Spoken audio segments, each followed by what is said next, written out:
You have to whistle like that? Well, don't you like music? If that's music, a tea kettle's a pipe organ. Besides, you're cooling off my soup here. Here we are, pork chops. Oh, boy, it's my favorite. Gloria, how come we never have pork chops at home?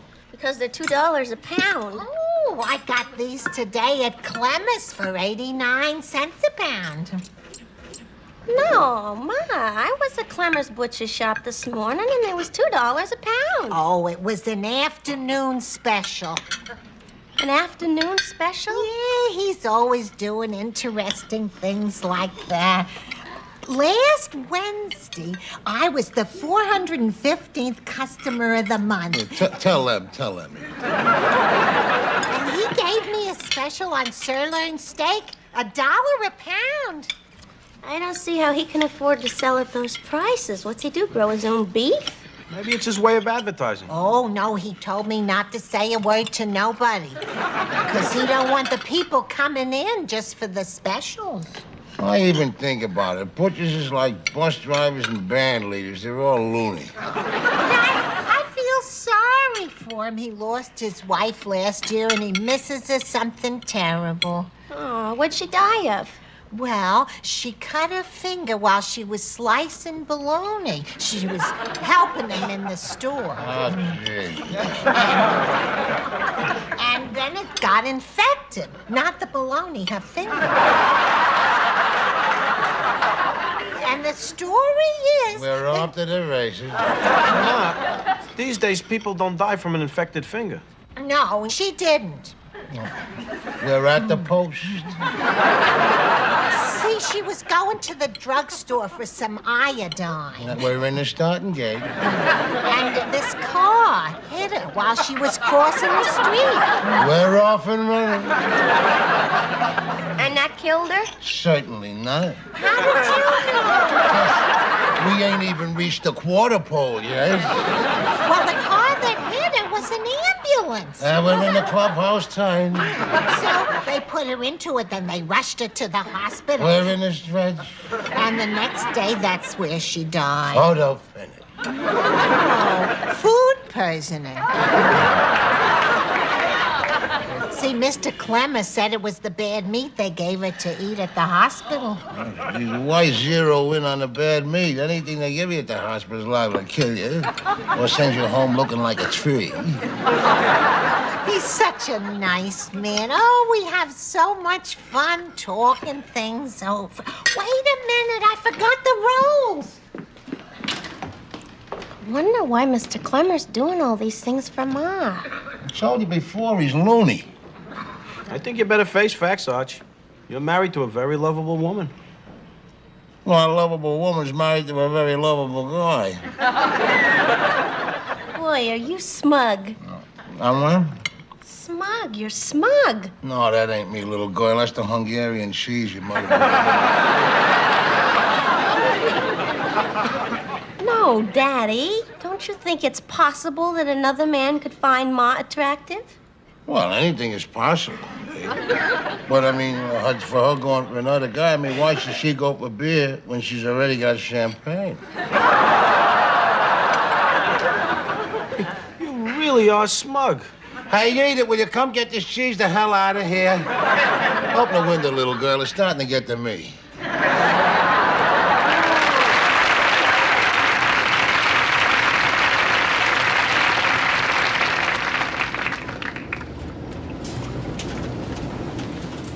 Mrs. Bunker, what a nice surprise to see you here. Oh, hello, Mr. Clemmer. I'm always here on Thursday. Yes, I know.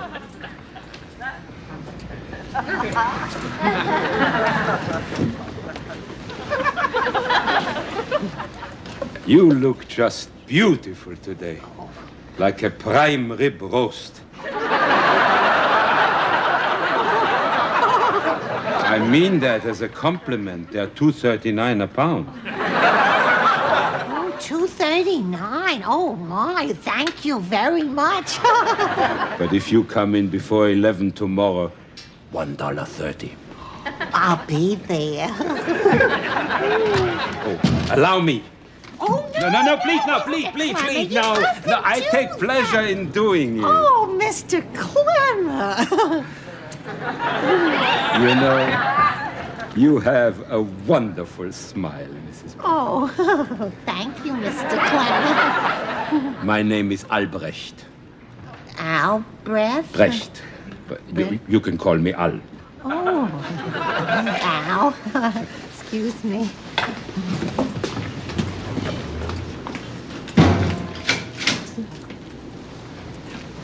You know, you remind me very much of my darling Greta. May she rest in peace. Very much like her. Oh. You know something, Mr. Clemmer? Oh, Al.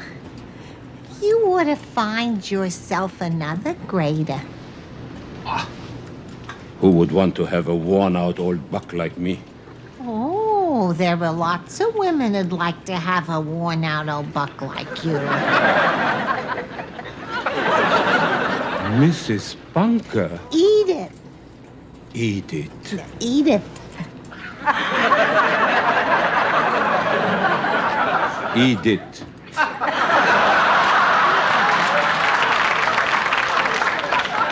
Are you telling me that I have a chance? Sure. Of course. When I was a little girl, my mother always used to tell me that if you wish for something hard enough, you're gonna get it. Oh, and I'll never forget a doll that I wanted in a toy store. Oh, it was a beautiful doll. She had real hair and she wore pearls and she said, "Mama," and she went. How I wished for that doll. And you got it. No. The girl that lived next door to me got it. I guess she wished harder than me. Oh, I wish I could buy you that doll. Oh, it was the last one they had. I can't get over how much you remind me of Greta. Oh, we had such wonderful times together. We liked the same things. Chinese food, Franklin Delano Roosevelt, the Andrews sisters. I love the Andrews You sisters. do?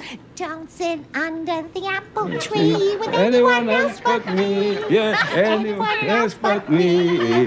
Anyone else but me. Yeah. Oh, yes, you know.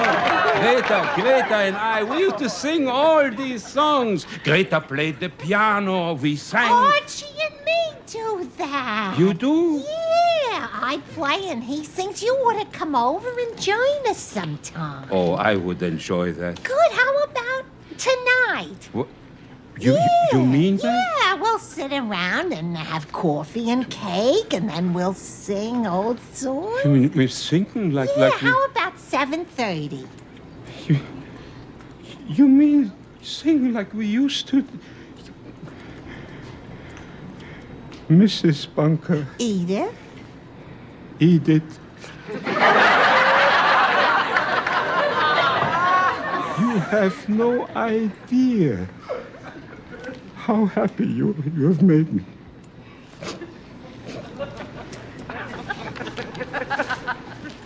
Here you go, honey.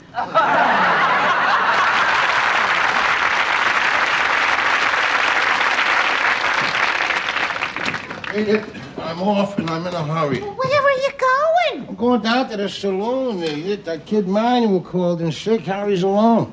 Archie, Mr. Clemmer is coming over tonight. Oh? Mr. Clemmer, the butcher. Oh, the guy that all the dogs are always following? Yeah, we were supposed to sit around and sing and have an evening. I told you about it. Oh, Edith, you can't hold me to things like that. You know I never listen to what you tell me. Oh, what am I gonna tell him? Tell him not to grind so much fat in his hamburger. You want to answer it? You want to run upstairs and hide, and then I'll holler, "Yoo-hoo, Edith, your date is here." Come in. Oh, good evening, Mr. Hello, Clemmer. hello. Come in. You know Hello. my husband, Archie? Oh, yes, I do. Yeah, it is there, Clemmer. I hardly recognize you without your bloody apron. Mr. Clemmer likes to be called Al, Oh, yeah? Why? 'cause that's his name. I brought you a present. Oh, you shouldn't have done that. Why not? It's a standing rib roast. Oh, thank you very much. Why don't you take off your coat and sit down? I'll put this in the fridge. Archie, did you know Mr. Clemmer was born in Germany? Oh, yeah, something told me, yeah. Well, I was over your way, you know, during WW2, the big one. I was in the Air Corps there. Yeah, we sure dropped a lot of hardware on used jerrys there. Crowds, well, you know what yous are, yeah. I put some coffee on, and then we'll have some nice oatmeal cookies. And I brought these. Oh, look at all these wonderful old songs. Oh, they don't write songs like this no more. I hope you play in the key that I sing. I hope you sing in the key that I play.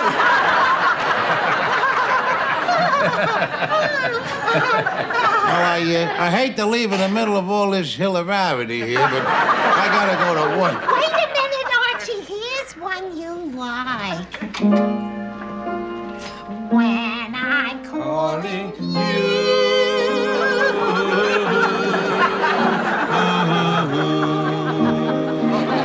I won't be back till 2.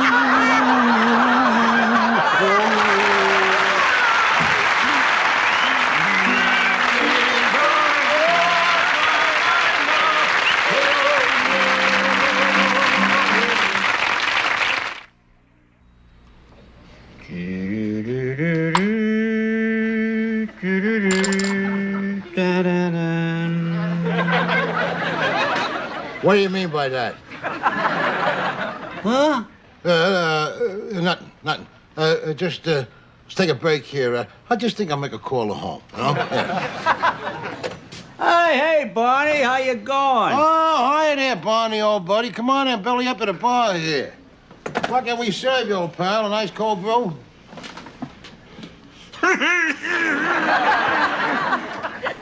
Gee, Barney. Maybe you need something stronger, huh? Oh, boy, Harry, something. Hey, Barney, hey, come on here, old pal. Hey, Barney, this ain't you, hey. Hey, what happened, hey? Nothing. I can't talk about it. Oh, come on, Barney, hey. Your pals here. You gotta share your troubles with your pals. Well, unless you want a loan or something like that. Come on, Barney. Tell us. My wife left me. Oh, Barney, no, not Mabel. Oh, Blanche. What am I gonna do, Arch? Well, Barney, geez, I think the question is, what did you do to her? I didn't do nothing to her. Barney, you must have said something. I don't see how I could have. I hardly ever talked to her. Barney, is it another guy? Well, the exterminator came over the house. He sprayed a couple of times, you know, knocked off the termites, knocked off the cockroaches. And it looks like he knocked off Blanche. What am I gonna do? Well, for starters, I wouldn't pay the exterminator bill. I really miss her, Arch. Listen, like the old philosopher says, you know, a woman is like a streetcar. The oceans are full of them.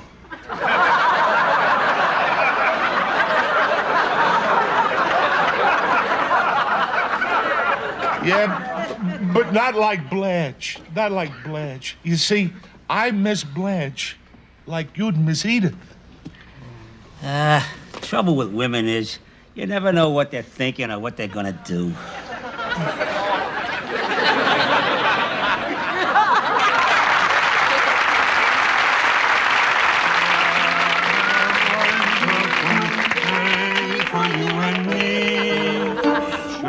Bells will chime, you will be mine in apple blossom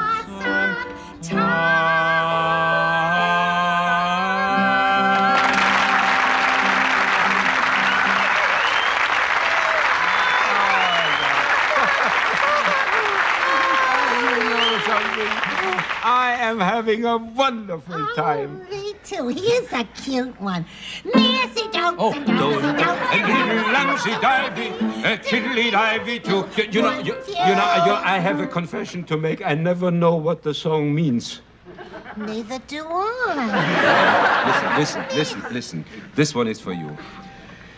Ich küsse Ihre Hand, Madame, und träume, es wäre Ihr Mund. Ich bin ja so galant, Madame, doch das hat seinen Grund. Oh.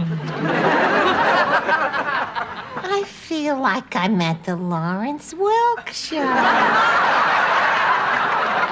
That's beautiful. What does it mean? It means I kiss your hand, Madame, and dream it would be more. Oh.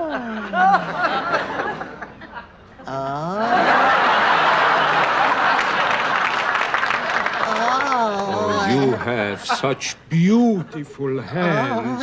Oh, here's a nice No, one. please. No more music. Let's just talk. Oh, all right. You know, all the times you have been coming into the shop, I was hoping for a time like this when we could be alone together. Oh, you shouldn't talk like that, Mr. Clemmer. Al Liebchen. Al Liebchen. You don't know what I feel for you. Oh, no. Edith. Please, Mr. Liebchen, I mean, Mr. Clemmer. I ain't interested in nothing like that. But this morning you said I had a chance. Oh, but not with me. I meant somebody else out there. Oh. I better give you back your standing rib roast. No. That's for you to keep. I am so sorry. I'm deeply embarrassed. Me too. Oh, my. I'm sorry, dear Mr. Clemmer. Why? Why are you sorry? For what? For being so dumb. Oh, I should have known pork chops 89 cents a pound. Hi, Edith, I'm home. Archie! Oh, for me?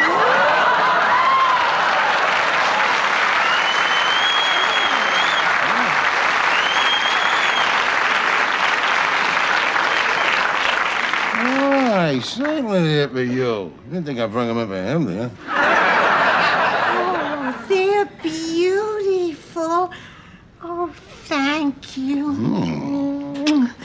I'll put him in water. How about coffee, Edith? Coffee would kill him.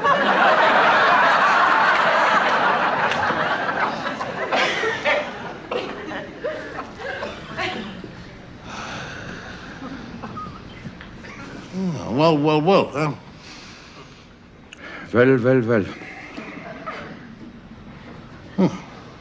Wonder how late it's getting to be for anybody who's got to go home. 9:45. I made some fresh coffee. It'll be ready in a minute. I'm sorry. I can't stay. I had a wonderful time. Goodbye, Mrs. Bunker. Goodbye, Mr. Clemmer.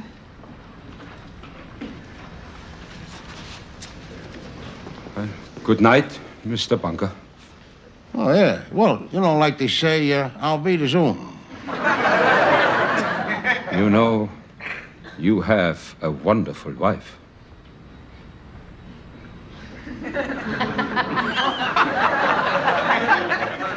Yeah. Well, you really didn't have to tell me that.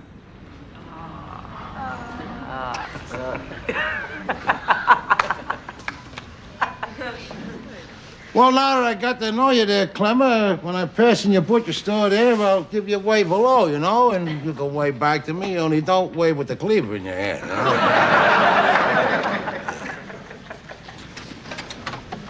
Well, viel Glück. Aye? Be happy. Oh, yeah, thanks very much, yeah. Yeah. Yeah, I'll do that, yeah.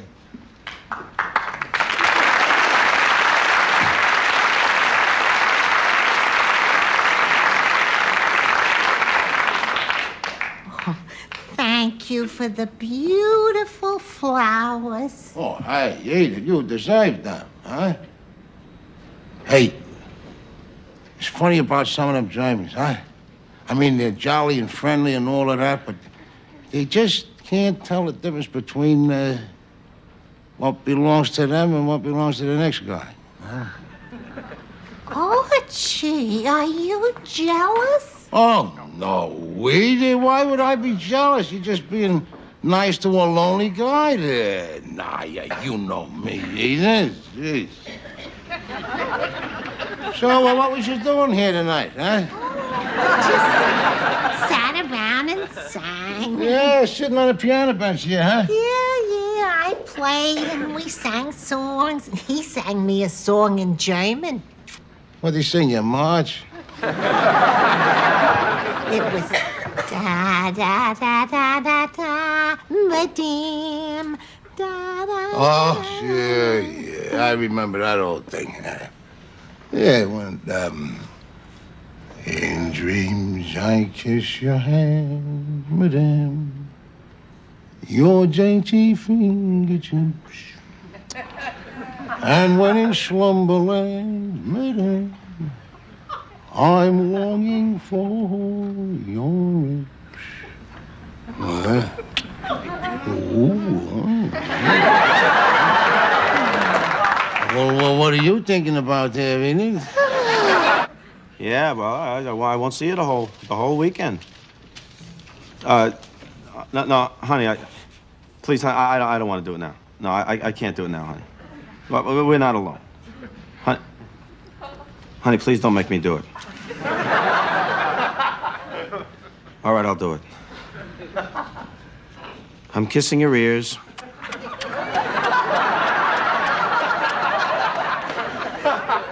I'm kissing your lips.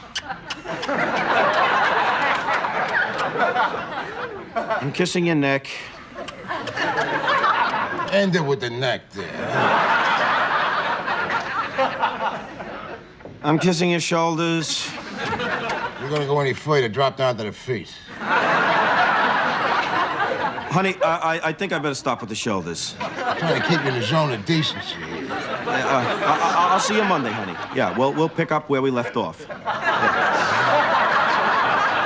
Yeah. You'll remind me, okay? Yeah, goodbye. What the hell are you trying to do? Drive me nuts? I got enough trouble with this here. What's the matter?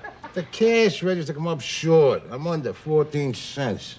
What's so bad about that? 14 cents. Oh, listen to the college, man. Don't you know nothing about business there? Every cash register is supposed to check out on the nose. Suppose in General Motors, you know? Suppose General Motors with that big cash register they keep back in Detroit. Suppose they come out 14 cents short or not. Well, they just stick another Chevy motor in a Buick. Wise guy. I read it in the paper. I read it in the paper. Got it. I don't want to talk to you about that. You're the kind of a guy that goes to a John Wayne movie and roots for the Indians there. You do that. Now, come on, here. Grab one of them cases there. Help me carry it into the back room. Arch, you know, Joey said something so funny the other day. Yeah, what'd he say? Well, we were taking a bath together, and he turned to me and... Hold it. You and Joey's taking a bath together? Yeah. I hope you was wearing your bathing suit. Who takes a bath wearing a bathing suit? Put the box down. What? Put the box down. Sit down there. Let me tell you something. A grown man ain't supposed to take a bath in a nude little boy.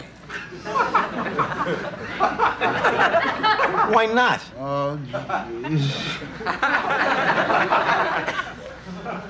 Of course, when the little kid gives you the once over there, it makes him feel so hopeless.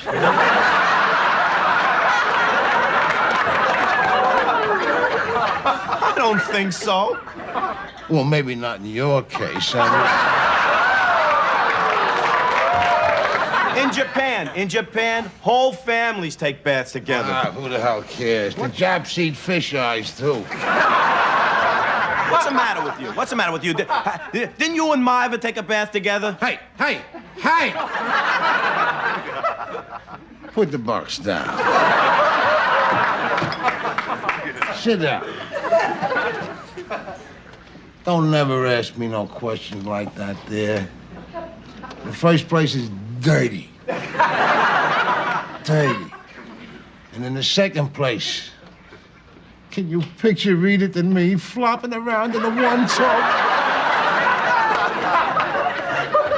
Don't look at us. Don't look at us. It's awful. Forget about it. You.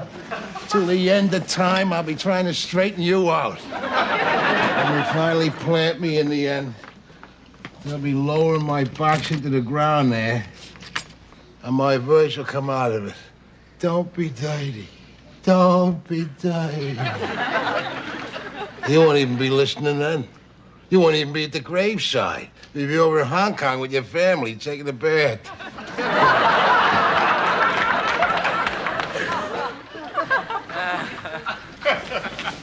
Where do you want this?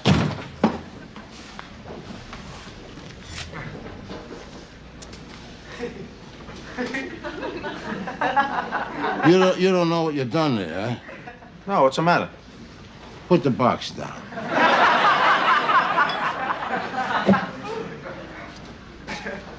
Would you mind opening that door a crack for me there? Sure.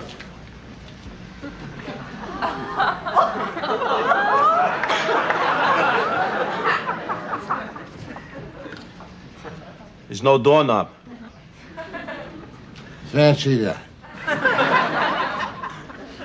How are you supposed to open the door? Oh, with the key. Where's the key?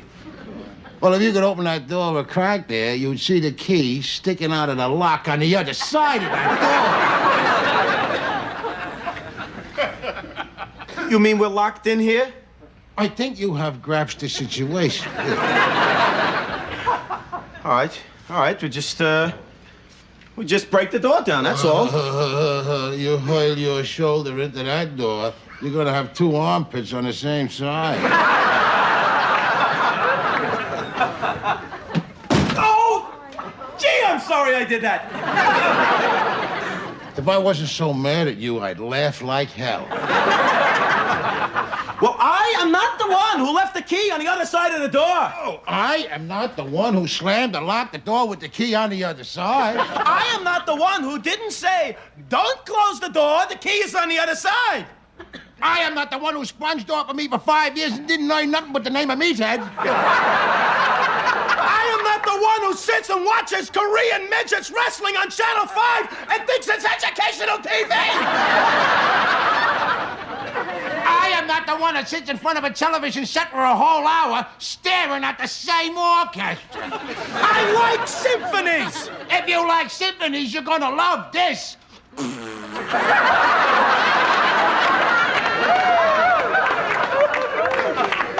Yo, dumbbell. All right. Let's just relax. Calm down. And I'll analyze our predicament. Ah, forget the predicament. Analyze your head. Hey, I'm just trying to figure out what to do. Oh, well, there ain't nothing to do. We're stuck here till Harry comes in and opens up the joint tomorrow. Wish there was a window in here. You get your wish, there is. Where? It's up on the far wall there. Then that's it. That's it. You can't get out of Get there. out of here. You can't get out of there. Why not? In the first place, there ain't no catch on that window by which you open that window. So we'll force it open. In the second place, that window is painted shut until the second coming. Then we'll break the glass. Third place...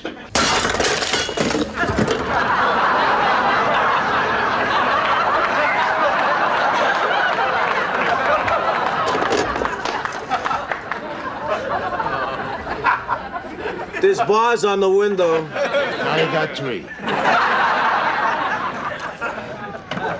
I don't believe it. We're trapped in here. We're trapped in here! Stop your yelling there. You're only trapped in here with me. Look who the hell I'm trapped in here with. Hey! Anybody out there? We're locked in Archie's place in the storeroom. The door is wide open, so come on in! And be sure and take all of Archie's money, which you'll find on top of the cash register. And be sure and take all of Archie's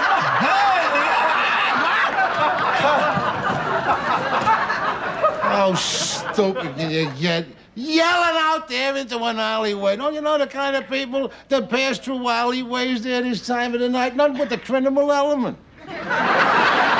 Gosh, shouldn't we at least take a chance that a decent human being will pass by? In New York!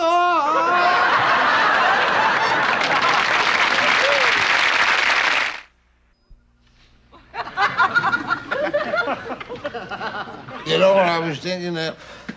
Is that if we was lost in the snows up there in the Swiss Alps, they'd have to send out one of them Roman Catholic dogs to save us.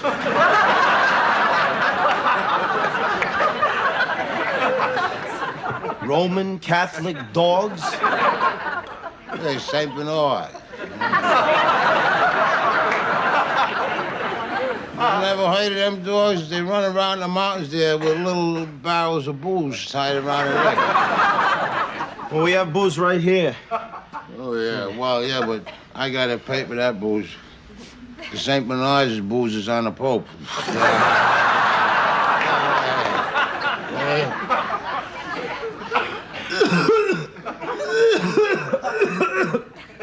That's good. Hey. Hey, look at this here. See this here? That's an old hunk of Kelsey's on in there. See, all the guys, they thought I should have kept this up, but I didn't.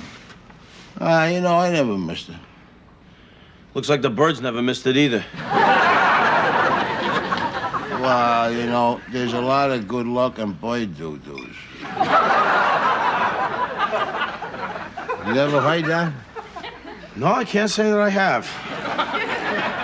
You ain't got none of that old-time knowledge, you know? Well, put this around me here. I got something here to keep me warm. Hey.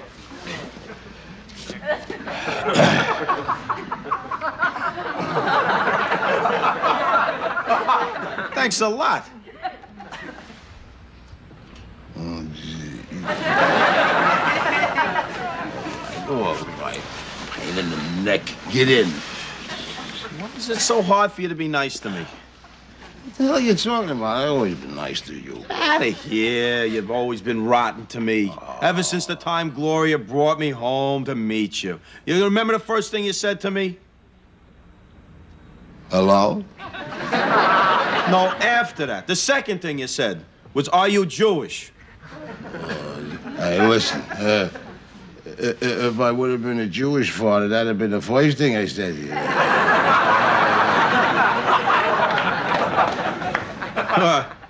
I wish you could have seen the look on your face when I told you I was Polish. Well,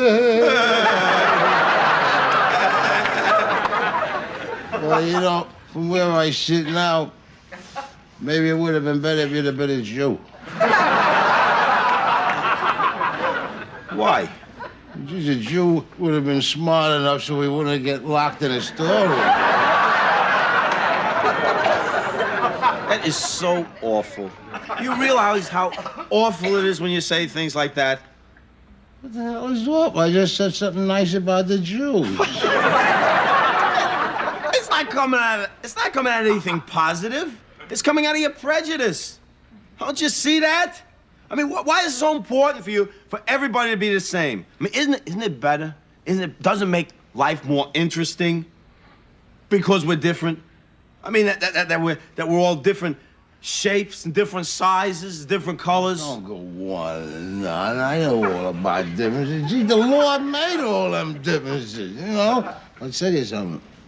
The Lord wanted the sames to stay over here with the sames and the difference to be over there with the difference. Hey, did you ever read the story of Noah's Ark in the Bible there? Yes. Yeah, well, you know that. And the animals come up the gangplank into that ark. They come up in the shoes, see? The sames are the sames and the different was the different. So the tiger, he come up with the tigeress. The lion, he come up with the lionette. Your zebra, he come up with the zebrella. Your elephant, he come up with the, what? With what? Well, geez, I forget that sign. But you know, the point I'm trying to make is the elephant didn't come walking up there with a pole-arm. I've told you 1,000 times, I don't like it when you call me Pollock. Why do you have to call me Pollock? I'm a human being. A human being. Why can't you think of me as a human being? Because you're an animal. It was like a wolf coming in here after my little girl. Oh, not this again! This again, then and now, and forever and always. It's only natural here that the father-in-laws is going to hate the sons-in-laws, is there? Because they take away... Hey, when I took away Edith's soul, man, that was the reason that he hated me. He said he had a whole lot of other reasons, but that was the reason. No, I think there were other reasons too, Archie. Yeah, that's you all over. You're never on my side of nothing there. You don't even know and never even met Edith's father. And you're taking a side over me. You're taking the side of a man with no chin and a go funny eye. Who used to tell longer stories than Edith. And they was worse because he told them to you with a bad breath. But I ain't surprised because in all family arguments, you ain't never on my side. What do you mean? I've been on your side. Oh, I've been on your side, Manny. What are you talking? What about when you wanted to buy the bar and you forged Ma's signature? I traced. It's a hell of a difference. All right, I'm saying trace. Where? And I understood at the time you had that little thing with the waitress. Oh, for God's sake, ain't the world ever gonna forget about my little thing? No, I suppose not. Well, to the world. Hell with the world. The world out there, kid, ain't up to no good, right? You don't trust nobody out there except for your own coin. And you remember that, Meathead, Yeah, there's another thing. Meathead. Why must you always call me Meathead? Oh, what the hell? Why does that bother you so much? I bet I wasn't the first one to call you Meathead. You were the only one ever to call me Meathead. You never called me Meathead in school. In school, they always called me Michael. That's all they call you? Well, Mike or Mickey. What a sweet little school you went to there. No wonder you grew up thinking a war was beautiful. Why, what'd they call you in school? Different things. For what? What the hell? Well, tell me, what did they call you in school? Tell me what they called you. Well, I remember one winter during the Depression there, when we didn't have no money, of course, the old man had lost his job, he was all busted. And I wore out his shoe, one shoe. So I couldn't go to school with only one shoe, see. But my mother, she found a boot, so I had a shoe on one foot there and a boot on the other. A shoe and a boot, shoe, boot. So the kids call me Shoe Booty.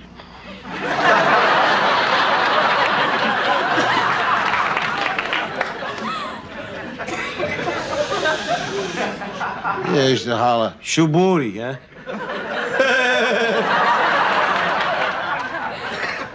Yeah, I used to holler. Sooty fruity, here comes Shoe Booty. And they kept calling me that till they find out my name was Archie Ball, and they thought that was funny. And then I wish they'd go back to Shoe Booty. You know?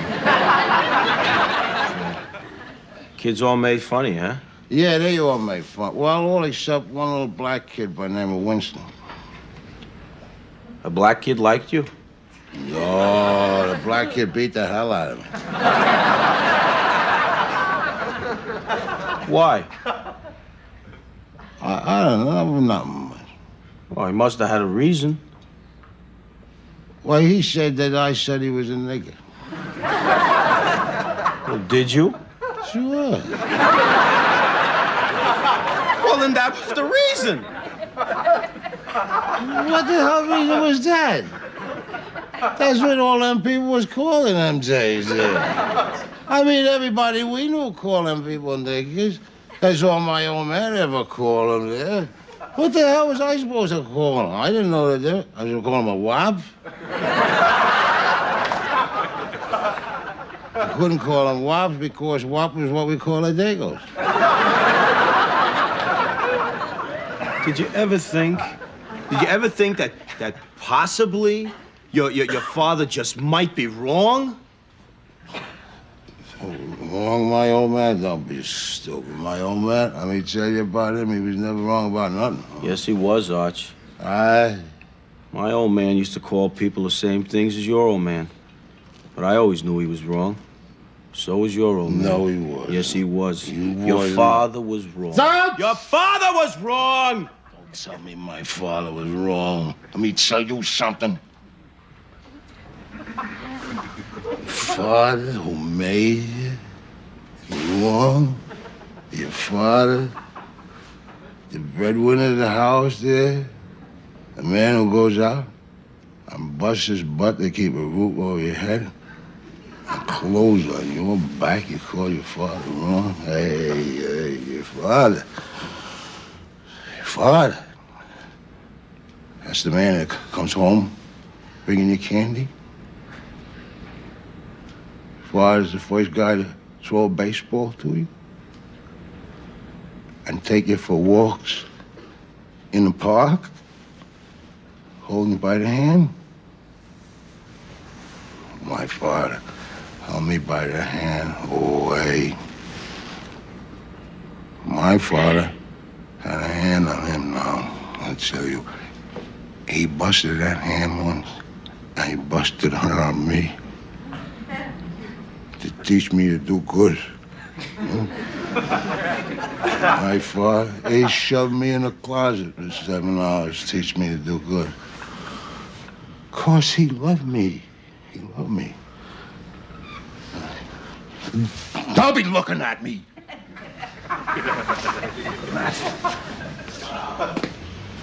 Yeah. Let me tell you something. You're supposed to love your father, because your father loves you.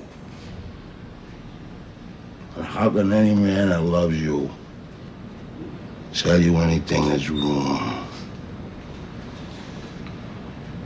What's the use in salt? Salt. Salt. Let's see. Whoa.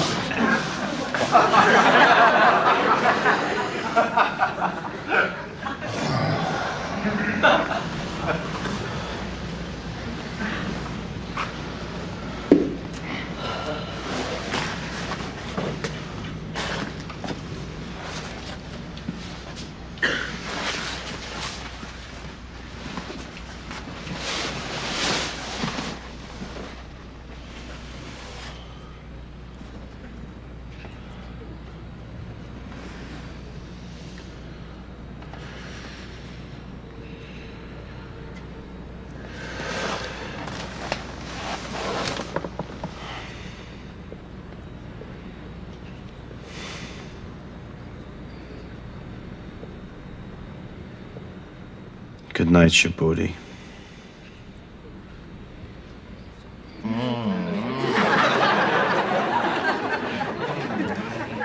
To the next 7 years. Maybe by then you'll get married. Married? Why should we get married? We love each other.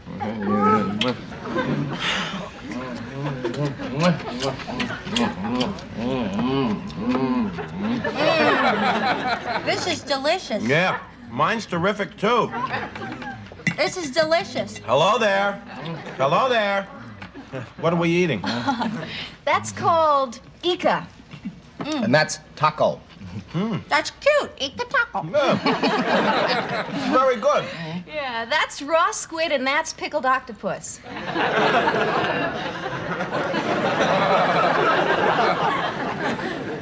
Anything wrong?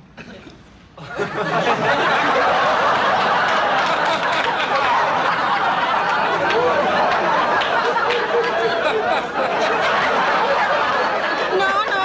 It's just I remembered that I'm on a squid-free diet. And you won't believe this, but I had pickled octopus for lunch. Where? At McDonald's. They have a new octopus McMuffin there.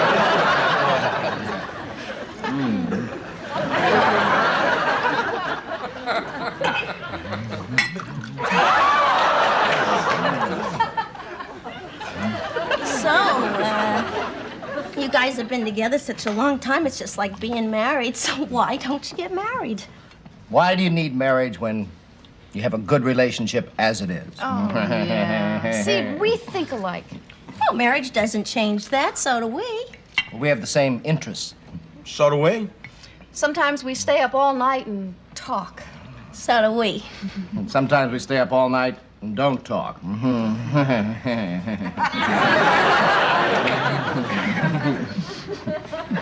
So did we. Do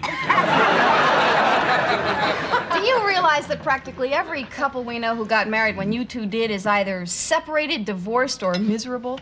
Well, we're not separated or divorced. Or miserable. That's why we wanted you to celebrate with us tonight, huh? 7 years? Yes. Yeah. Our turn to toast. Oh, okay.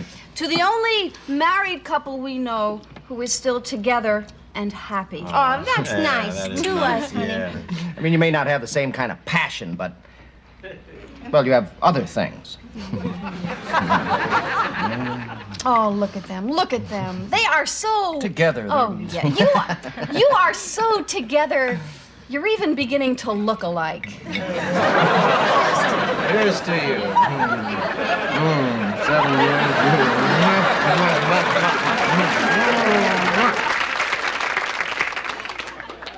I'm so glad you and Mike can have a weekend alone in the mountains. You're gonna love the Poconos. They're in Pennsylvania, you know. Yeah.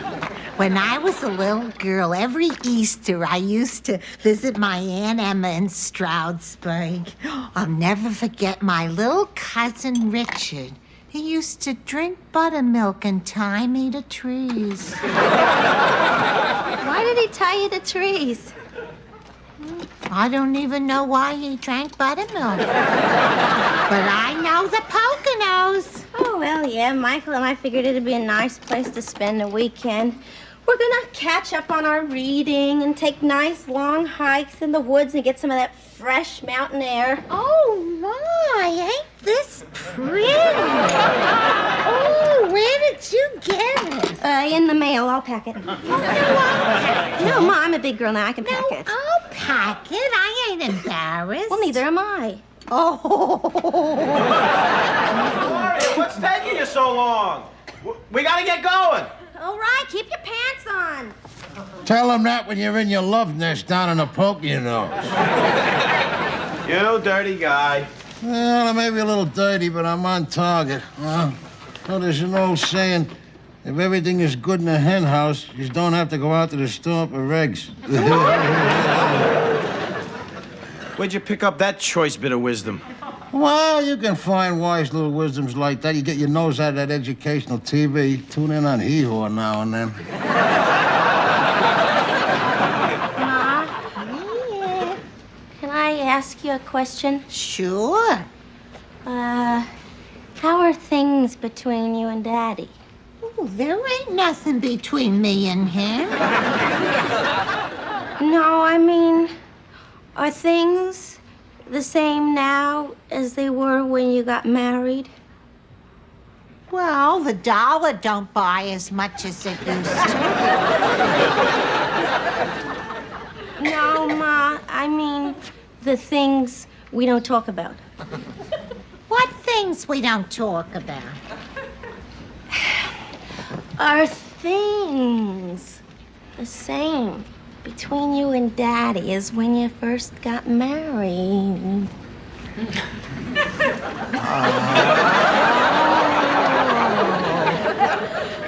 Now I know what things we're talking about that we don't talk about. Well, are things the same? Well, Gloria, you can't be newlyweds forever. Oh. But Michael and I promised each other the honeymoon would never end. Oh, Gloria, it's gotta end. Otherwise, you never get your housework done.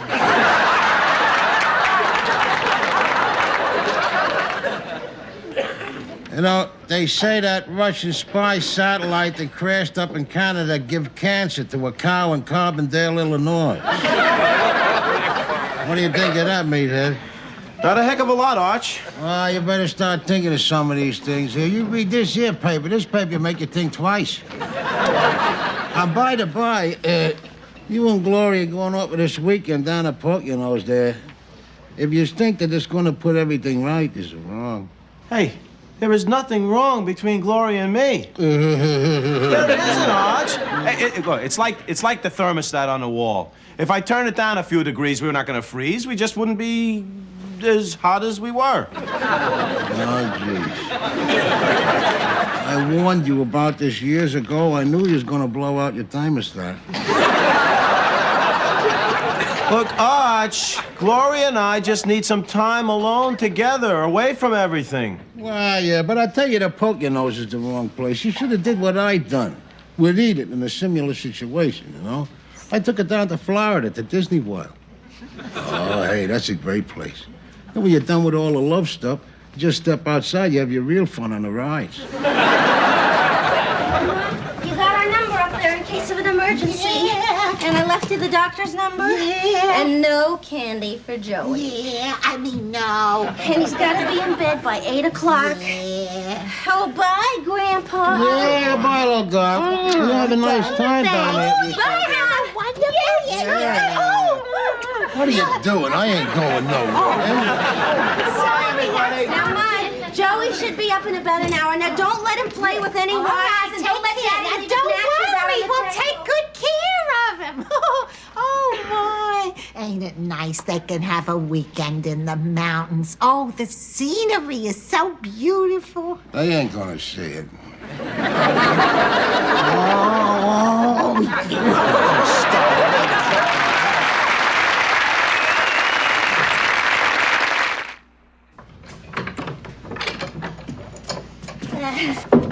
Sensational afternoon, honey. Yeah, that walk in the woods was beautiful, wasn't it? Oh, yeah, I love the woods. Ah, and I love that huge fireplace in the lobby. Yeah, it's a beautiful fire.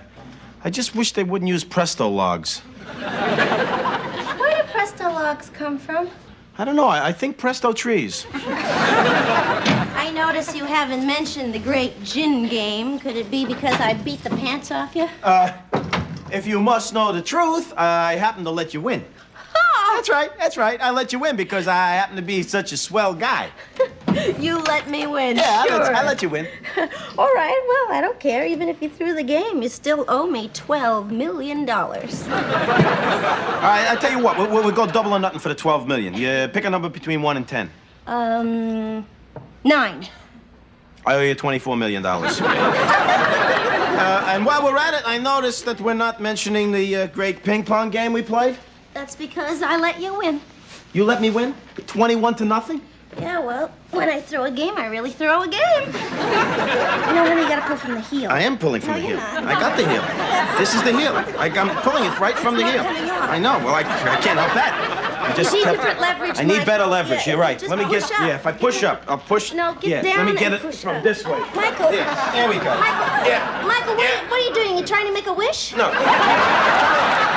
It's coming. I got it now. Here it comes. There it goes. Yeah. Yeah. That was easy.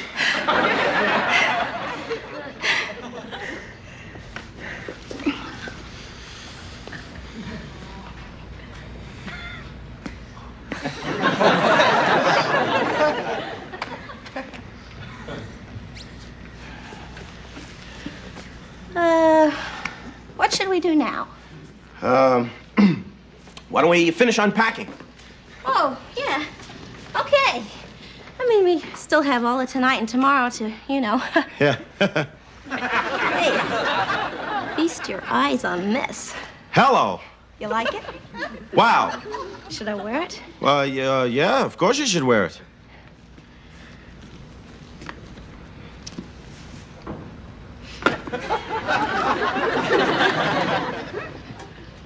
Not now. Not now. Well, I think it's a little bit casual for the dining room. Oh, you mean we're gonna eat first? Well, yeah, I thought we'd eat first. Did you see the menu? Prime ribs, strawberry shortcake. Yeah, okay. Yeah. We should change for the dining room. We'll though. change right for the dining room, that's all.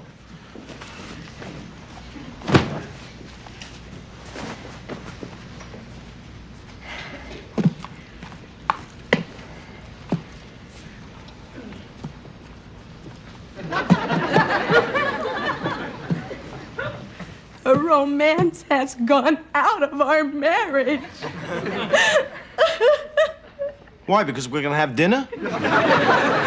No, because we came here to rekindle our romance. I have absolutely no complaints about the dinners in our marriage. So What are we gonna do after dinner? Well, after dinner we'll do stuff. What stuff? Watch basketball on TV? Of course not. We're here to rekindle. We're not gonna watch a dumb old basketball game. Good. Especially the way the Knicks are playing lately. It's my fault. It's all my fault. It's not your fault. They're in a very tough division. No, Michael, you know I'm talking about us. Now, we came here to sort of make up for everything this weekend, right? Right. Now? All right. Okay. Hey. Let's rekindle. What should we do? You want to kiss first? Okay.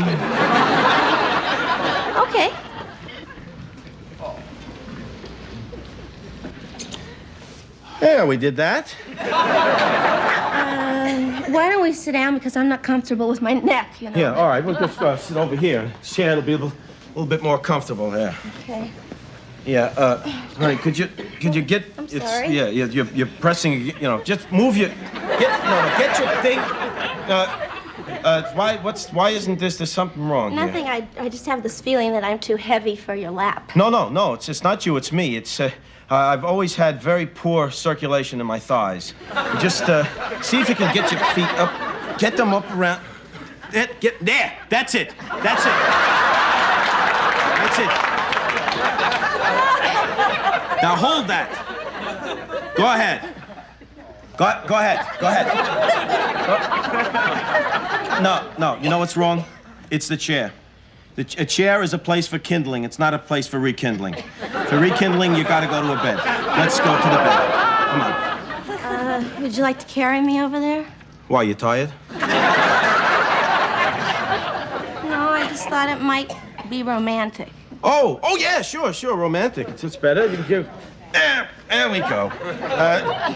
Honey, you think you can walk the rest of the way? My back's hurting me. Sure, sweetheart. Get this here. It's bigger than the bed at home. But it's more. You comfortable? Oh, yeah. Isn't this better? Much.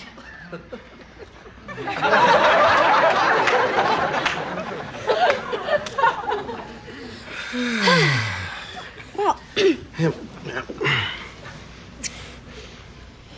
You know what's wrong? We're approaching this thing in a very familiar manner. I think if we do something different, if we do something exciting. You don't want to tie me to a tree, do you? What? Never mind. Yeah, no, I just thought that we're on our same side of the bed that we're always on. What if we switch sides? Oh, that's a good idea. Let's switch sides. It'll be more exciting. Hey, I feel more excited already on this side of the bed. Here we go. Okay. Here we go. Hey, isn't that better? Isn't that long? You know what's wrong? Yeah, it's my shoes. I can't do this with my shoes on. It's too sleazy. No. You know what's wrong? It is not the poor circulation in your thighs, and it is not the chair, and it is not what side of the bed we're on. It is that the romance has gone out of our marriage. Gloria, don't say that! It's true. What's happened to us? We used to be such animals. We're still animals! We are still animals! We're just a little housebroken, that's all.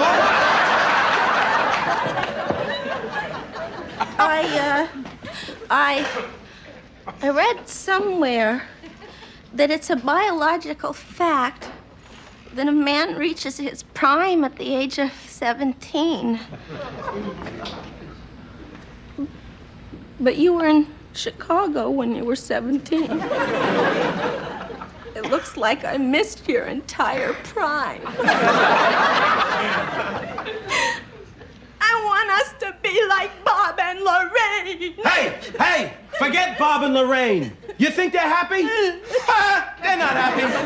The only reason that they're always kissing in public is because they're trying to cover up the fact that they're so unhappy. They're trying to prove to the world that it's better to live together than to be married. Well, maybe it is.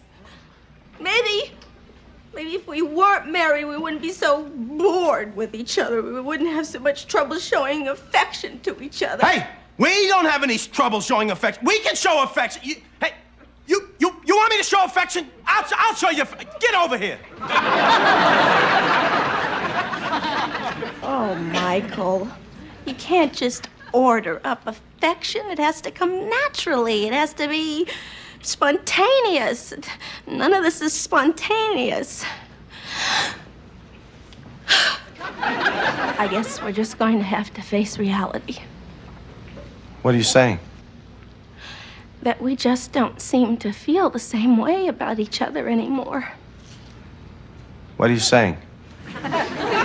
Maybe we shouldn't be married to each other anymore. What are you saying? That maybe we should get a Divorce? Yeah, that's it.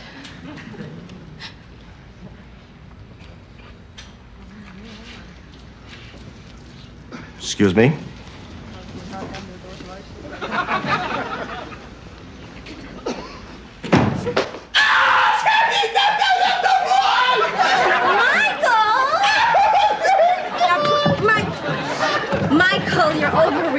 painting. Michael, you're being over emotional now. If you come out, we can discuss this intelligently. But you want to get in the mood. I'm sorry, honey, I didn't get that. What did you say? You want to get a divorce? Michael, honey, you're so upset. Please, we can work this out. Michael, say something to me. Michael, please. Michael, I don't like this when you don't talk, Michael. Michael, you're making me very, very nervous. You know what, Michael? You're forcing me to break down the door. You know? And, well, I don't want my size to fool you, Michael, because I might be small, but I can do it. Honey?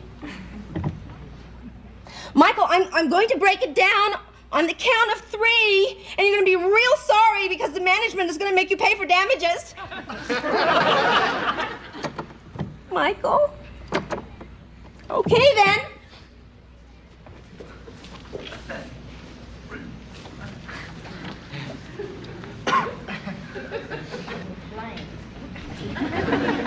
Okay, Michael.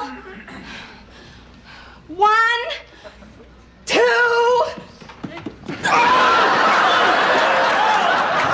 Honey, where was 3? I didn't hear 3.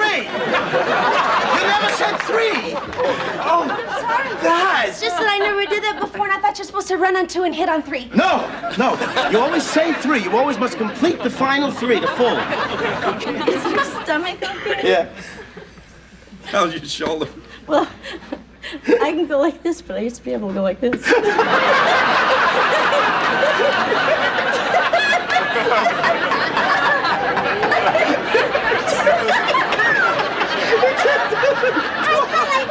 Do it.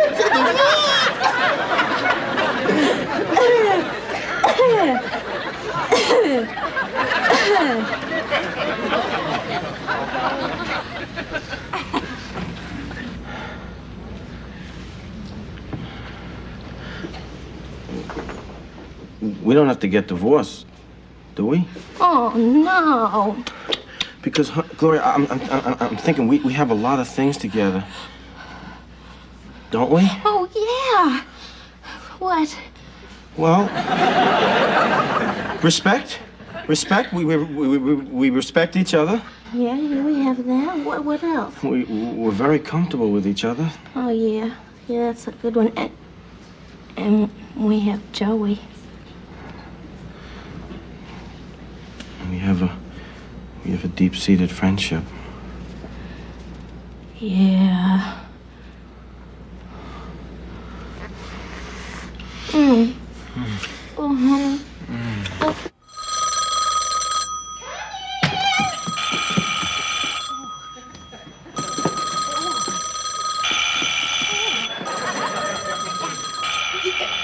Well, wait a minute.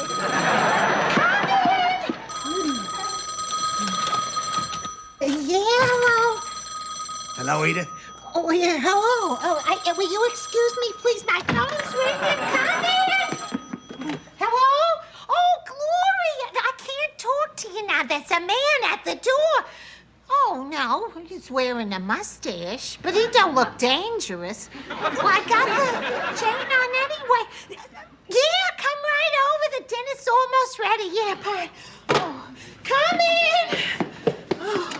Oh, I'm sorry. You don't remember me, do you? Well, yeah. You're the man that was at the door just now. I'll give you a hint. The last time you saw me, I had a big beard, and it was full of your wedding cake.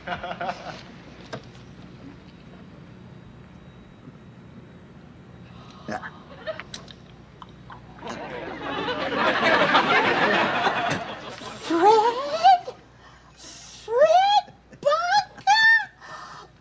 Oh, excuse me. Fred, come here. Fred Bunker. Oh, my.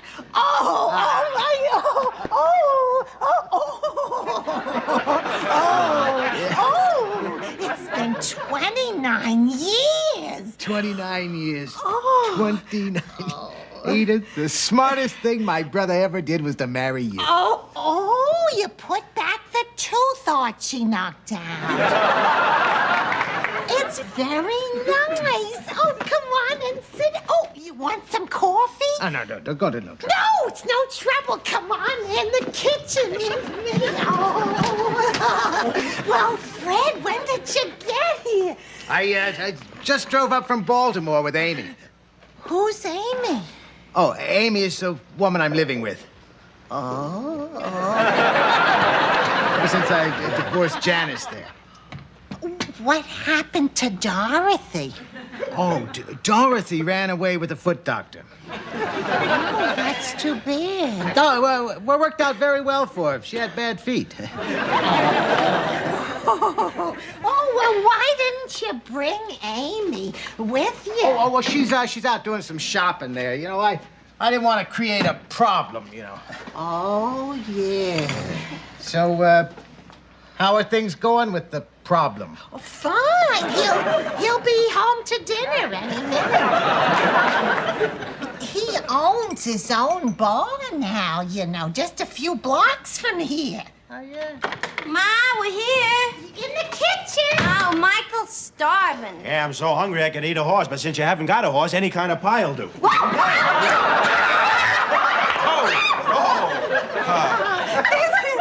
my son, Michael Stubik, and this is our little Gloria. Oh, grown up now. You'll never guess who this is. I'll give you a hint. 1, he's Archie's only living relative. 2, he ain't on my side of the family. And 3, he's your uncle. Guess. Uncle Alfred? Oh, she was always so smart. Oh, Uncle Alfred! Well, come on, let's go in the living room and you can talk. Here's your coffee. It's my Uncle Alfred! So you're the brother that Archie never talks about? Yeah, the one and only. Oh, you never even saw me even when I was a baby. No, he drove all the way up here from Baltimore in a car with Amy. Oh, is Amy your wife? No.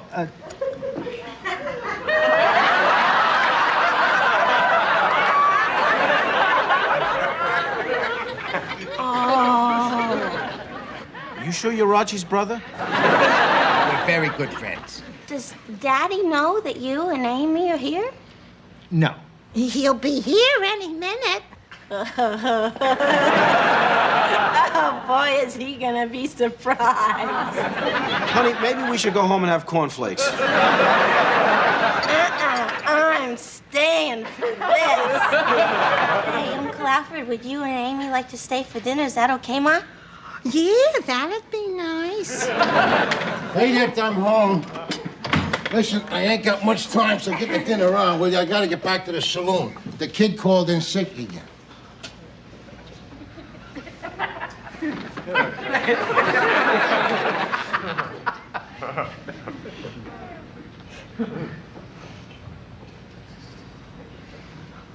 Oh, geez. Archie, this is your brother. Thanks for telling me. Hey, Arch. Long time no see, huh? Long time no care either. Well, let's everybody sit down now. Don't haul me, don't haul me, don't haul me, don't haul me. Don't do that. You want to do something, go in and get a beer. Oh, all right. Oh, Gloria, come on and help me, please. Oh, not now. No, I want to show Uncle Alfred my baby pictures. You want to see my baby pictures? Yeah, maybe I should go help them, No, too. you stay here. I thought that... Sit down. I'll sit down.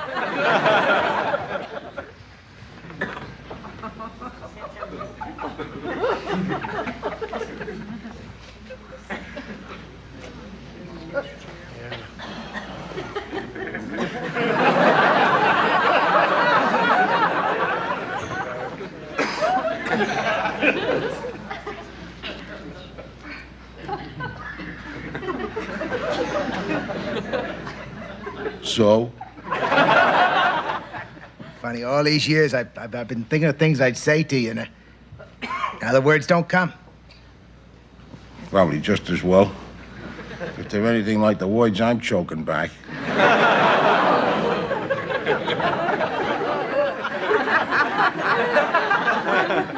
So, Fred, what kind of work do you do? He's a professional troublemaker. He's a left-wing union organizer. You kidding me? I wish I was.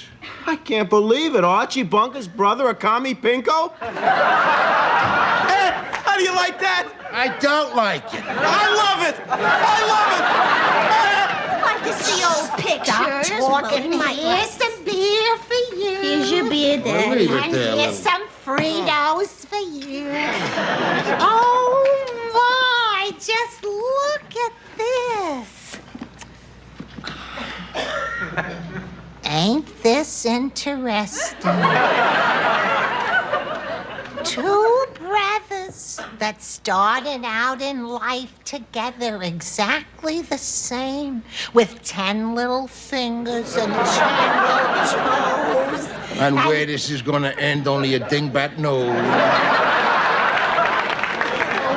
Daddy. Pinch him. Okay. Ow!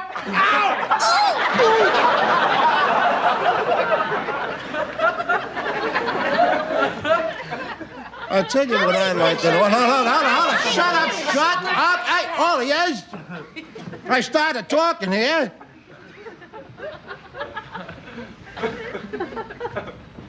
So, what finally happened to the old house in Woodside? Oh, the last couple that rented it bought it. Yeah, I know. You could have told me you were selling it. Archie, we couldn't have bought it. That ain't the point, Edith. I like to know what's happening to things that should have been mine in the first place. You had it right. It's just that I had to sell it fast. I had to settle things with Dorothy there. I was just telling Yeah, you. I know. Your wife let me. How did you know that? I keep tabs. That's all. Well, I know his first wife left him. And the second wife walked out on him, too. This guy changes wives as often as I change my drawers. I hope not. I only changed twice in 11 years. You mean you change your Gloria. That ain't funny. Oh, I get it.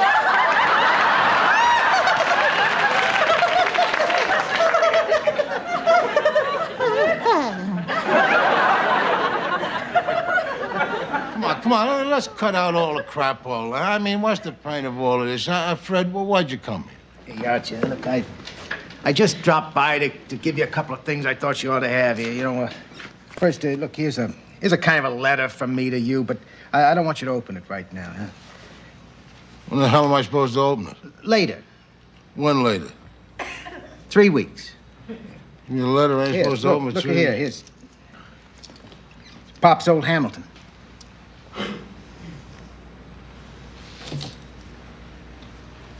It's from when he was a brakeman on the Long Island Railroad there.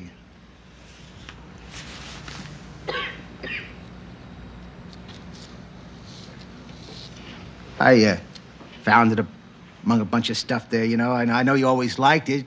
Doesn't keep good time anymore, but hey, the front still pops open there. You know. Yeah.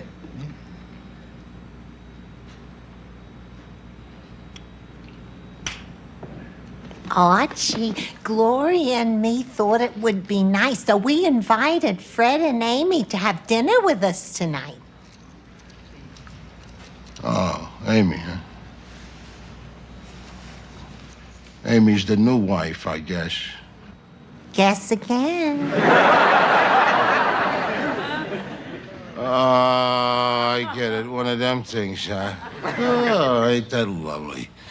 Well, Edith, as long as you invited the swingers to dinner here, why don't you just invite them to spend the night upstairs, huh? What a good to your friend. We got a Not nice... a good idea. That ain't no good idea. Yeah, I don't need you. I can always find a bed. Yeah, well, you always could. I'm gonna get the hell out of here. I'm going back to the saloon. No, wait. No, I'm sorry. I don't give a damn. I ain't gonna have him press his way of life down on me. That's what he done to the old man, put him in his grave. And then he didn't show up to the funeral. Archie, that ain't no way to talk to your brother. What the hell, brother, you talking about? I ain't had no brother for 29 years. Nearly a quarter of a century, Edith. And I think the split between us went back further than that. Way further than that. All the way back to the big cockroach derby. The big cockroach derby? Yes, the great race. And his roach won because when my back was turned, he poured Coca-Cola over my roach. It was after you tried to set fire to mine. Go on. And when I kick your butt, you run crawling back and crying to Pop there with a limp on you. Tell him I took an axe to you. Believe this. Two grown men still carrying on a sibling rivalry? Hey, he sibbled more than me. And the old man caught him twice and blamed me for showing him how to do it. Stop fighting. You're the same flesh and blood. The two of you come out of the same mother. Oh, don't say come out. Jeez, every time you talk about nature, you make my flesh crawl. Stop reading Red Book. Well, the hell with all this. I'm going. No, I'm going. That's all. Hey, I'm sorry I couldn't spend more time with your friend, though. But maybe sometime, we have lunch together. We have a big chat about the family. I'll tell you how beautiful things was before you was born. Maybe 29 years from tomorrow, huh? They'll make it at 12:30 sharp. Oh, jeez.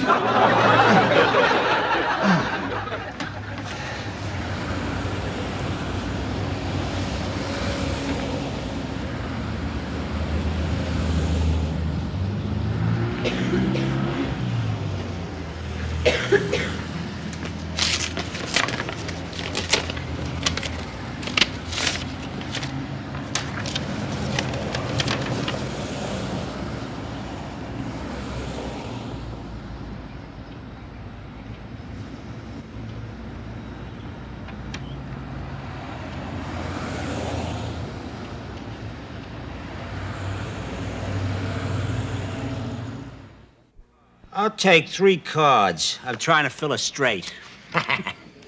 I'll play these. Let's see. You got at least a pair of aces. How do you know? Archie marked the cards. Come on, get a new deck, will you? You bring them in, we'll use them. Hey, hi, Arch. Oh, hi, Arch. Hi, Hank. Hiya, Harry. Hey, do me a favor, will you? Give me a double bourbon over the table. Sure.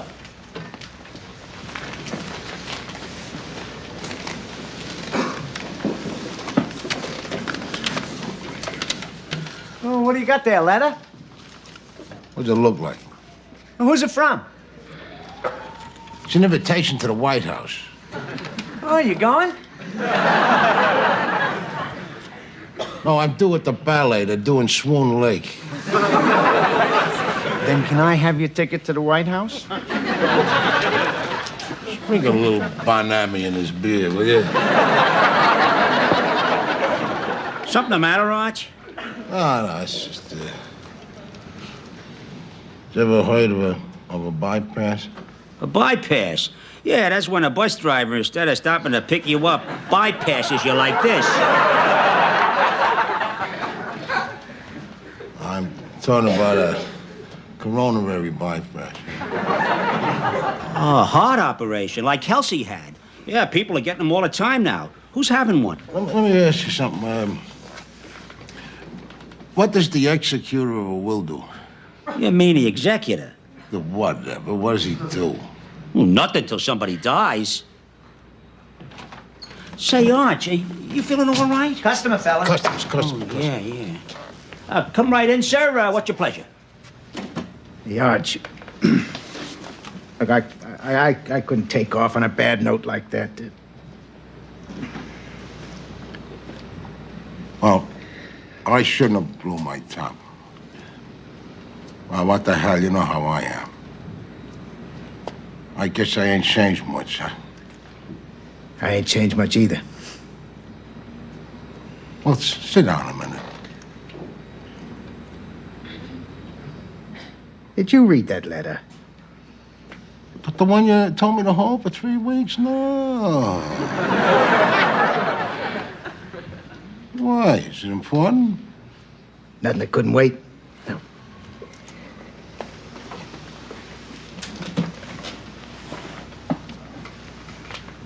Look, Arch. About Pop's funeral. But forget that. No, I want to tell you about it. Well, what the hell could you tell me about it? You wasn't there, was you? Where the hell was you that day, huh? Was you in bed with a blonde? Could have been a blonde. Main thing is I was drunk. Drunk? Pop's laying there dead. And you get drunk, or was you celebrating? I just didn't want to say goodbye. To the blonde? To Pop.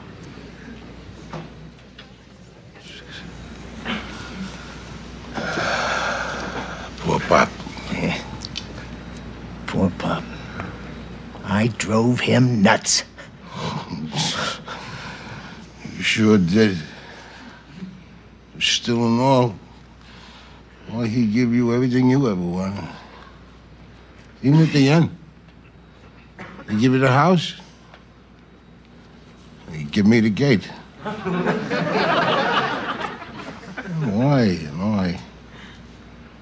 I always try to stay out of trouble and everything, didn't I?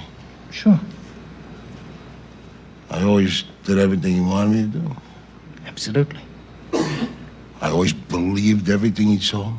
Without question. I mean, why did he always think I was a dope? Who cares what he... I want to tell you something. I want to tell you something now. I never told to nobody.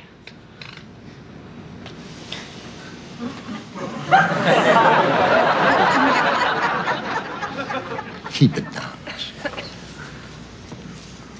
One night a long time ago, I heard them talking, Pop was saying to Mama that he only had enough money to start one of us out in college, see? And he said it had to be you, because you had it up here. And if anybody had to go on working, it'd have to be me, because he said it. Now, he said this. My own father said this. He said if they put my brains in a bird, the boy would fly backwards.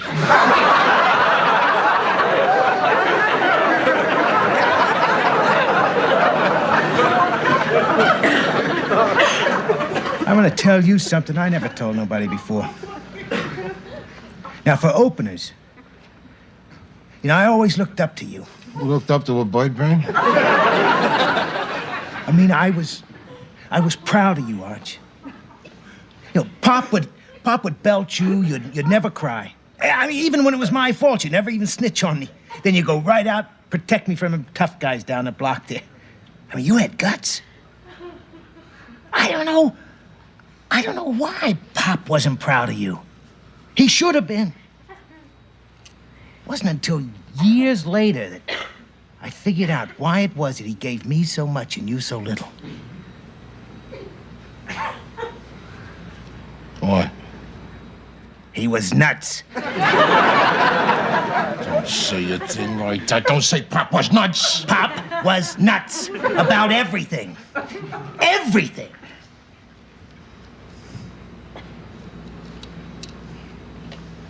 Was he? Remember what he said when you brought Edith home? He said she was too smart for me.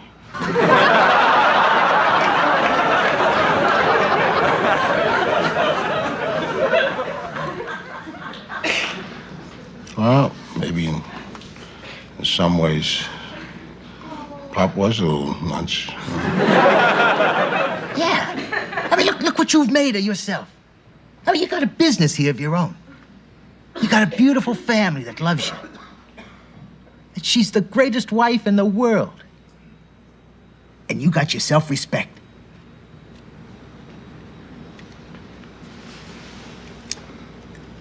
Wow. Still, I'm glad to have the old watch, too. Yeah, don't go by it, though. It loses a half hour a day. That's okay. So do I. Yeah. I guess why I came here, Arch, was... Well, it was to say that I'm sorry for what happened between us.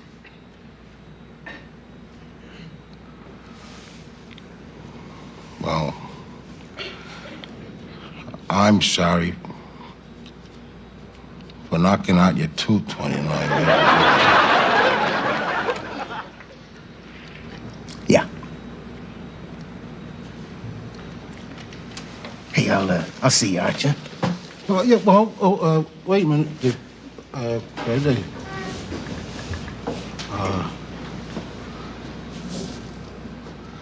yeah, I'll see you around.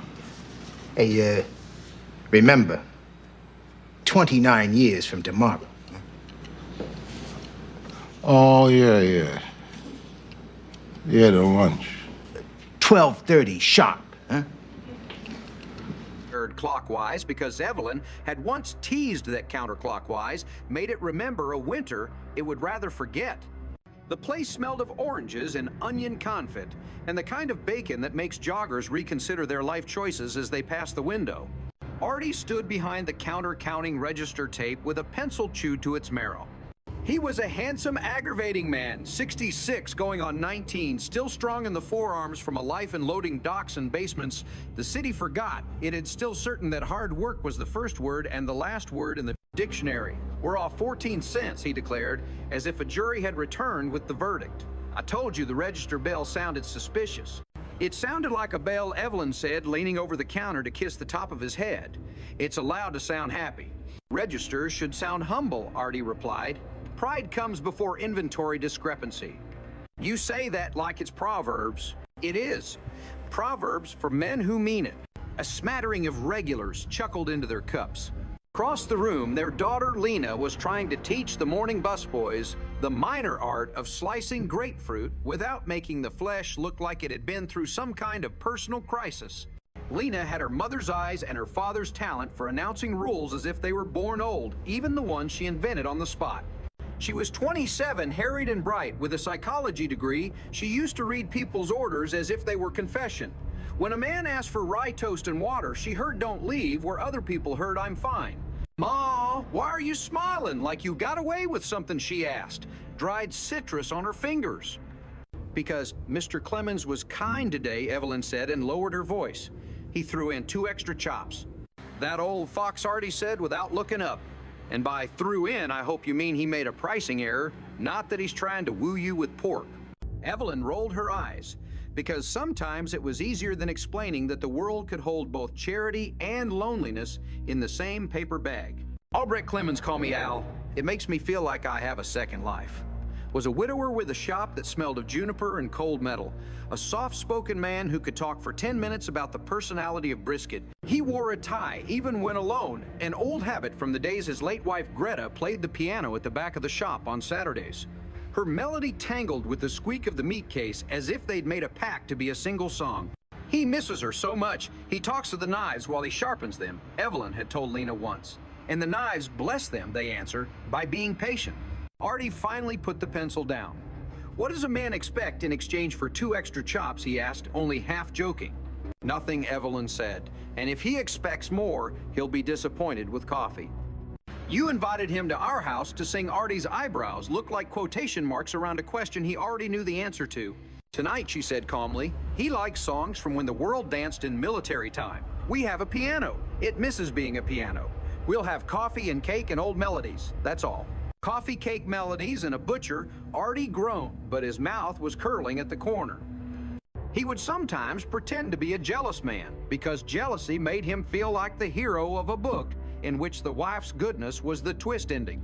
In truth, he trusted Evelyn more than he trusted his mirrors. He did not trust Price's city inspectors or any man who wore a scarf indoors. "You don't have to stay," she teased. "And let a stranger sing with my wife in my living room." He pressed his palm to his heart, mock wounded. "I'll be there in a suit made of suspicion." By late afternoon, the diner had thinned and the street turned glossy with a light rain that couldn't decide whether to leave town. Lena finished the books, kissed her mother's cheek, and promised to drop off her son at 6 the next day. Their son-in-law, Milan, a well-meaning, verbose grad student who believed in the spiritual potential of lentils, arrived just in time to help Artie haul 2 cases of soda to the storage room in the back of the bar he'd bought 3 years earlier and christened Harbor Light. "We'll count after the counting," Artie told him. "Then we'll argue about the counting. It's good for morale." "Everything's good for morale if you phrase it like a hymn," Milan replied. He was the kind of man who could empty a van with his hands while his tongue carried a dozen debates and a small sermon. He loved Lena with the ferocity of a man who had been lonely most of his life and found in her a person willing to translate him into a language he understood. Evening arrived like a good bartender, unobtrusive, necessary, soft on the light. At 7:30 on the dot, Al arrived at the apartment above the diner with a small bouquet of grocery store carnations he'd removed the price tag from and a standing rib roast wrapped away only a butcher could wrap it with twine tied in a square knot so neat it could be used to teach sailors. He removed his hat and his accent as carefully as if both items were fragile. "Your foyer smells like cinnamon and a memory of rain," he said, stepping inside. "It is very dangerous to let the nose be nostalgic. It forgives too quickly." "We cook to teach the nose forgiveness," Evelyn said, taking the flowers. "Please, sit. The piano is tuned the way old knees are tuned, good enough to carry us across a song, and we don't ask it to kneel." Artie stood tie loosened, but pride fastened as always, and shook the butcher's hand with a firmness that said, "I see you. Be good. Don't steal the silver or my wife's laughter." Al's hand was warm and dry, the hand of a man who knew both patience and the exact angle that separated tenderness from an injury. They ate cake first, because the world so often began with vegetables. It was Evelyn's orange almond cake damp with syrup the citrus oils singing the sort of notes the radio refused to play anymore.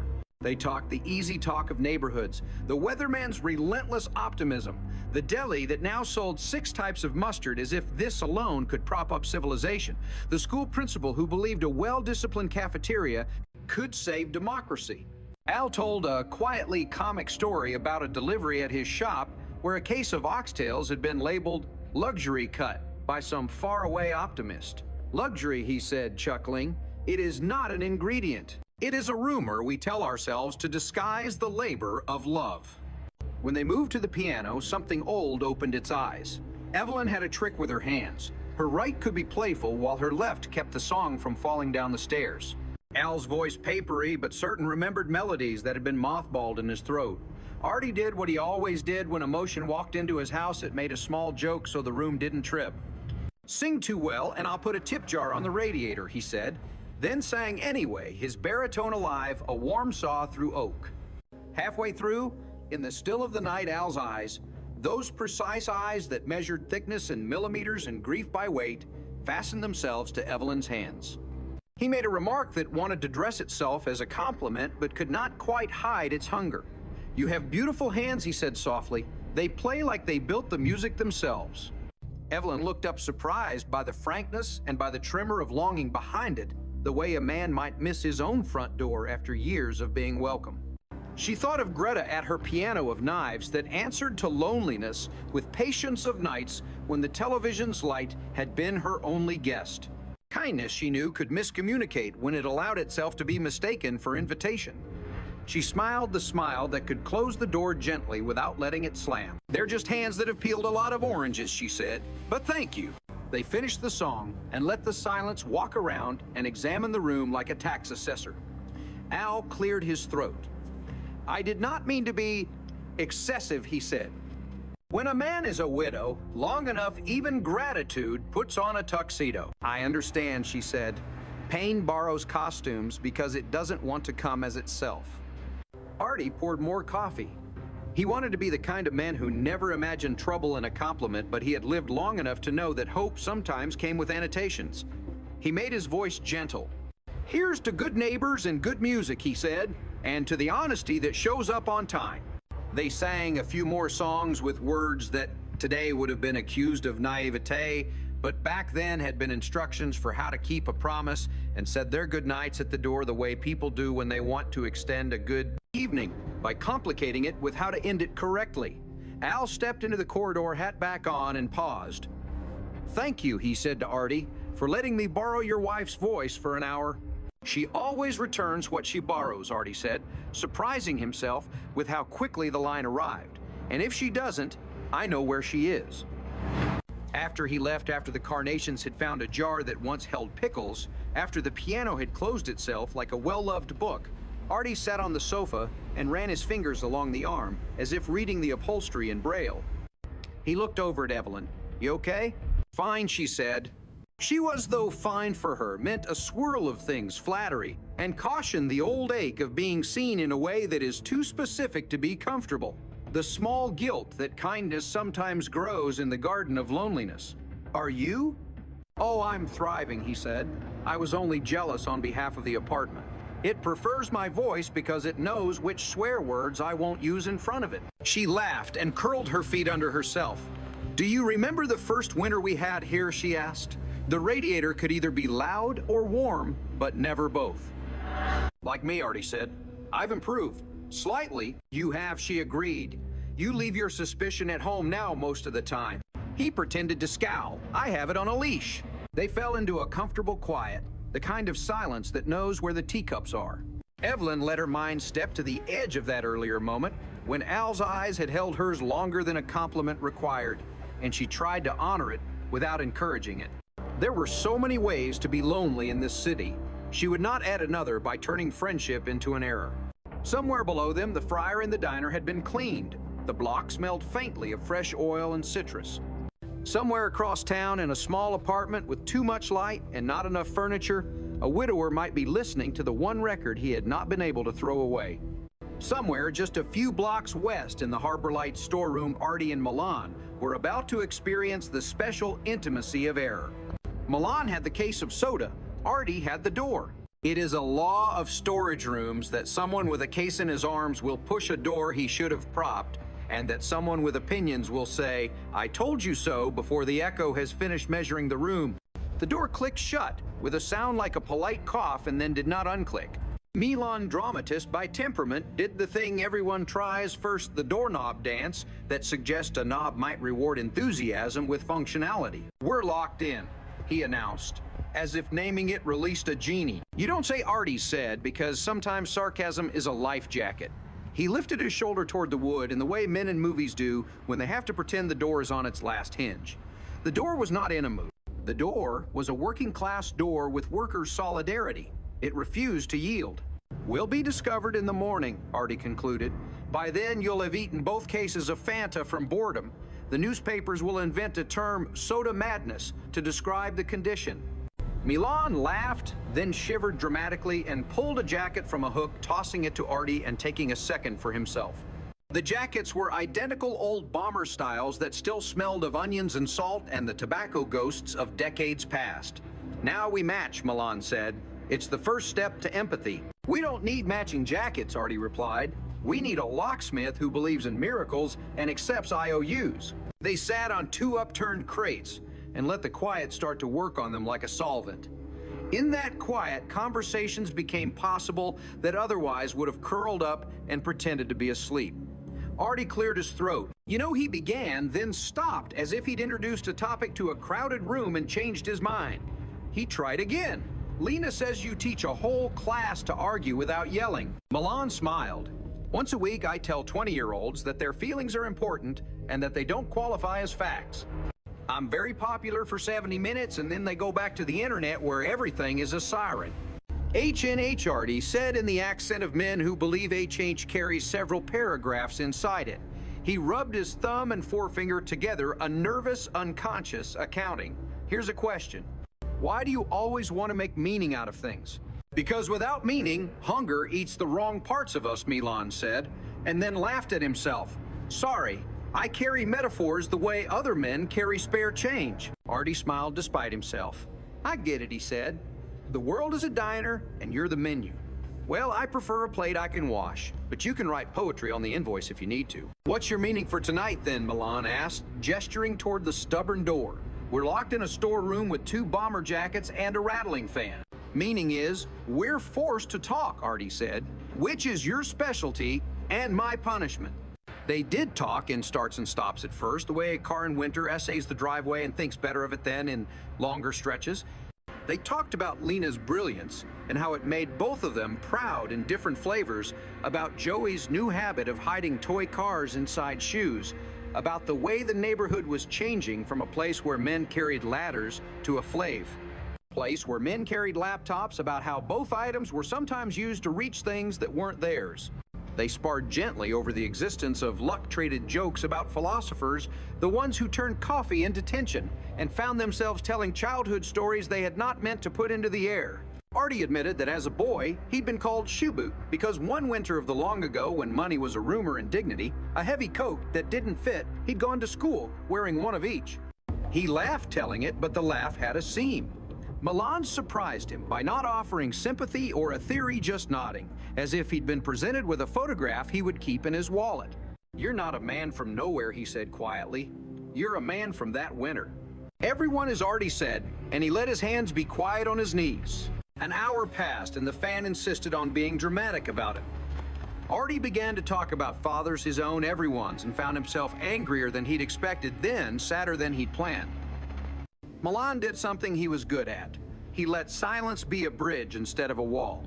When he finally spoke, he told a story he'd never told Artie, that a teacher had once pulled him aside and altered his life by a sentence that contained both "you are difficult" and "you are worth the trouble."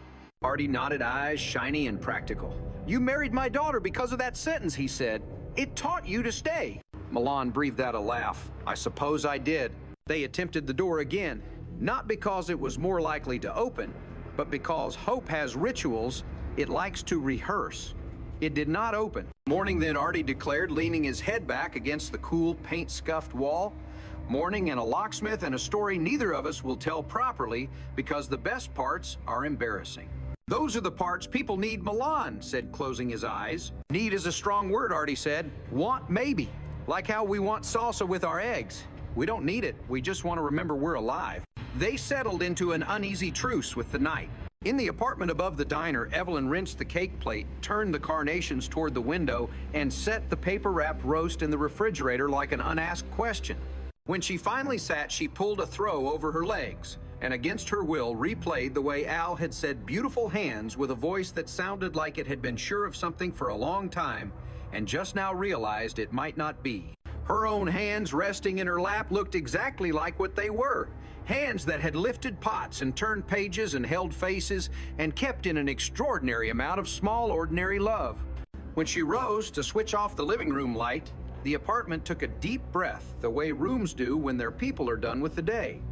Somewhere, a radiator ticked like a quiet metronome. Somewhere farther, a man she had been kind to was writing a thank you note that would sound to anyone else like a receipt. Down the block in the back room of Harbor Light, 2 men in bomber jackets who loved the same woman in different ways slept in awkward positions, their conversations still warm in the air, like the scent of oranges after the peels are thrown away. Over everything in the neighborhood drifted the faintest tune scraps of old standards and new promises, because places like people hum when they're trying to become a better version of themselves. Morning broke like a yawn.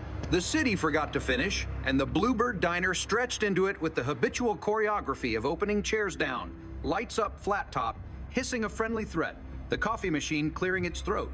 Like a preacher testing vowels. Evelyn unlocked the front door and felt the small suction of night, letting go a sensation.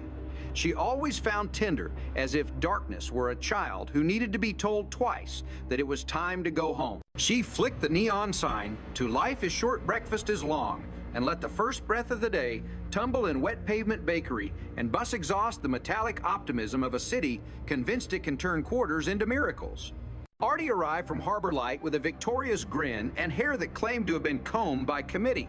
He wore one of the bomber jackets as if it were an heirloom and dropped the other onto a hook with ceremony. Freed at dawn, he declared.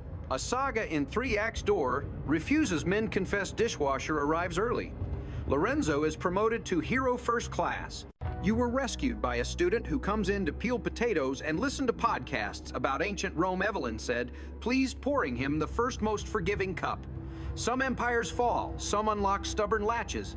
Artie inhaled the coffee and made the face of a man who still believes gratitude is a physical posture.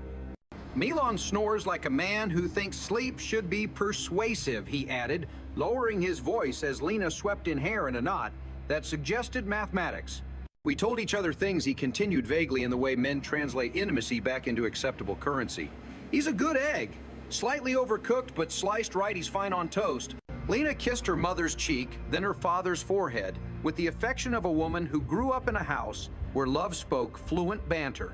I'm glad you didn't try to shoulder the door off its hinges, she said, glancing at the bomber jacket. You have that look. I tried, Artie said. The door filed a union grievance. The first regulars arrived Mrs. Patel in a cardigan the color of mint chutney, an art teacher named Gus with a portfolio under his arm and a defiant mustache, a nurse coming off nights who smelled like disinfectant and relief. They took their usual positions as if this were a theater rehearsing a very honest play. The grill accepted eggs and the room accepted stories. The morning special mushroom and leek omelet with a conspiratorial whisper of goat cheese went out to a chorus of politely surprised OS that Evelyn considered as necessary as salt. News travels in neighborhoods along the strange circulatory system of grocery lines and dog leashes. By the second wave of customers, people were already talking about two men accidentally locked all night like philosophers, a phrase Lorenzo had used when telling the story to the baker, and which the baker had given to a woman who ran a yoga studio and which the yoga studio had shared with her class in Savasana, the syllables floating through the pose. By the time the postman ordered his usual 2 eggs over the saga, included an arm wrestling match with the door and a philosophical debate about the ethics of inventory. Don't correct it, Evelyn told Artie. A good rumor is a communal blanket. It keeps everyone warm and a little ridiculous. Ridiculous is the city's official language, he said. I'm merely fluent. At 9, a health inspector appeared with a clipboard and the energy of a quiz nobody studied for. He was young enough to have a favorite app for everything and old enough to know that rules weren't the same as judgment. Lena met him with the unruffled smile she kept for storms and salesmen. Welcome, she said, as if he were a guest and not a test. In the spirit of radical transparency, I confess the grout behind the mixer is having an identity crisis and believes it is art. The inspector blinked, then almost smiled, then remembered his profession and didn't. He moved through the kitchen like a librarian, handling rare books, peering into corners and under ideas, making neat check marks that sounded like tiny hammers. He paused at a shelf of jars. Allergen labeling, he said, pointing at 2 unlabeled canisters that contained the eternal twins sugar and flour. You know this could confuse. Sugar and flour have marriage counseling every Thursday, Evelyn said, already reaching for the labeler Lena kept like a talisman. They're codependent but civil. She slapped on neat labels, Sugar Love Floor Gravity, and the inspector snorted before he could stop himself. Artie watched the dance with a kind of rueful admiration. He distrusted bureaucracy and adored fairness. Inspectors made him itch because they were both. When the young man finished, he stood at the pass like a soprano taking a breath. Overall, you're in remarkable shape, he said. A couple notes, a splash guard for the mop sink, and keep the allergens strict. He lowered his voice. Also, your pancakes are illegal. They exceed recommended fluffiness. Arrest me, Evelyn said, handing him a to-go cup and a slice of orange almond cake wrapped like a petition. I'll plead tender. After the inspector left, the diner exhaled. The stress that had crept into shoulders loosened the eggs, regained their confidence. The coffee remembered its calling. Lena squeezed her mother's hand under the counter, a quick pulse of pride. You turn danger into dessert, she whispered. It's a rare art. Dessert is the apology we make to ourselves for taking the world too personally, Evelyn murmured. Around noon, when lunch is a confession people make to their hunger, a small wave of strangers arrived with the look of cameras hiding in their eyes. A local food vlogger, tiny brilliant, always filmed from slightly above like a fairy, had posted a breathless review. Bluebird Diner cured my existential dread with a grapefruit that looked like it had hired a stylist she had said in a video watched by enough people to change the weather. The strangers, ordered with the reverent anxiety of pilgrims, handed a menu at the shrine. Evelyn pivoted to speed without letting generosity tumble. It was the old dancer's trick of making exertion look like delight. The kitchen was a happy machine. Gus, the art teacher, sketched the chaos on a napkin with the charcoal he kept like a beautiful secret. He drew the steam in cursive and titled it Industry with Intent. At 3, when the lull that thinks it is quiet draped itself across the room, a delivery driver in a jacket, 3 sizes too big, brought a small box to the back door. From Clemens, he said, and his voice had the halfway amusement of a man who had seen enough to guess the shape of everything. Evelyn took the box and knew before she untied it that Al had sent something delicate. Inside, 6 perfect sausages coiled like punctuation, a bundle of time, and a note written in the careful fountain pen script of men who learned their letters from teachers who wore cardigans and severity. Thank you for last night. I was carried by your piano like a man returns home and finds the lights on. Forgive me for saying a thing too forward with eyes that forgot their manners. If there is a way to be in your chorus without stepping on anyone's melody, I would like to try. A. She stood there for a moment, the stainless steel of the counter cool under her fingertips, the tinny tick of the clock above the back door counting something more interesting than seconds. Kindness had to be precise. She had taught herself that over years of being the person neighbors called when grief forgot their street. She wrapped the sausages back up and set the note aside. Later, she would ask Artie if he'd like to host a small thing at Harbor Light, soups and songs, nothing dramatic, a community night without permission slips, so that Al could be a voice in the chorus and not a confession under a lamplight. When she told Artie that evening, up in the apartment, he listened with the attentive face he put on when the conversation might contain one of those traps that were really opportunities. She read him the note and watched his jaw unclench into a crooked smile. Soups and songs, he repeated. I'll hang a sign that says, check your loan lines at the door. You can pick it up on your way out if you want it. Make it gentler, she said, amused. Loneliness is not a coat, it's weather. We give people umbrellas. I'll stock the bar with umbrellas, he said. And if your butcher sings too beautifully, I'll stand in the back and harmonize like a jealous radiator. She crossed the room and pressed her forehead to his, a ritual they had evolved in the way couples invent small liturgies to keep the world at bay. Thank you for trusting me, she said. I don't trust you, he replied, eye soft. I trust us. They began to plan the night in the language of grocery lists and seating charts in notes scribbled on the backs of receipts and the margins of a paperback cookbook. They'd serve a trio of soups Evelyn's tomato basil that tasted like a childhood well-behaved, a lemon chicken orzo that healed opinions, and a roasted parsnip pear that convinced skeptics that sweetness could be sincere. Al could contribute sausages on toast with mustard seeds that popped like good news. Milan volunteered a Moroccan lentil stew he made with a seriousness that bordered on prayer. Lena took on playlists and would coax neighbors who could carry a tune to carry it in public. We'll end by getting everyone to sing one simple chorus that even the shy among us can hide inside, she said. Something like, you are my sunshine, but less haunted by jukeboxes. The week unspooled with a purposeful clatter of preparation. In the mornings, the diner did its steady business of keeping people human coffee and choices, conversation and cutlery. In the afternoons, Evelyn experimented with a crumb she wanted in the parsnip soup, finding the exact angle where brown butter stopped flirting with burnt and committed to caramel. In the evenings, Harbor Light transformed tables pushed together. A stage area suggested rather than constructed, strings of lights rescued from a Christmas 3 apartments ago. The neighborhood's temperament shifted accordingly. A violinist with stage fright offered to hover in the corner and play like, I'm not here. A high school teacher who'd once dreamed of Broadway wrote yes in a message full of polite no's from the past. The inspector from earlier arrived sheepish with a tambourine and a six-pack. Off duty, he said. And I've been practicing circles. On the afternoon of the event, Joey, who had a small boy's talent for weaponizing curiosity, found new terrain for mischief. He hid his tiny blue cars everywhere. The adult eye would eventually land the pocket of Artie's bomber jacket, the sugar caddy, the potted basil, the hollow of a rolled-up poster that said, soup is how city says sorry. When Evelyn discovered the one in the sugar, she laughed and did not scold fishing it out like a message in a sweet bottle. We all want to leave a piece of ourselves in the places we're fed, she said, even if we're made of plastic. Al arrived early, asked where to set up, and in a gesture that tested his new lesson, immediately sought out Artie to shake his hand. Thank you, he said simply. It is a gift to be invited. Artie nodded the nod of the man in charge who has decided to be generous on purpose. Tonight we're a democracy, he said.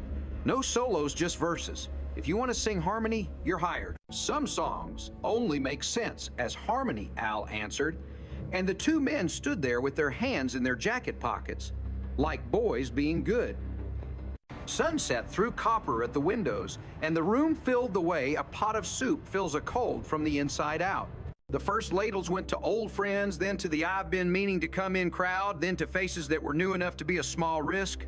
Lorenzo worked the door with the authority of a bouncer and the smile of a florist, stamping hands with an E in a circle that stood, he said, for everybody. Milan controlled the microphones with a benevolent tyranny, speak into it like it owes you money. And Lena floated between tables, translating shyness into courage.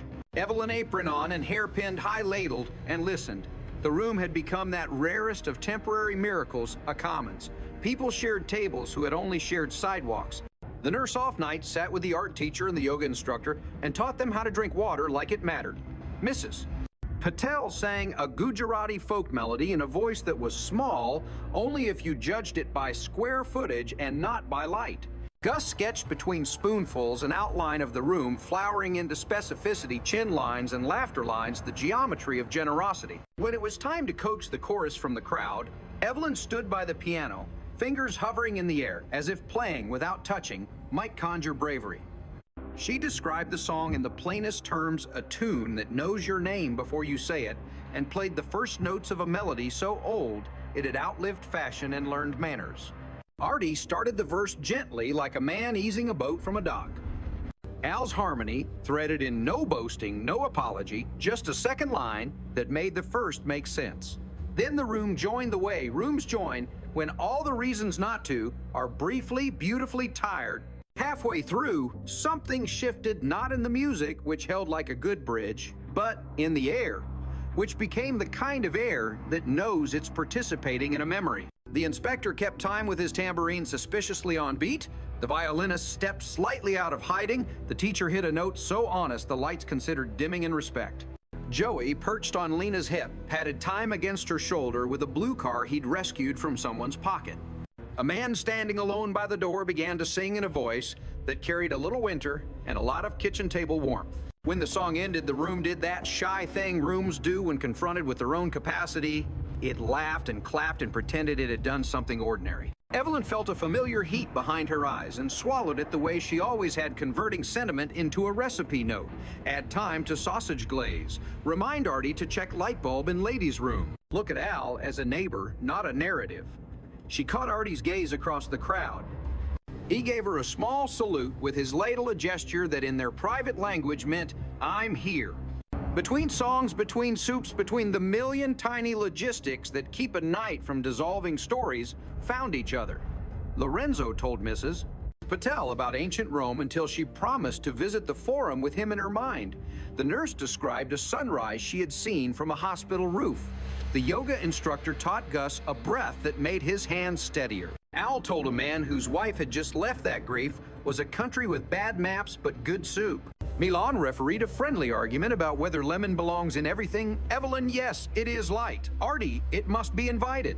Close to the end, with cups empty and throats warm, an older woman in a camel coat approached Evelyn and placed a folded piece of sheet music on the piano.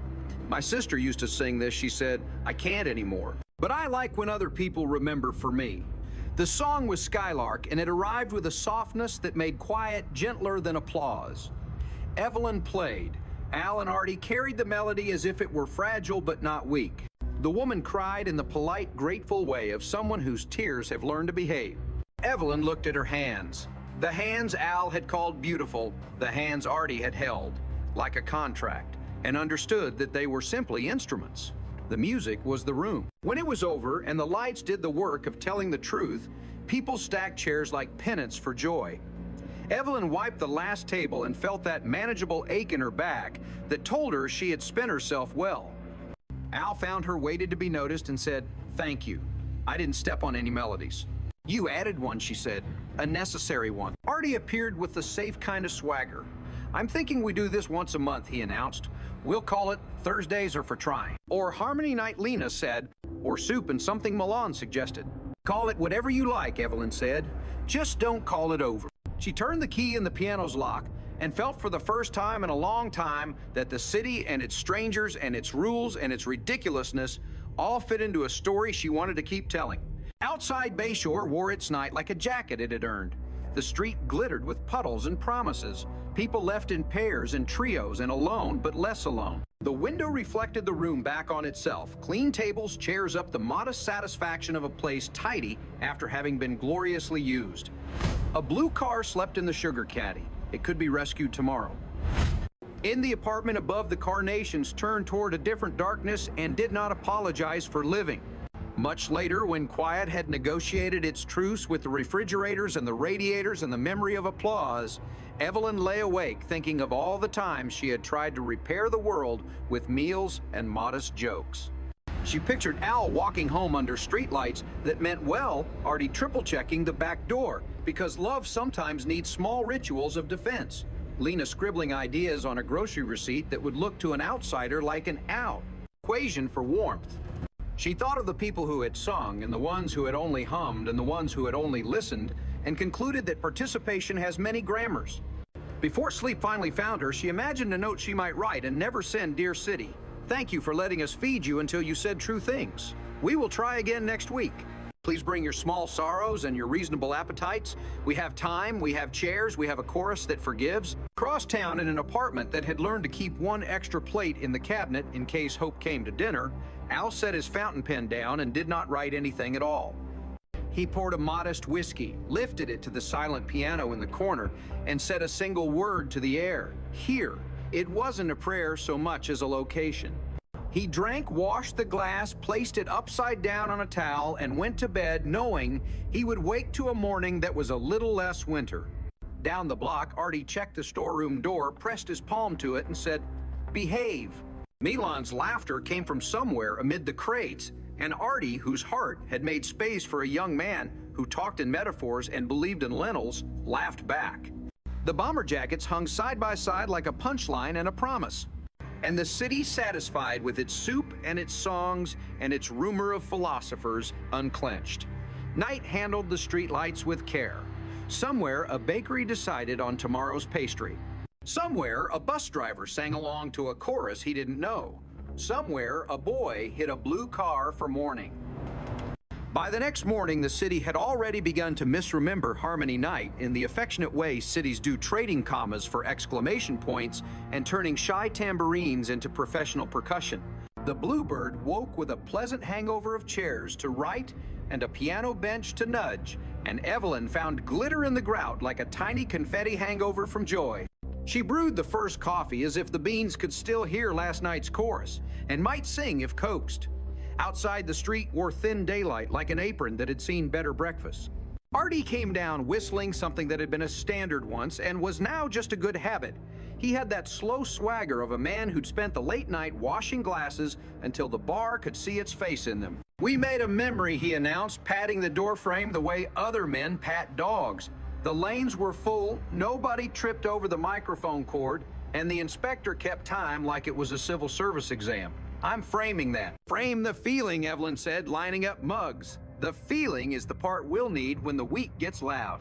The week is always loud, he said, but softly in case the week was listening. They were not 20 minutes into morning when the mail arrived, a long white envelope of officialdom, the small square one that promised invitation, the glossy thing that pretended to care about your future while asking for your money.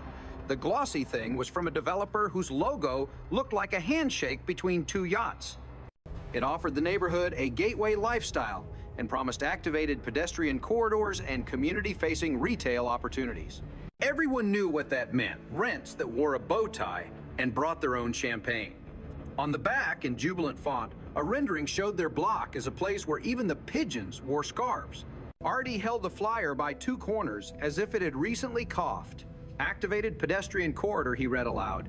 We already have one of those. It's called a sidewalk. It activates when people use it. Lena arrived in a whirl of hair, and resolved Joey balanced on her hip with the gravitas of a toddler who believes all doors should open because he wishes it. She kissed her parents and glanced at the flyer. The city's holding a meeting, she said, producing a folded notice from her tote. Business Improvement District proposal. Tuesday, stakeholder input encouraged. Stakeholders meaning people who can afford steaks. Input encouraged, Artie repeated. That's when they nod like bobbleheads and do what they had planned anyway. Sometimes they don't, Lena said. Sometimes they count who shows up. Then we'll show up, Evelyn said already, picturing thermoses and sandwiches and the way a microphone changes a person's height. We'll bring soup for courage. Lorenzo bounded in late teens pockets full of enthralling nonsense and announced he had been approached by a startup that delivered groceries via electric scooters and optimism. They said I have the face of last mile logistics, he declared, proud as a pelican. But I told him I'm needed where breakfast is a right, not a service.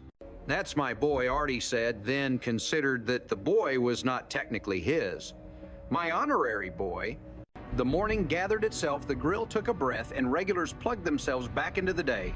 Gus, the art teacher, brought the napkin drawing he'd made of Harmony Night, the steam rendered with extravagant tenderness, and taped it to the wall beside the specials board.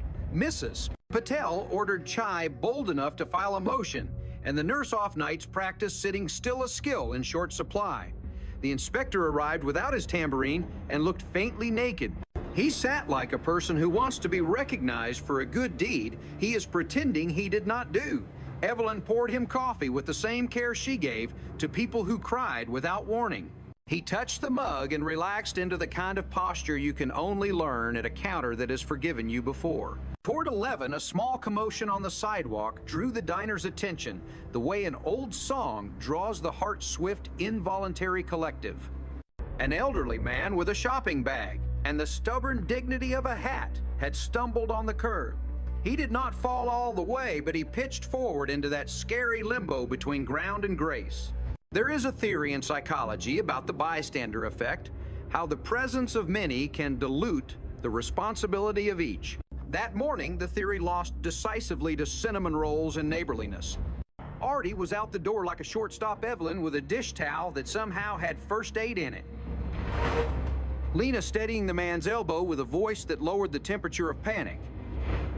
The nurse was on her feet before anyone had decided to ask, issuing comfort and an efficient medical check, her calm a small square of sunlight. I'm all right, the man insisted, embarrassed by the sudden attention, embarrassed to be a person with blood moving through him in public. My shoe caught an idea bigger than it could carry. We'll walk you where you're going, Evelyn said. And if it's nowhere yet, we'll invent a somewhere. Soup helps with gravity, Artie added, because he believed soup did that and more besides. They brought him inside, settled him with water and the dignity of being asked how he preferred his bread toasted. The man's name was Morton, and his hat had been his late wife's favorite of his hats. He seemed to feel the need to justify both the hat and the wife as if they were illegal in the new city. He told them he had been on his way to pay a bill the company refused to accept online because it desired evidence of his handwriting. He told them he didn't fall often, and that when he did, it felt like a breach of contract with his knees. He ate a bowl of lemon chicken orzo and grew younger by 15 minutes. You run a very human establishment, he told Evelyn as he left hat, adjusted balance restored. I will tell people who only go to places where the chairs match that, this is where the chairs make sense. Bring them, she said, and meant it. In the afternoon lull, while the refrigerators hummed their impression of patient bees, Lena hovered at the counter with a look that was either altitude sickness or the early stages of a confession. She produced a second envelope from her tote-thick paper tidy logo, the kind of stationery that knows its own name. She slid it to the middle of the counter like a chess piece she wasn't sure she wanted to move. I got an offer, she said neutrally, as if stating the time. A community research lab in Providence. Work on food access and mental health. It's the kind of thing I went to school for. The room went soft at the edges the way rooms do when the air is suddenly full of consequences. Artie's hand found the rag he uses to polish the same clean spot over and over. Evelyn reached for the coffee pot and didn't pour. Joey, for once, sensed the change and placed a blue card gently between his mother's palms, as if it were an amulet. That's good news, Artie said. A beat late, but sincere. It's a good thing to be wanted for the thing you learned to do on purpose. It's also far, Lena said, words careful as eggs. We'd have to move.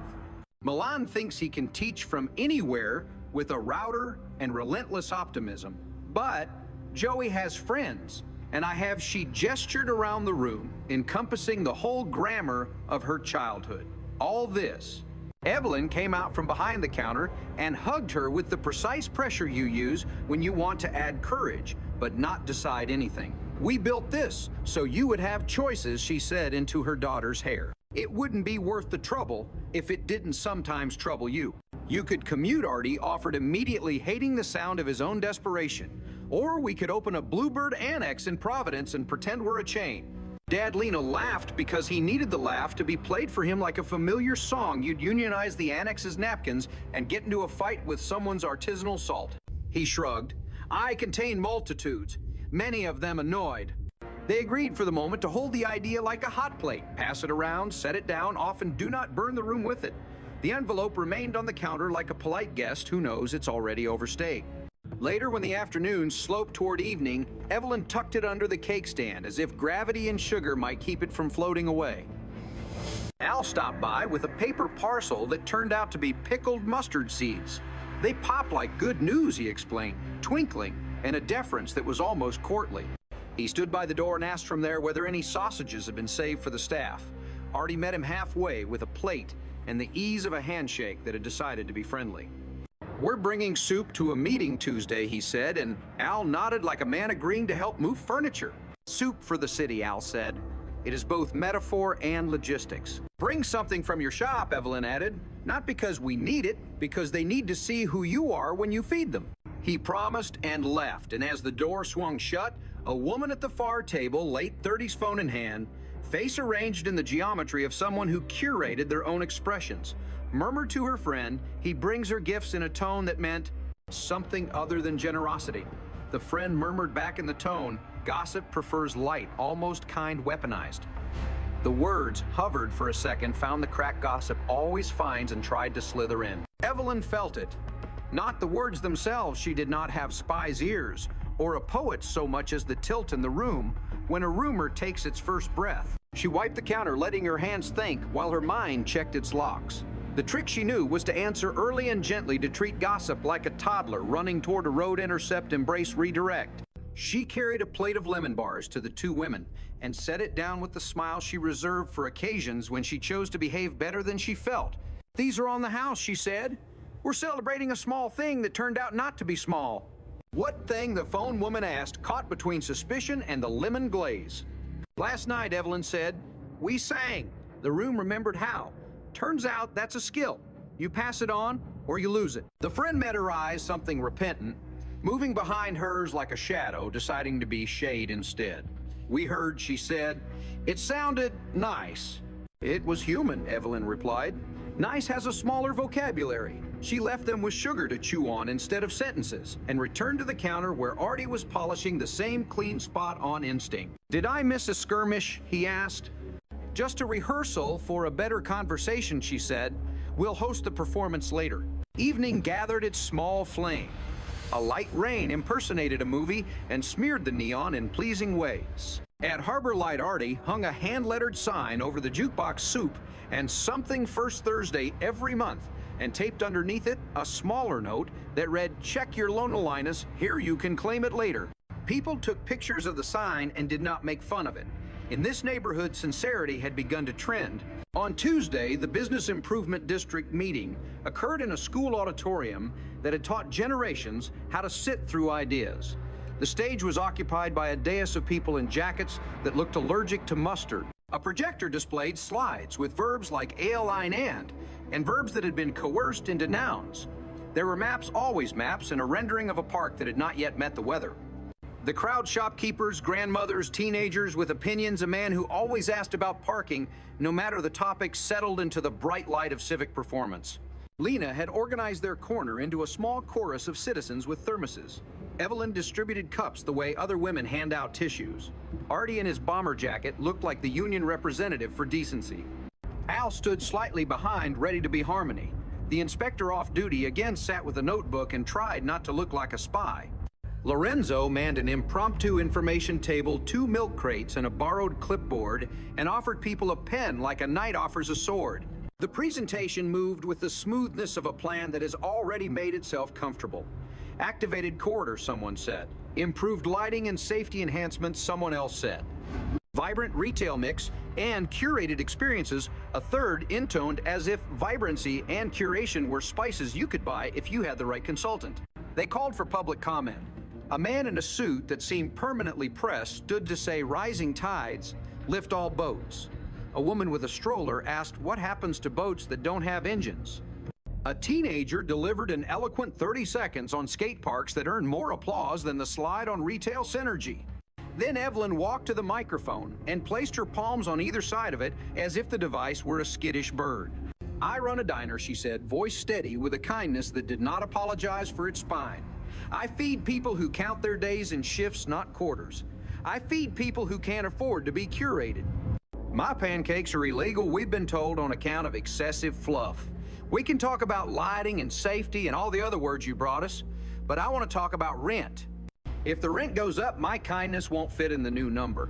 There was a quiet in the room that wasn't empty, just tidy making space for the next thing that needed to be said. She let it sit, then cued the chorus the way she cued a song. This is Al, she went on, gesturing toward the butcher who had stepped forward as if he'd rehearsed not rehearsing. He has a piano in his shop that misses being a piano. This is my husband who knows 50 ways to repair a stool, and exactly 3 to repair a heart. This is my daughter who helps strangers name their feelings so they can stop being so scared of them. This is Lorenzo who will tell you about Rome if you ask wrong. And Mrs. Patel and Gus and the nurse who caught a man before the ground did. Then Artie leaned toward the mic with a frankness that made his jokes land and his seriousness land harder. We're not against better sidewalks, he said. We're against a better sidewalk that leads to a locked door. If you raise the rent till we have to sell pancakes only to people who can spell heirloom with 3 vowels, then you haven't improved the neighborhood. You've replaced it. And I won't apologize for being unimpressed by your rendering. Al cleared his throat and his accent did the soft work of helping him be heard. Some of us are widowers, he said, surprising them by choosing that noun first. Some of us are immigrants twice first, from a country, then from a decade. We stand behind counters and pass you tenderness disguised as sausages. You can build shiny things, yes, but make room for the old things that keep you honest. Lena stepped up last and did the things she was born to do. She translated human weather into language urban planners could recognize without feeling attacked. She spoke about food deserts and mental health deserts and what happens when you pave over all the places where ordinary people do their daily repairs. She cited a study without sounding like a study, used the word evidence like a bread knife, and finished calmly with count us. Do not count us out. By the time they sat down, someone in the back had started a soft clap that grew legs and learned to move. Not victory, not yet meetings are not victories, but momentum, which is often what victory wears to work. The dais did not crumble. Nobody confessed to greed. The projector did not flicker out of shame. But the phrase rent stabilization options made an appearance it had not planned to make, and legacy business protections was written down by a man who looked like he'd never written a messy note in his life. To her surprise, the developer in the Yacht Handshake logo jacket approached after and asked where to get the lemon chicken orzo. If we build anything, he said, careful, contrite, adjacent, I want to be able to afford lunch there. We'll price it in kindness, Evelyn said. It's our most abundant ingredient. They walked home under the sodium lights, weary the way you are when you've used all the parts of yourself you like. Back at the diner, Joey found a blue car in the donation jar and solemnly moved it to the windowsill as if to say, some things are not currency. Artie flipped chairs up on tables like punctuation marks, satisfied endings to sentences that would begin again in the morning. Lena tucked the envelope back into her tote and did not look at it, which is a kind of decision that postpones itself. Much later, when the street had its quiet face on and the refrigerators had negotiated a ceasefire with the radiators, Evelyn sat at the kitchen table with a pad of paper and a pencil that had earned its eraser. She wrote soup night first Thursday harmony. Then below bid meeting follow-up, inspectors tambourine invite to next. Morton check on his knees. Developer send menu and message. Do not curate us out of our own lives. She added a silly item in the middle of the serious ones, the to-do of a person who refuses to let purpose eat delight. Try pickled mustard seeds and vinaigrette. See if they pop like good news. She looked at her hands when she finished the hands that cooked and consoled and occasionally shook when the stakes were personal. She placed the pencil down and thought of the blue car on the windowsill and the way a toddler's faith in hiding small treasures could repair a person's belief in the morning. She rose, turned out the kitchen light, and let darkness borrow the room without owning it. And because cities are poorly kept, secrets word started to travel before anyone formally sent it. Someone posted a blurry video of Artie saying, "A better sidewalk that leads to a locked door," and it was shared precisely 412 times by people who preferred sentences with bones. Someone else wrote a comment about soup as local policy that made a council member blush in private. A high school civics teacher assigned letters to the editor as homework. 3 kids came in for pancakes for research, then argued about whether community could be measured, and whether if it couldn't, it mattered more. Days stacked like plates. The Bluebird went on being the Bluebird Eggs Sunny Bills, handwritten jokes upgraded to classics by repetition. The rumor about Evelyn and the butcher did not evaporate exactly. Rumors seldom do. Instead, it found itself starved by absence of gossip-friendly moments. When people saw Al, they mostly saw a man with good knives and the humility to stop talking when the song needed him. When they saw Artie and Evelyn, they saw a contract written in laughter and dish towels. The neighborhood adjusted its lens. One night, the power hiccuped just enough to remind everyone they still believed in candles and in the rule that you sit closer when your lights are borrowed. Harbor Light became a safe house for battery stories and nervous laughter. Evelyn served sandwiches made of whatever had to be eaten before it melted. The inspector debuted a triangle to replace the tambourine, producing a plot development of dubious musical merit and undeniable charm. In the glow, Lena watched Milan teach Joey to make shadow animals on the wall, and her face did that quiet thing people's faces do when they're aligning multiple Futures Providence and Bayshore Research Lab and Real Life Lab blue cars. On windowsills and blue lines and grant budgets, she wasn't choosing yet, but she was trying on choices the way you try on coats in a store, 2 sizes, 3 colors, see which one you forget you're wearing. After the lights returned, after the last table was righted, after Artie declared triangles a nuisance to civilization, Evelyn stood a long moment at the front window, looking at the way the street gathered itself back into its habits. A bus hissed and knelt for a man whose day had been longer than his legs. Somewhere, a dog decided to be polite. Somewhere, a couple rehearsed a fight they would never have out loud. She pressed her palm to the glass and felt the neighborhood hum. It wasn't magic she knew. It was maintenance of dignity, of decency, of the small soup miracles you make by refusing to stop making them. And upstairs in a kitchen where carnations were fresh enough to be forgiven for their supermarket beginnings, she wrote a new list, because that is one of the ways a person like her tells the next day what it needs to do. Farmer's market, pears, think. You note to Morton include knee joke, rehearse skylark. Talk to Lena not as mother or boss, but as witness. Tell Artie his soup politics are handsome. Buy more candles. Teach Joey the phrase public comment and what it's for. Then she underlined in pencil what she underlines always, as if saying grace over the week, keep the chorus easy enough to join, keep the door light enough to open, keep the soup hot enough to mean it. 2 mornings after the meeting, the mail arrived with the quiet menace of a cat that knew the house too well. The envelope that mattered wasn't glossy or officious, it was cream, unassuming, the kind of paper that pretends to be shy. It bore their landlord's tidy return address and the word adjustment in a serif that had never once needed to apologize.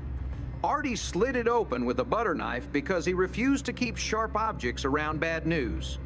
He read the letter once with his eyebrows, once with his jaw, and then a 3rd time with his silence. Say it, Evelyn murmured, because saying a thing out loud is the only way to put chairs around it. Market rate adjustment, he said, which is Latin for pay more to stay the same. 20%. He held the page by 2 corners as if the number might drip. They describe it like a weather report. Gusts of inevitability with a chance of consequences. Lena lifted her eyes from Joey's crayons, the blue car parallel parked on the menu like a citizen with rights. Is there a warning period? 90 days, Artie replied. Generous if you're a glacier. Silence moved through the diner with a dishcloth, wiping composure off the surfaces. The coffee machine sighed either in sympathy or because machines do what they do regardless. In the corner, Gus sketched a new line through his napkin cityscape, the way men draw better sidewalks when the streets in their heads are crowded. Mrs.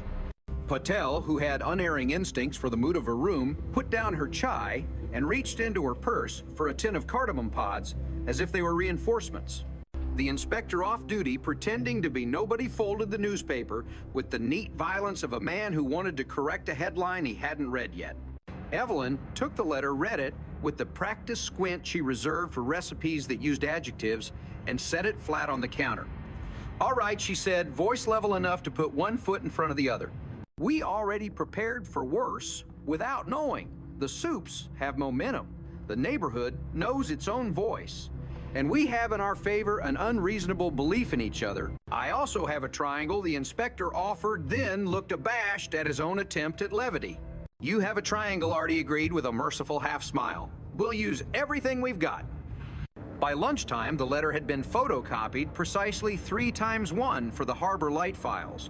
One for Lena's folder labeled Evidence, one for a legal aid clinic whose hold music would later teach Artie a patience he had not consented to. They did the day because the day asked them to eggs, behaving orders, taken decency, portioned in cups and bowls. But all afternoon, a second kitchen worked in their heads, a planning kitchen whose burners were phone calls, whose knives were sentences. When Al stopped in with a jar of something that looked like Mustard had discovered jazz, he found them in the strange posture of people tensed for grace. "I heard," he said, simply not asking how. News in their neighborhood didn't travel. It percolated. "We'll fight with soup and paperwork," Lena told him. "One for the stomach, one for the people who think the stomach is a metaphor." "I will bring signatures," he said, "and sandwiches. A person cannot argue all day and not be handed a sandwich. It is against the bylaws of grief." That evening, after they had stacked the chairs the way a poem stacks its last words, they convened at Harbor Light around the table that had the best hearing. Milan spread papers like a map of tomorrow. Legal aid says there's a possibility the building qualifies for a legacy business stabilization clause. He reported, shifting into the tone he used with undergrads and gods. But it hinges on continuous Operation Community Importance and whether the landlord ever accepted a subsidy for improvements. "Which he did," Artie said, pointing to an old scar on the back wall where a grant-funded electrical upgrade had left its autograph. "I kept the brochure because I liked the stock paper." "Of course you did." Lena smiled relief like a small exhale. "Tonight we bless the hoarders of documentation." They drafted letters with the kind of care people usually reserve for wills and recipes. Evelyn wrote like she cooked precise heat, lingering herbs. Artie wrote like he argued short sentences with calluses. Lena braided citations into human sentences. Milan found the city's web portal and coaxed it to accept attachments without taking personally the pop-up that said error, as if they had made a moral choice. Lorenzo organized volunteers the way a boy organizes a rebellion, exhilarated, earnest, outfitted with Sharpies. In the midst of it, real life insisted on being not merely backdrop, but co-author. Morton called to say his knee had forgiven him and to ask if the rumor about triangles replacing tambourines had any basis in fact. The civics teacher requested a stack of menus for curricular purposes and sent 2 students to interview Artie about the economics of pancakes. The yoga instructor left a note that said, "If you need people to sit still at a hearing, I can do that." Al's jar of mustard seed confetti found its way into a vinaigrette that made even the stubborn lettuce confess. Providence, meanwhile, refused to evaporate from Lena's periphery. The research lab kept writing politely persistent as a tide. "We'd love to host you for a visit," one email said. "Bring your curiosity and your most unreasonable question." She didn't know whether to pack grief or ambition. She mentioned it to nobody that night. Instead, she watched her mother say, "Pass me the stapler," to Artie, as if they had been stapling things together for 40 years and would staple the future if it flapped too much. Sleep, when it arrived, did its usual compromised job part repair, part rehearsal. Evelyn dreamed of a ledger whose columns were labeled kindness, and rent the numbers doing arithmetic she couldn't follow the equal sign ducking behind a curtain. Artie dreamed of a door that would not open until you told it a truth. Joey dreamed of hiding the blue car in a different sugar container, a strategy that, like so many, relied on mischief and faith. In the morning, they added a 5th soup to the rotation. because anxiety eats, and the fifth soup, a garlicky white bean with rosemary, was the kind that lent people sentences they didn't know they had. The specials board read white bean courage, which made 2 customers cry, and one write down the phrase on her forearm like a spell. A local reporter, the kind who still wore shoes that had met sidewalks, came in and asked permission to record background. "I'm not here for a fight piece," she said. "I'm here for the piece you put on the fridge with a magnet." "Then you'll need to talk to the fridge," Artie said, pouring coffee. "It holds more than we do." She hovered unobtrusively long enough to learn how the place operated on the backs of jokes and the fronts of aprons, and asked to speak to the landlord for balance. He would later email a statement cool as a stone in a pocket. "I value legacy businesses, but the market, the ellipsis did half the work." Between service and paperwork, life kept slipping in with its elbows. A teenage boy with a lip ring and shaky bravado asked if he could put up a flyer for an open mic he was sure nobody wanted. "We want everything," Evelyn told him. "It doesn't mean we can carry it all at once." The inspector, dragged by friendship into every room where courage needed a beat, stopped by with photocopies of a code clause and an apple tart he'd baked like a man interrogating butter. "Mrs. Patel taught Lorenzo to crack cardamom by listening." Milan announced a tiny grant had come through, enough for dishwashers at soup and something in bus fare for anyone who needed to testify. On the day of the hearing, the weather wore its best suit, cold, clear, honest. The council chamber smelled of varnish and microphones. The dais regarded them with that municipal mixture of patience and fatigue. The landlord sat 2 rows ahead in a jacket, the color of some consequence, flanked by a consultant who kept whispering as if ideas could be smuggled. A woman in a red scarf passed out stickers that read, "Keep Bayside human," and people stuck them to their chests like inoculations. Lena spoke first this time, not because she wanted to, but because she'd reached the precise point where fear and responsibility cancel each other out. She told a story about a boy, anonymous polite, who had come in after school too many times asking only for water until someone learned to slip him a grilled cheese and the sentence, "You're allowed to be hungry without being ashamed." She described the measurable effects of a place where shame gets smaller and appetite gets words. She cited the study the developers would respect, and the grandmother the developers would not, but should.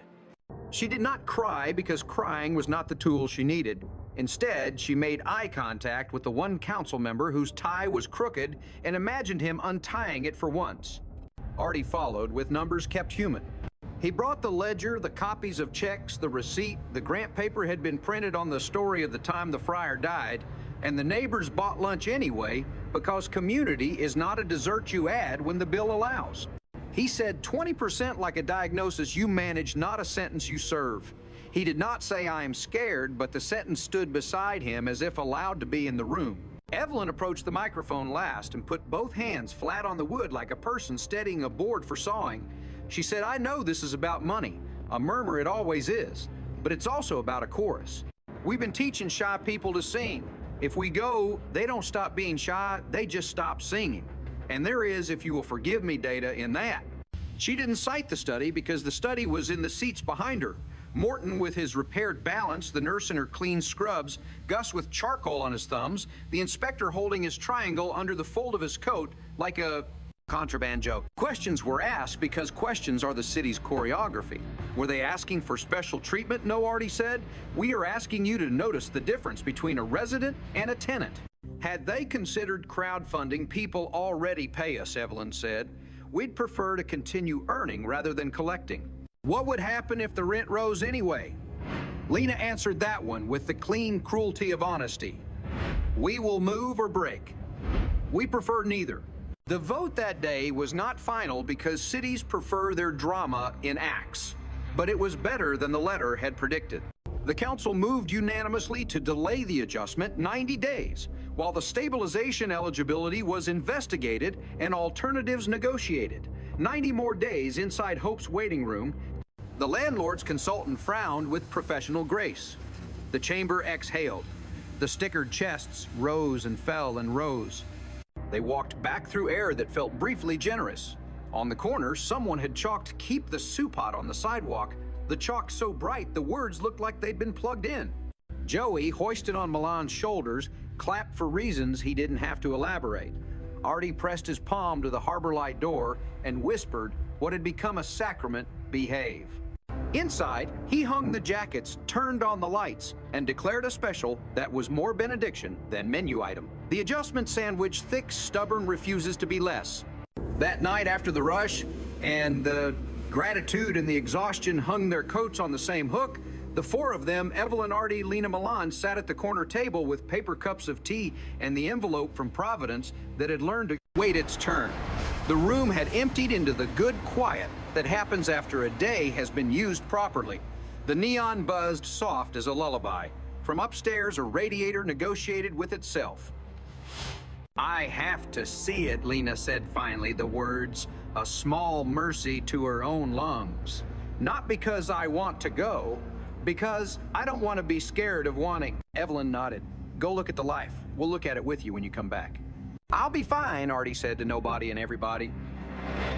People think I'm bad at change. I'm very good at it, as long as nothing changes. They laughed because jokes are the only way to move the air around certain truths. They chose a date. Milan arranged trains and childcare with the audacity of a man who believes the calendar can be charmed. Joey would stay with Evelyn and learn intensively about shadow animals and public comment.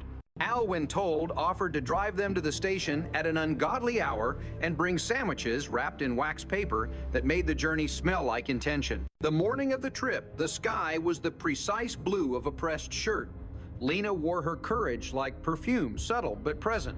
Milan slung a satchel across his body as if it contained both Socrates and snacks. Artie did the thing a man does when he wants to help and cannot eat check. Tickets, counted minutes, performed minor fussing as liturgy. Evelyn pressed a foil-wrapped breakfast into their hands like an oath and didn't say be safe because the words had never acquitted themselves. On the platform, the train arrived with the swagger of a plan. As they boarded, Lena turned back and saw her mother and father like an old photograph. Nobody had to tint Evelyn's hands tidy in the pockets of her coat. Artie's bomber jacket, ridiculous and correct. She waved like a person who had no theatrical framing instincts, which is to say, a person telling the truth. Providence, predictably, was charming as a well-read kitchen. The lab was bright and earnest, populated by people who wore their sincerity in comfortable shoes.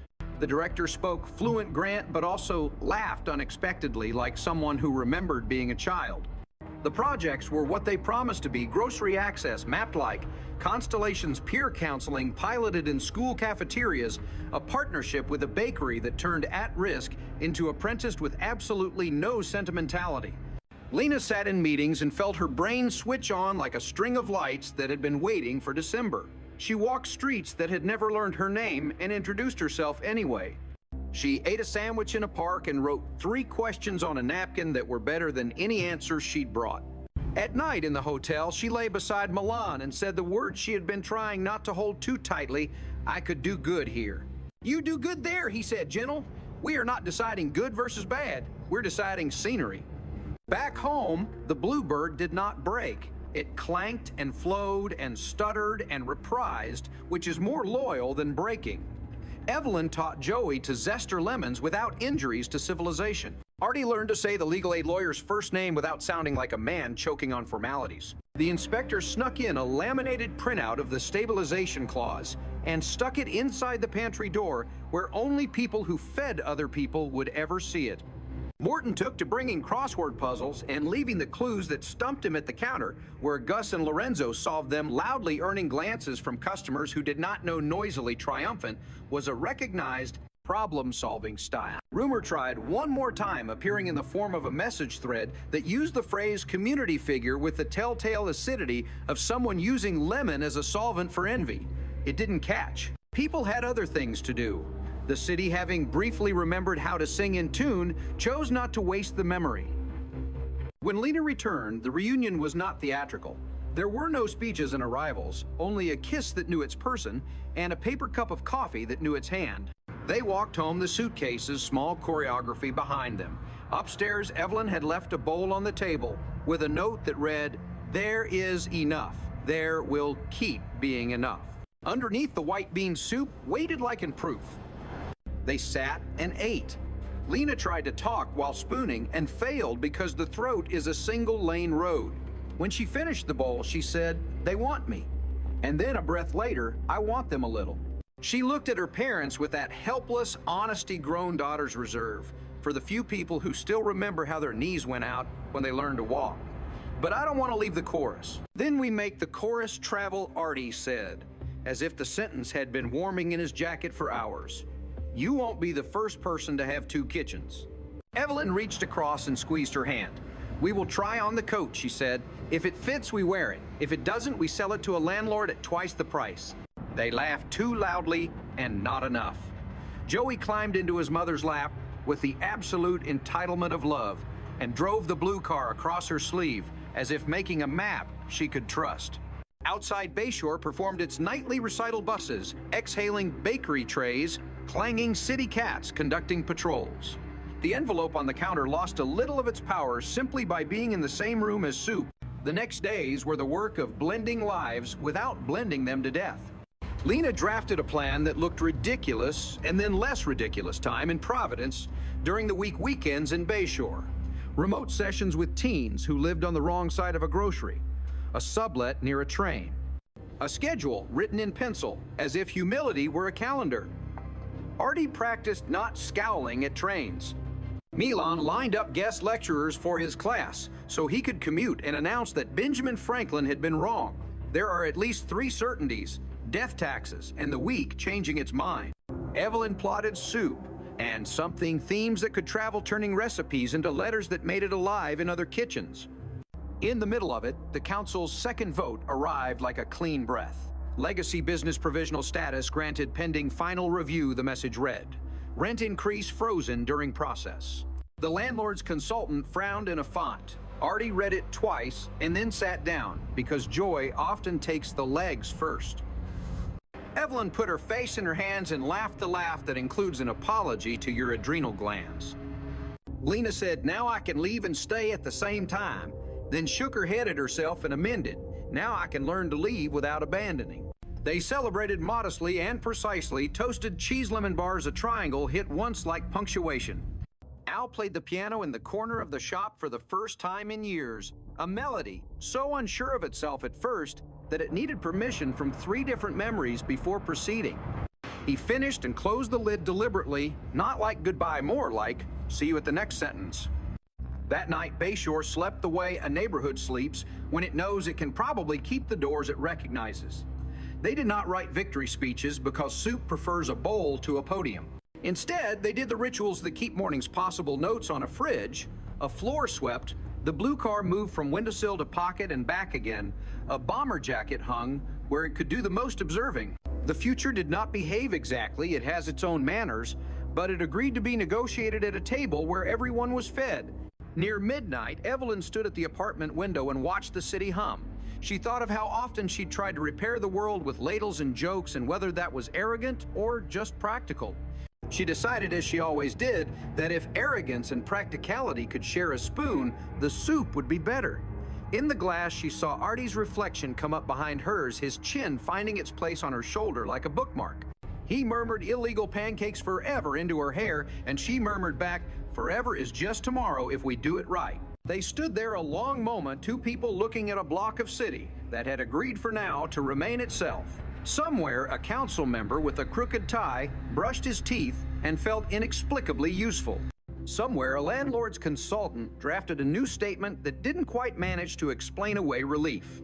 Somewhere in a small apartment with a piano that had remembered where it was a widower placed 6 sausages into a pan and listened to them pop like good news. And between all those somewheres, the chorus held easy enough to join, sturdy enough to lean on, carrying forward a tune everybody knew before they knew it.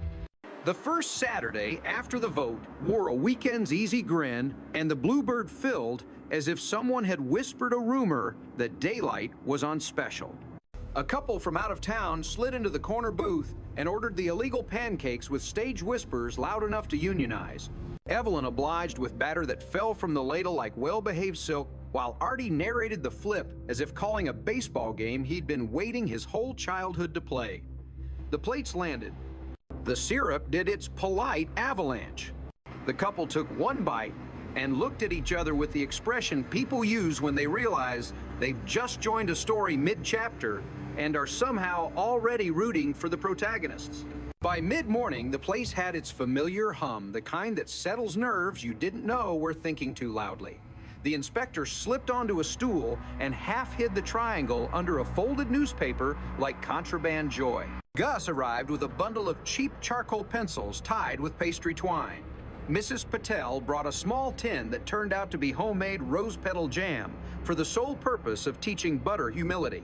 Lorenzo gave a 5-minute dissertation on Roman aqueducts to a bus driver who hadn't asked but was somehow better for knowing. At 11:30, the freezer coughed. Then it sighed. Then it participated no further in society. There was a kind of silence that only restaurants knew a silence, made entirely of moving parts that suddenly decided to study stillness. Evelyn set down her knife as if it might take the news personally. Archie opened and closed the freezer with the moral authority of a man who expected hinges to answer questions. The blast of not cold air had the tragicomic emptiness of a promise kept to the wrong person.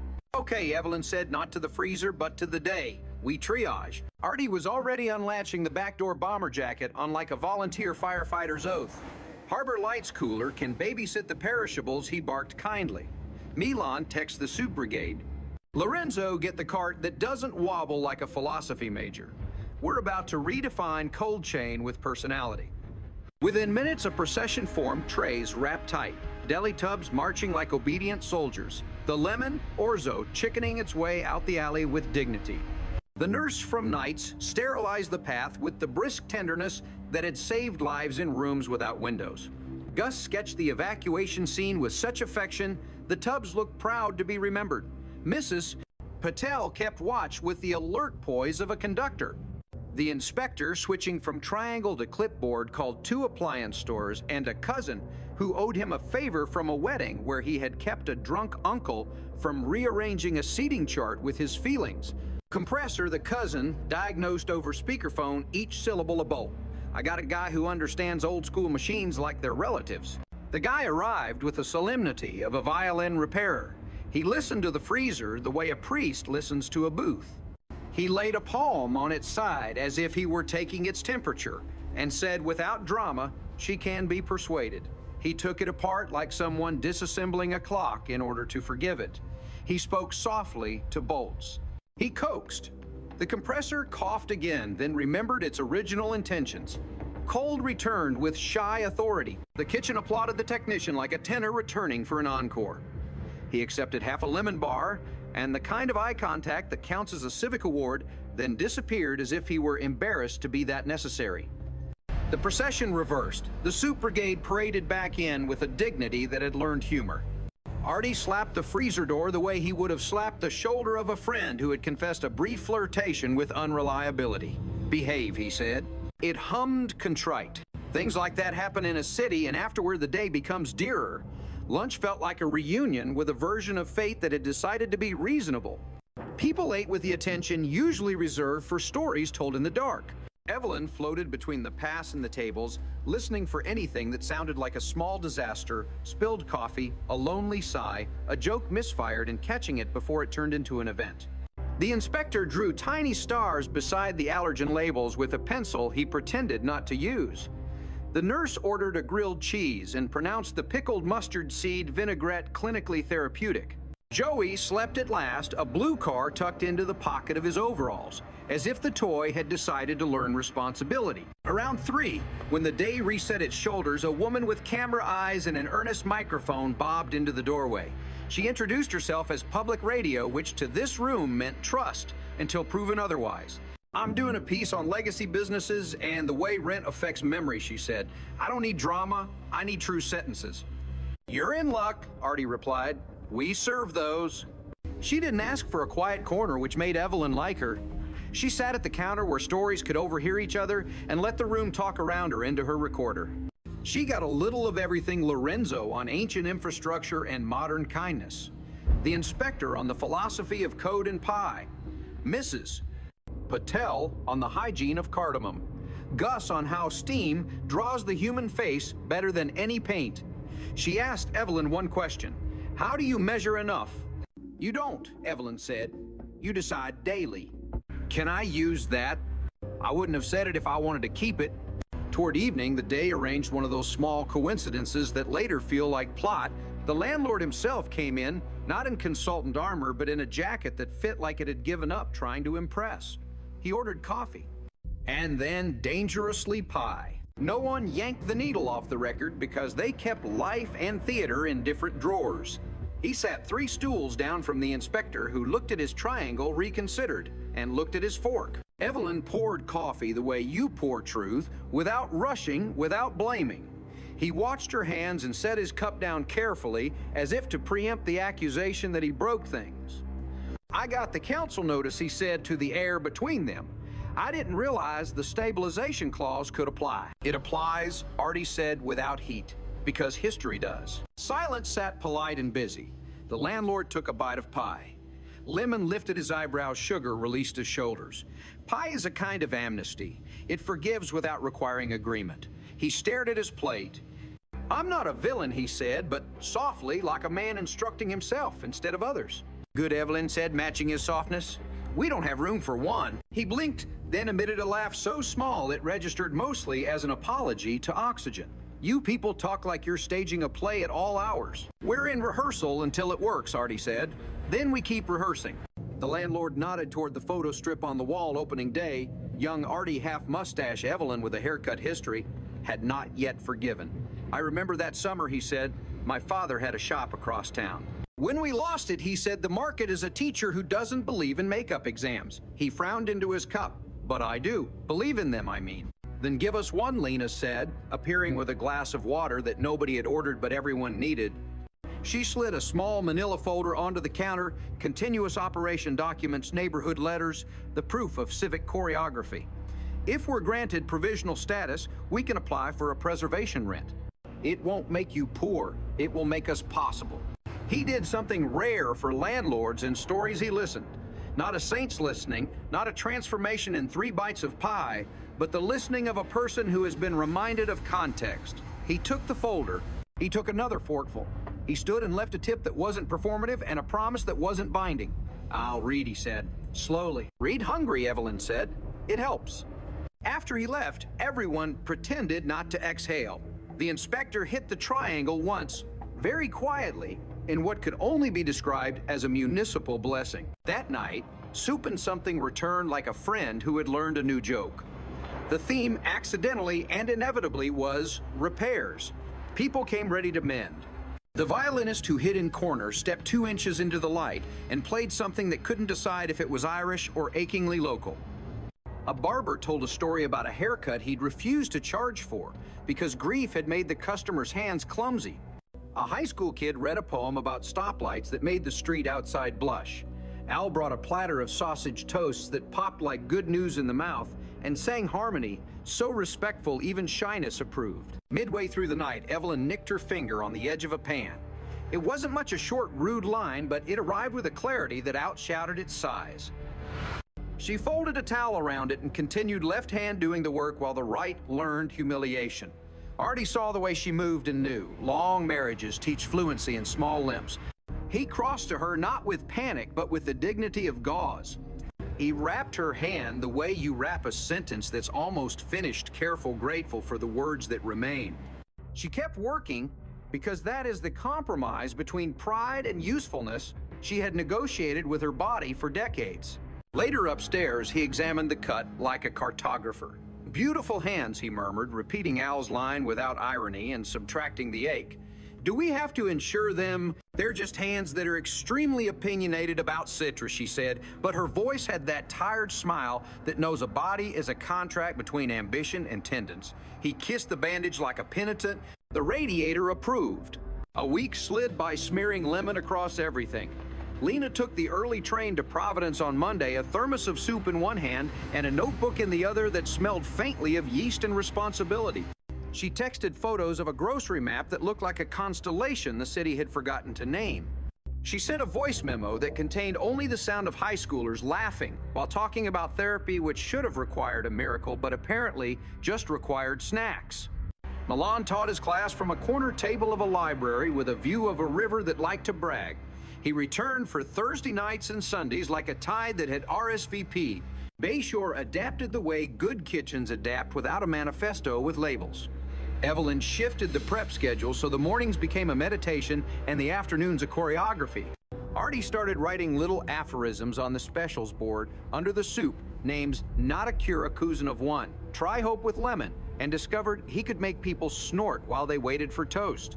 The inspector, whose name it turned out was Cal, which nobody resisted making into a pun, organized a code and cookies evening at the community center where tenants learned their rights while feeding their sugar. Gus hosted a lunchtime sketch circle at the back table. Twice customers accidentally went home with charcoal smudges and a sense of having been in a French movie by mistake. Not everything was charming. The developer with the Yacht Handshake logo opened a pop-up cafe on the next block with chairs that looked like italics and a menu that described coffee as small batch wakefulness. Their croissants were technically perfect and spiritually confused. A few regulars tried it and returned looking sheepish, as if they had attended a well-engineered wedding where no one had cried. Evelyn welcomed them back with the graciousness of a host who knows curiosity is a human vitamin. Tell me everything you liked, she said, meaning it. Then she learned what not to copy noise that sounded expensive, signage that assumed you loved fonts more than breakfast, a tip screen that asked for a philosophical stance. The landlord read slowly, which is to say, he read. Papers moved through rooms that had never smelled soup. The city called for one more hearing. The radio piece aired on a Tuesday morning to the astonishment of people who had already heard it live. We measure enough daily, the host quoted, and 1,000 commuters nodded at stoplights as if giving thanks to an appliance. The piece included a clip of Artie saying a better sidewalk that leads to a locked door, and the line graduated from sentence to bumper sticker to chalk prayer on 3 different blocks. The landlord's consultant hearing himself on tape saying market dynamics developed the faintest rash of self-consciousness. On the day, Lena returned from Providence to make the final soup, and something before winter truly declared itself. Snow tested the street gently, the way you test a step that once betrayed you. She walked into the diner with train hair and a face that had met a new horizon and respected it. Evelyn handed her a spoon without comment and nudged her toward the pot that needed tasting. Lena tasted and adjusted a wrist flick that had taught her more about leadership than half the books she'd read. She set the spoon down with a softened exhale. Okay, she said to the soup, to the day, to the strange luck of both were good. That night the theme was decision, though no one said it out loud because some words decide for you if you're not careful. The room arrived, hungry for sentences with commas and semicolons, the punctuation of mind still in process. The civics teacher read a letter from a former student who had learned finally that apology was not a currency but a tool. Cal kept time with restraint. Al sang a tune in German that understood being far from home and being home at the same time. Artie told a joke about taxes that shouldn't have been touching and somehow was. Evelyn played the left hand while her right healed and the piano forgave the imbalance. Joey hid the blue car in the tip jar for exactly 19 seconds and then rescued it with a gasp, because sometimes you must save what you love from your own metaphors. When it was time for the last chorus, the one they always chose because it was gentle enough to include the people who didn't believe they could sing, Lena stood next to her mother and didn't think about choices. She thought about harmony as an argument where both sides win. She thought about trains as conversations, not departures. She thought about grocery deserts and teenagers and soup's secret job as a vocabulary word. She sang and the room sang and the song rose to the ceiling and rattled the lights, just enough to remind everyone that electricity was always a negotiated truce. Afterwards, Snow had made up its mind. The street wore it like lace on a sturdy dress. The city went quieter without deciding to be silent. People hugged in the doorway as if they'd just survived something they couldn't name. The landlord appeared in the half snow, half neon, and stepped just inside to avoid deciding where to stand. He held a folded letter. He handed it to Evelyn with the solemnity of a decent man terrified of being mistaken for a generous one. Provisional stabilization extended while we finalized the preservation agreement, he said. Rent increase rescinded, replaced with a schedule you could explain to your most skeptical aunt. It's not charity, it's longevity. Evelyn unfolded the letter and read, and her face did that private storm-clearing humans reserved for moments when fear takes off its shoes.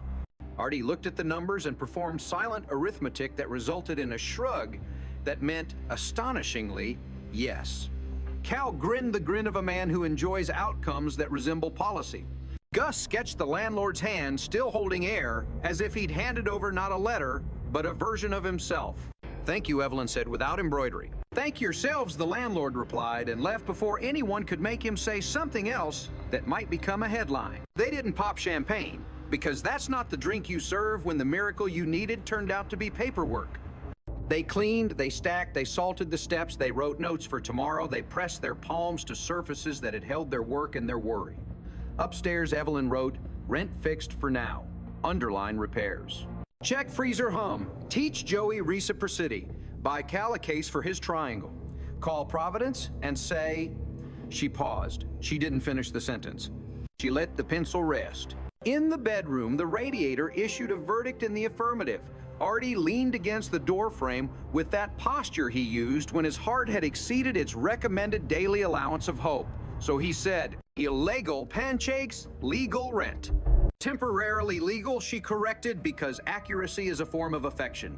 Then thank you for the gauze. "Thank you for the soups," he said. All of them. They slept a sleep that had furniture in it. In the morning, the city looked different for exactly 8 minutes, and then looked exactly the same, which is how you know you belong. The Bluebird opened. The coffee remembered the song. The freezer hummed with the chastened pride of a veteran. The first customer of the day sat at the counter and asked without knowing what he was asking for what's good. "Enough," Evelyn said. "We measure it daily." And she slid a plate across the counter like a promise that had decided to keep them too. The Bluebird's windows fogged with a cozy arithmetic of breath and coffee. When Evelyn flipped the sign and propped the door so the bell could show off, the day came in like a well-behaved dog. On the counter, Artie chalked the day's extra line under the soup's white bean courage, tomato basil forgiveness, lemon chicken orzo, optimism parsnip peer persuasion, and beneath them, pancakes illegal but compliant. He drew a tiny gavel next to the word compliant and added very small a heart. When the bell jingled, he called out hello as if he were tossing a rope. You could tell by the way people grabbed it that they'd had enough of slipping. Lena arrived in a predictable swirl of scarf and List's hair up in the knot that meant don't argue unless you brought evidence. She had survived a second week of commuting to Providence and back with only one crisis, a delayed train, and 3 revelations. The right boots, the right pierogi place, the right diner in that other city wasn't the right diner because it wasn't this one. She kissed Evelyn, high-fived Artie, and handed Joey to Milan with the faith of a long-practicing ringmaster who trusts the trapeze more than the net. Providence says my questions are unreasonable in a way that makes donors write checks, she reported, tugging off gloves. They offered me a schedule I didn't know I was allowed to ask for. Week on, week off. Remote in the middle. I told them I have to be present for soup. You used soup in a contract, Artie asked, proud as a parade. I did, she said. I made them agree to 3 Thursdays and 2 Saturdays a month. I said the chorus is part of my cardiovascular health. They probably think chorus is a workflow tool Milan added, already setting out chairs like punctuation. Good. Let him. Al came in backwards, holding the door with his foot carrying a piano cover under his arm like a dignified cape. New, felt he announced. For your keys. It is like telling a memory to lie down gently. He set it on the counter with ceremony, then took his place 2 stools down from the Inspector Cal, now publicly, and nodded as if each had just encountered the other at a town meeting that had gone unexpectedly well. There were, as always, small emergencies ranging from endearing to educational. The freezer hum chastened by the repairman's hands behaved like a reformed tenor. A delivery of eggs arrived with 3 heroic cracks that Lorenzo treated like a first aid drill, whisking sorrow into custard and turning breakage into dessert. A tourist couple studied the menu like an atlas and asked if illegal pancakes were truly illegal. Artie assured them their crime would be recorded only in their private history of excellent decisions. Gus sketched a portrait of Mrs. Patel so tender it looked like the drawing itself was trying to be respectful. At noon, the power blinked twice, decided against drama, and stayed. A blizzard warning crawled across someone's phone screen with the unreassuring calm of official weather drama. Within an hour, it was everywhere on radios and lips and the sparkly unease behind eyes. The forecast carried that emotional baritone that makes old men nod and teenagers text for fun. By 2, snow had started to solve for X in the equation of sidewalks. Cal popped in and suggested candles pre-counting. Evelyn set aside a crate of tea lights like a prayer she fully expected to use. When the storm arrived for real people made the standard human decisions. They hurried, they slowed, they bought milk, they forgot batteries, they remembered neighbors. The Bluebird refused to pretend this was anything other than the thing the Bluebird was made for. Artie set out 2 extension cords and labeled them Charge Your Hope and Charge Your Phone. Evelyn rewrote the specials board in bigger, steadier letters, If You're Cold, You're In. The chorus of kettles rose like practical music. Milan shoveled in odd rhythmic bursts, narrating his effort as if he were hosting a radio show called Snow and Philosophy. Joey wore 2 mittens and 1 blue car in his pocket, an arrangement that had to be negotiated every 9 minutes. By dusk, the diner was full of the right kind, of stranded the people who live within walking distance of a good idea. Morton arrived in his veteran hat and sat at the counter with the posture of a ship that had chosen a harbor. The yoga instructor set up an impromptu breathing station by the window. 2 high schoolers dragged in a neighbor with a cane and the righteous confidence of kids who had passed a moral pop quiz. A corgi in a sweater, attached to a woman in a parka, parked itself under a stool with the integrated authority of dogs and teapots. Around 6, the lights hiccuped and went out with theatrical timing, then did not come back. A collective sound rose in the room, a cross between a gasp and a giggle, the human throat's version of course. For a moment, there was real, dark, honest, democratic, and then the candles bloomed dozens of small agreements. Shadows invented a more flattering city. The register sulked, the coffee grinned, the soups declared themselves self-sufficient. Someone in the back murmured, "It's beautiful," and then apologized for liking the inconvenience. Evelyn said, "You're allowed," and meant it. Soup and something happened without microphones. People told shorter stories because flickering teaches economy. The barber described cutting hair by flashlight during a blackout in '03, and the way dignity looks lit by a phone. Mrs. Patel sang a monsoon song so soft, the room leaned forward to be caught by it. Cal officiated a brief lesson in what beeping means for the carbon monoxide detectors, and then having checked them, all sat and kept time on the triangle with 2 fingers, because the third was busy holding a lemon bar steady. At one point, the door opened to admit a wind dressed like an intruder, and behind it, the developer in the yacht handshake coat, hatless hair honest. He stood with his hands visible and asked if anyone had room for one more. They did easily. He sat near Morton, and an argument nearly started about whether city snowplows were doing it wrong. It didn't. Instead, they discovered a shared admiration for salt well applied and children in snowsuits shaped like splendid regrets. In the dim, the landlord's letter on the community corkboard photocopied, highlighted, underlined, glowed like a relic. People kept looking at it without touching it the way you look at a photograph of your grandparents on a day when you still thought weather was a story told only about the sky.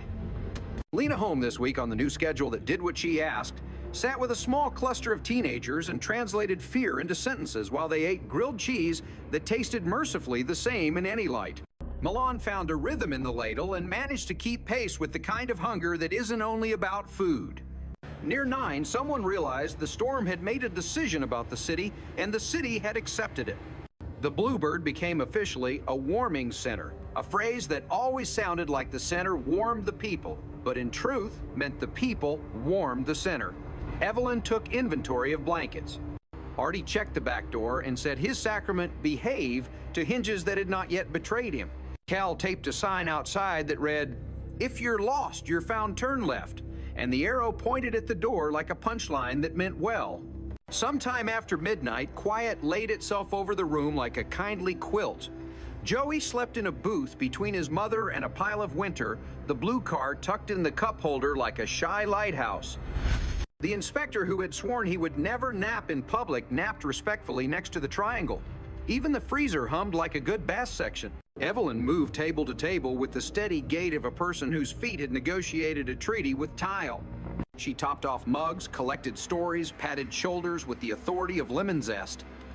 When she sat for a stitched-together minute, Artie slid a mug in front of her and pretended not to admire the bandage on her finger as if it were a tiny medal. "Put your hands in your pockets for 10 minutes," he staged, whispered. "I can't," she said. "That's where my reassurance lives." She tucked them anyway, briefly in a concession, to the man who had wrapped them earlier like a vow. Around 2, a small crisis did what small crises do and arrived disguised as insult. The blue car went missing. Joey woke padded empty pocket and made the particular sound a child makes when a symbol disappears, not yet tears, rather thunder rehearsing. Lena stood all calm and graduate school and began the search that parents perform in the exact order of their hopes. Under the napkin holder, no. Between the seat cushions, only coins and a laminated fragment of an old menu that listed grapefruit suspicious. In the tip jar, someone had already hidden a different toy there. Joey, it turned out, was not alone in his habits. People noticed the search and joined it without ceremony. Morton checked his hat brim. The developer looked under the table with a rich guy's sudden, honest panic. Cal tapped the triangle 3 times, not a joke, more like sonar. Evelyn knelt candlelight a halo and peered under the counter where lost things retire.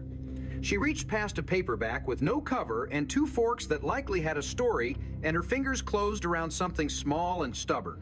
She pulled it out, brushed it with her thumb, and held up the blue car like a courtroom exhibit and a benediction. The room applauded, more than strictly necessary. Joey clutched it with the seriousness of a sworn oath, then placed it in the pocket over his heart and fell instantly back to sleep with the relief of a person whose metaphor has been restored. When light came stingy but brave, the power came with it, as if the two had been arguing in the dark and decided to keep the relationship for the children. The city exhaled electricity and uncomplaining radiators. People stretched returned chairs to their upright moral position and put their gratitude away neatly to be used again. Outside plows performed belated choreography. Inside, the Bluebird smelled like coffee and damp wool and a new day already making promises it intended to keep. The storm had left one necessary chore shoveling out the path to Harbor Light, so the cooler could pretend nothing had ever asked it to become a hero. Artie and Milan took turns in a cadence that sounded suspiciously like a sea shanty, while Lena salted with a scientist's restraint. Al brought a thermos that tasted like Germany and a childhood, and Cal showed up with a brand new shovel he swore he'd had forever. Mrs. Patel appeared with a jar of pickle that could command armies. Gus drew them all into the snowbank ledger of his paper, and for the rest of the week, people would recognize their own good posture taped up next to the specials board. Days resumed their decent, hard-working habits. The developer's pop-up cafe finally found its tone, less italics, more chairs people could imagine having an argument in. He stopped by with 2 bags of good beans as a tribute and asked a public question that sounded almost private. What do I do to be useful? Evelyn assigned him the same homework she gave everyone with money and curiosity. Go listen to. Teenagers without making a speech after, and he took it without negotiating the deadline. Cal's Code and Cookies night became standing room after he added the word heat to the flyer and included a photo of the triangle like a celebrity cameo. Lorenzo, drunk on civic responsibility and cardamom steam, started a Saturday repair cafe at Harbor Light where elders showed kids how to darn socks and kids showed elders how to reset a Wi-Fi router without calling it names. 2 of the teens from the storm night came back with guitars, then with homework, then with a sentence Evelyn could have embroidered. It's easier to do math where soup happened. In Providence, the lab directors did not flinch when Lena told them she needed Thursdays and 2 Saturdays and her mother's soups in her calendar as recurring events. Bring us a traveling version of Soup and Something. They said instead, correctly guessing that the only evangelism she believed in involved ladles and harmonies. She sketched a pilot community kitchen's youth workers' clinics that smelled more like orange peel than paperwork. She asked for a small budget and got a slightly larger one, then replied with a noise Artie later described as a polite whoop. The landlord kept reading slowly and at surprising intervals sent questions that indicated comprehension.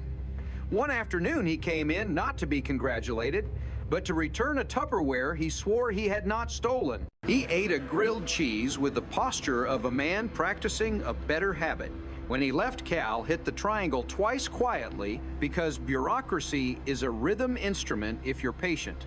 A letter arrived this time on city letterhead that said the preservation agreement had left committee with minimal edits and would be voted on before the thaw. Evelyn read it with the cool head she used for recipes that sneak in unfamiliar spices and smiled. A smile Artie had privately ranked as his favorite, the one that contained relief defiance and a grocery list. She taped the letter next to the register not as a trophy, but as a way of training tomorrow to behave. On an ordinary Tuesday, a student journalist with a pen fidget, a brave coat, and a notebook, already full of eraser ghosts, came in for the radio follow-up and asked the question that startled everyone by being the right one. How will you know when this is success and not just survival? Evelyn didn't need to look at the ceiling to find the sentence. She looked at the coffee. When we're bored, she said, not bored of the work, bored of the drama. When the rent is a number we don't discuss at the counter, when the freezer hum is an old song. Again, when kids drop in to complain about algebra, when soup and something feels as unremarkable as brushing your teeth. When the chorus is a habit, the student wrote it down the way you write down a recipe you'll actually make. She asked Artie for his metric and got when I stopped polishing the same clean spot while pretending not to worry. She asked Lena and got a paragraph involving adolescents and fruit stands. She asked Cal and got when I am out of a job because every building behaves. She asked Al and got 3 sentences about knives that knew the difference between silence and solitude. Late winter became early, almost spring, and the eggs at the market began to brag. On a bright day that pretended to be warmer than... If the bunker apartment had a warning label, it would say, do not assume calm. Calm is temporary. Calm is a trap. Because in this household, peace is never a stable condition. It's just a brief pause between arguments, jokes, misunderstandings, and those tiny domestic moments that somehow grow into full-scale emotional earthquakes. And the funniest part is that the spark is almost always something that should be harmless. Something you could hold in one hand. Something you could laugh off in 10 seconds. Except nobody in this family knows how to laugh anything off. This stretch begins with Gloria making a simple choice that she assumes will be exactly that. Simple. She buys a wig. Not because she's trying to become someone else, but because she's a young woman who wants to experiment, to feel cute, to mix up her look without committing to a salon appointment that takes hours and a paycheck. It's playful. It's harmless. It's the kind of thing people do when they want to feel fresh. She puts it on and steps into the room expecting mild reactions. Maybe a compliment, maybe a joke. But Mike's reaction is intense. Not rude, not creepy, not even consciously wrong, but loud in its meaning. He lights up like he just found a secret door to romance. Suddenly he's extra affectionate, extra excited, extra warm, like his whole emotional thermostat jumped 10 degrees. Gloria is flattered for about 5 seconds, and then the thought arrives. Why now?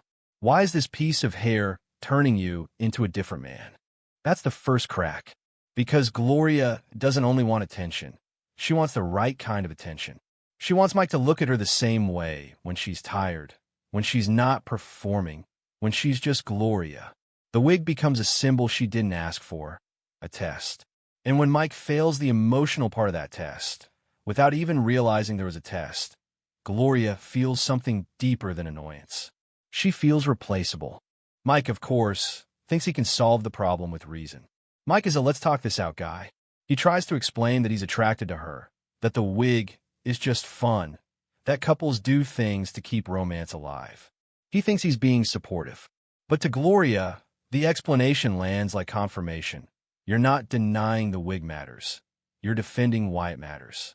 And that's exactly the wrong direction if she's already feeling like a prop in her own marriage. As the tension rises, Mike makes the classic mistake of trying to win the argument instead of understanding it. He keeps insisting he meant well. Gloria keeps insisting that meaning well isn't the point. And like any argument between two people who love each other, it becomes less about the original subject and more about what the subject represents. The wig is now standing in for insecurity, identity, and the fear that love has conditions. Meanwhile, Archie is sitting there like a man who has just been gifted the entertainment of his lifetime. He doesn't see a tender marriage conversation. He sees a punchline factory. Archie can't resist commenting, teasing, inflaming, and treating the whole thing like proof that younger generations are too sensitive and too dramatic. He's the kind of guy who hears emotional nuance and responds with sarcasm, because sarcasm is his way of keeping control. Edith, as always, tries to soften the room. She doesn't like fights. She likes harmony. She tries to translate what Gloria is feeling into something Mike can understand without shame, as she tries to nudge Mike into hearing the emotional message underneath the words. But because this is the bunker home, the conflict doesn't resolve with a neat, "I'm sorry, I understand now." It resolves the way real relationships resolve, with stubbornness, bruised pride, and gradual realization. Gloria pushes until Mike finally sees the real problem. Mike softens enough to reassure her more clearly, and the household kind of resets. Not perfectly, not elegantly, but just enough to move forward. And just when you think the air is settling, when you think maybe they've used up their daily quota of chaos, the apartment delivers the next disaster. This one doesn't involve feelings. It involves a door. Archie decides to deal with a practical home improvement. Something about a door mechanism, a lock, a draft, the kind of thing that makes him feel useful. A neighbor helps install it. The neighbor explains it, including the key detail about how it functions and what happens if the settings are adjusted a certain way. Archie nods as if he's an expert, because Archie always nods like he's an expert. He doesn't listen carefully, because listening carefully requires admitting you might not already know everything. Then Archie goes to the basement. At first, it's routine. He's checking something, probably the kind of man-of-the-house inspection that makes him feel in charge of his little kingdom. Then the door swings shut behind him, and Archie hears the click. That sound, the tiny click, is the sound of a man's ego realizing it has been betrayed by hardware. Archie tries the knob. Locked. He pushes. Locked. He pulls. Locked. He bangs. He shouts. He begins negotiating with the door the way someone negotiates with fate. But the door is doing its job. The door does not care about Archie's opinions on modern inventions. Now the story becomes a one-man comedy show, because Archie cannot suffer quietly. He complains as if the basement is a courtroom, and he's delivering an opening statement against the entire world. He blames the neighbor. He blames the lock. He blames newfangled technology. He blames his family for not being psychic. He complains about the cold. He complains about hunger. He complains about being treated like some kind of prisoner in his own home, which is particularly funny because the one person who built the prison, without reading the manual, was Archie. And beneath the comedy, there's the slow creep of fear. Not dramatic fear, not movie fear, but real fear, the kind that arrives when you realize time is passing and nobody knows where you are. Archie's bravado starts to wear thin. He tries to get creative. He tries to leave a note. He tries to figure out how to get attention. Because when you're trapped, your pride becomes useless currency. You can't spend pride on warmth. Eventually, he's discovered and rescued. But Archie doesn't exit the basement like a grateful survivor. He exits like a man who has just endured a humiliating betrayal and is determined to convert that humiliation into anger so he doesn't have to feel embarrassed. He immediately looks for someone to blame, because blaming others is Archie's favorite form of emotional insurance. And the family, of course, does what families do. They tease him. They laugh. They make sure he never forgets it. In the bunker home, being rescued from the basement isn't a private moment. It's a story that will be told at your expense for years.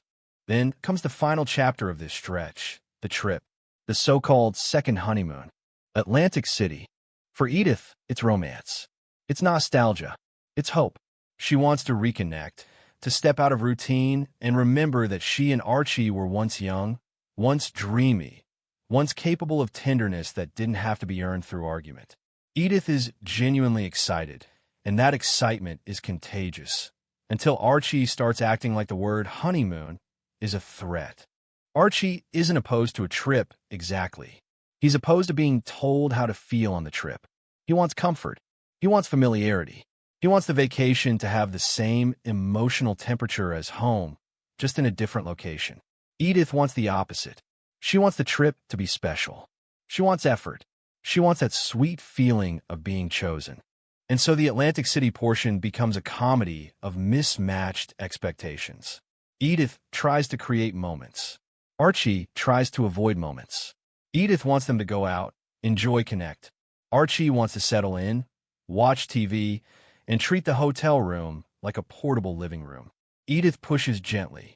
Archie resists stubbornly. Edith keeps trying because Edith's strength is that she believes love is worth insisting on. Archie complains because Archie's weakness is that he doesn't know how to be openly soft without feeling exposed. What makes it work, what makes it sweet, is that Edith doesn't treat Archie's resistance like proof he doesn't love her. She treats it like a wall she can tap until there's a door. She challenges him without humiliating him. Archie tries to hide behind jokes about age and romance, but Edith doesn't let him run. She insists she still feels alive. She insists she still wants affection. And Archie, irritated, uncomfortable, but also moved, can't fully dismiss her because deep down, he knows Edith is the only person in his life who asks for love without trying to dominate him. She doesn't demand. She invites. Even when she pushes with warmth. So the trip doesn't become a perfect romance story. It becomes something more believable. A married couple bumping into each other's habits, fighting about small things, then finding those quiet moments where the arguments fade, and what's left is history, loyalty, and a strange kind of tenderness that survives because neither of them is willing to walk away. And when you look back at the whole stretch, the wig, the basement lock, the honeymoon, it's really one story told 3 times. Each part exposes something. Insecurity in the wig fight, pride in the basement incident, and emotional avoidance in the honeymoon tension. Each part is funny because it's exaggerated. Each part is real because it's recognizable. And that's why it lands. Because underneath all the shouting and sarcasm, it's a family trying clumsily, loudly, endlessly to stay connected. Wig drama, a basement trap, and a second honeymoon that goes sideways. In the Bunker household, a quiet day is basically a fairy tale people tell children so they'll brush their teeth.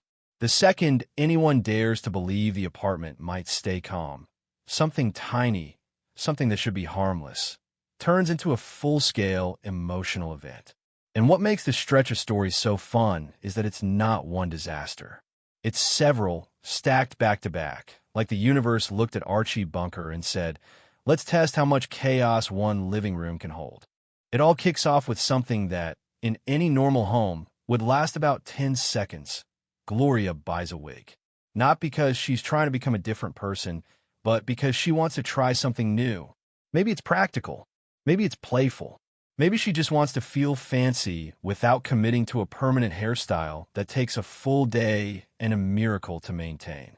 She puts it on, checks herself out, and for a moment she's enjoying the novelty, until she sees Mike's reaction. Mike doesn't just like it. Mike lights up like someone switched him on. He's suddenly extra affectionate, extra enthusiastic, extra romantic, like the wig has unlocked a hidden setting in his brain labeled movie star mode. At first, Gloria laughs. It's flattering. It's fun. But then a little thought creeps in, quiet, sharp, and hard to unhear. Why is he this excited now? Why does a piece of hair make him act like he's seeing her for the first time? That's where the comedy begins, because Mike thinks he's being sweet, and Gloria thinks she's being reduced to a costume. Mike's tone says, "You look amazing." Gloria's inner translator hears, "You look amazing when you look like someone else." And once that thought lands, it doesn't matter how many compliments Mike piles on top of it. Gloria is already staring at the deeper question. Is he attracted to her, or to the version of her that feels new and different?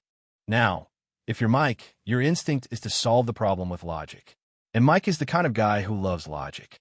Logic is his comfort food. So he tries to explain, carefully, that attraction is normal, that people dress up, that couples do little things to keep romance alive. And this wig is just one of those little things. He thinks he's building a bridge. But in Gloria's mind, he's building a billboard. Because the more he defends it like a romance tool, the more she feels like the tool. She wants reassurance that she is wanted as herself, not as a novelty item. She wants Mike to say, without hesitation, that he's in love with the woman wearing the wig and the woman who takes it off. The woman who looks glamorous and the woman who looks tired. The woman who's dressed up for a night out and the woman who's standing in the kitchen in regular clothes. She wants the full package respected, not just the shiny version. Meanwhile, Archie is in the room, which means the problem immediately becomes louder and dumber. Archie doesn't do subtle, emotional conversations. Archie does commentary. He sees the wig and acts like someone smuggled a circus into his home. He mocks Mike for being too excited, mocks Gloria for being dramatic, and treats the whole thing like proof that young people can't survive 5 minutes without turning life into a theater production. Edith, of course, tries to smooth it over, because Edith's main talent is taking a room full of tension and gently pushing it back toward, let's not ruin the evening. But the wig issue doesn't resolve in one neat speech. It circles and pokes and escalates the way real arguments do, especially between two people who love each other but don't always speak the same emotional language. Gloria pushes back harder, partly because she's genuinely hurt and partly because she wants Mike to understand the weight of what she's feeling. At one point, the fight becomes ridiculous in the best possible way because it's just hair, yet it's also not just hair at all. It's about fear. It's about insecurity. It's about whether love feels conditional. And the only way they begin to land it is when both of them finally realize they're not really arguing about the wig. They're arguing about how they see each other. Gloria needs Mike to be thoughtful. Mike needs Gloria to believe him when he says she's the one he wants. The compromise isn't perfect because love rarely is, but it bends the argument back towards something healthier. Less you're wrong and more I hear you. Then, because the house can never let one crisis finish before starting the next, the story swings into a completely different kind of disaster. A simple home improvement that turns into a private nightmare. A neighbor helps install something on a door. One of those practical upgrades that men like Archie respect because it feels like doing battle with drafts and intruders. Archie nods like he understands every word of the explanation, the way Archie always nods when someone is explaining something. He's got that confident, I already knew that energy, even when he clearly did not already know that. And then Archie goes down to the basement. This is where the humor becomes almost timeless because the setup is so ordinary. Archie checks the house like he's the commander of the entire building. He wants to inspect something. Maybe the heat, maybe the fuel, maybe the kind of task that lets him feel useful and in control. He steps into the basement, the door swings shut behind him, and suddenly Archie Bunker, king of his domain, realizes he's locked in his own cellar like a man who just got outsmarted by a piece of hardware. At first, he reacts the way you'd expect Archie to react. He explodes. He bangs on the door. He shouts. He insults the lock. He insults the neighbor. He insults the entire concept of modern improvements. He tries to force the door like he's going to win by sheer stubbornness. But the door doesn't care about stubbornness. The door is doing its job. And Archie, trapped in a cold basement with no easy exit, begins to drift from rage into something more desperate. The best part is how Archie narrates his own misery. He turns it into a performance, even though nobody is watching.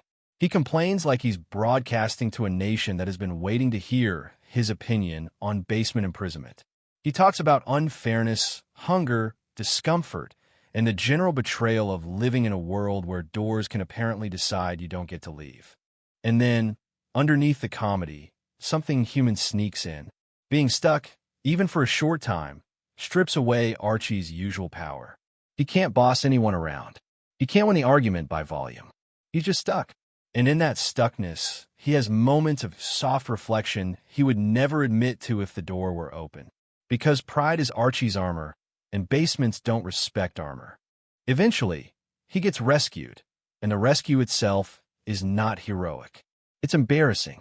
Archie comes out irritated, relieved, and immediately searching for someone else to blame, so he doesn't have to admit the truth. He got beaten by his own door.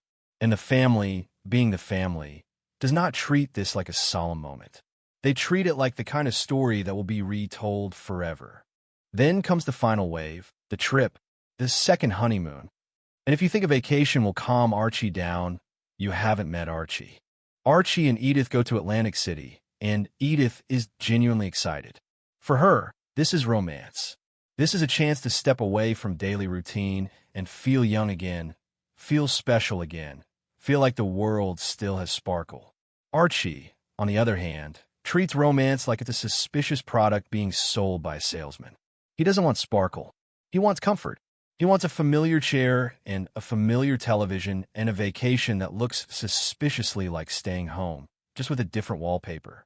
The hotel is nicer than Archie expected, which irritates him a little, because it's harder to complain when the world is actually pleasant. Edith is glowing. She remembers being there years ago. She sees it as a place where love can be refreshed.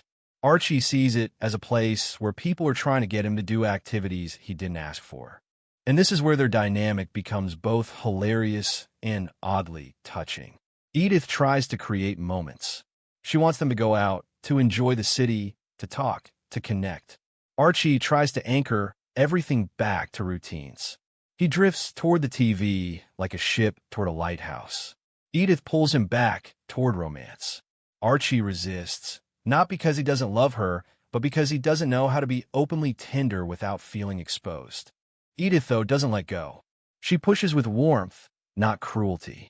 She reminds him that they didn't travel all this way to sit in a room and recreate the living room. She wants effort. She wants attention. She wants Archie to look at her like she matters, not just as the person who cooks and cleans and holds the house together, but as the woman he chose. Archie responds with the only tools he trusts: sarcasm, jokes, and defensiveness. He tries to downplay it. He tries to make it sound silly. He tries to pretend he's too old for romance, like desire has an expiration date. But Edith counters with a quiet confidence that surprises him. She refuses to be dismissed. She refuses to be treated like romance is something that belongs only to young people or to movie couples. She insists, in her simple Edith way, that she still feels alive and that she still wants the marriage to feel alive too. And suddenly, beneath the arguing and the bickering, you see why they work. Archie is stubborn, but Edith is persistent. Archie is guarded, but Edith is brave. Archie doesn't like change, but Edith believes love has to be tended or it dries up. Their second honeymoon becomes less about fancy romance and more about a real marriage doing what real marriages do, bumping into each other's flaws, fighting about small things, then stumbling into moments of genuine closeness when the masks slip. So when you look back at this stretch, the wig, the basement lock, the trip, it's all the same theme wearing different outfits. The wig exposes insecurity and the need for reassurance. The basement exposes pride and the humiliation of losing control. The honeymoon exposes how difficult it is to stay tender after years of routine, and how love survives not because people are perfect, but because they keep choosing each other even when they're annoying. And that's why it's funny and why it sticks. Because it isn't comedy built on strangers. It's comedy built on family, on friction, on the truth that the smallest things, a wig, a door, a hotel room, can reveal the biggest things about who people really are.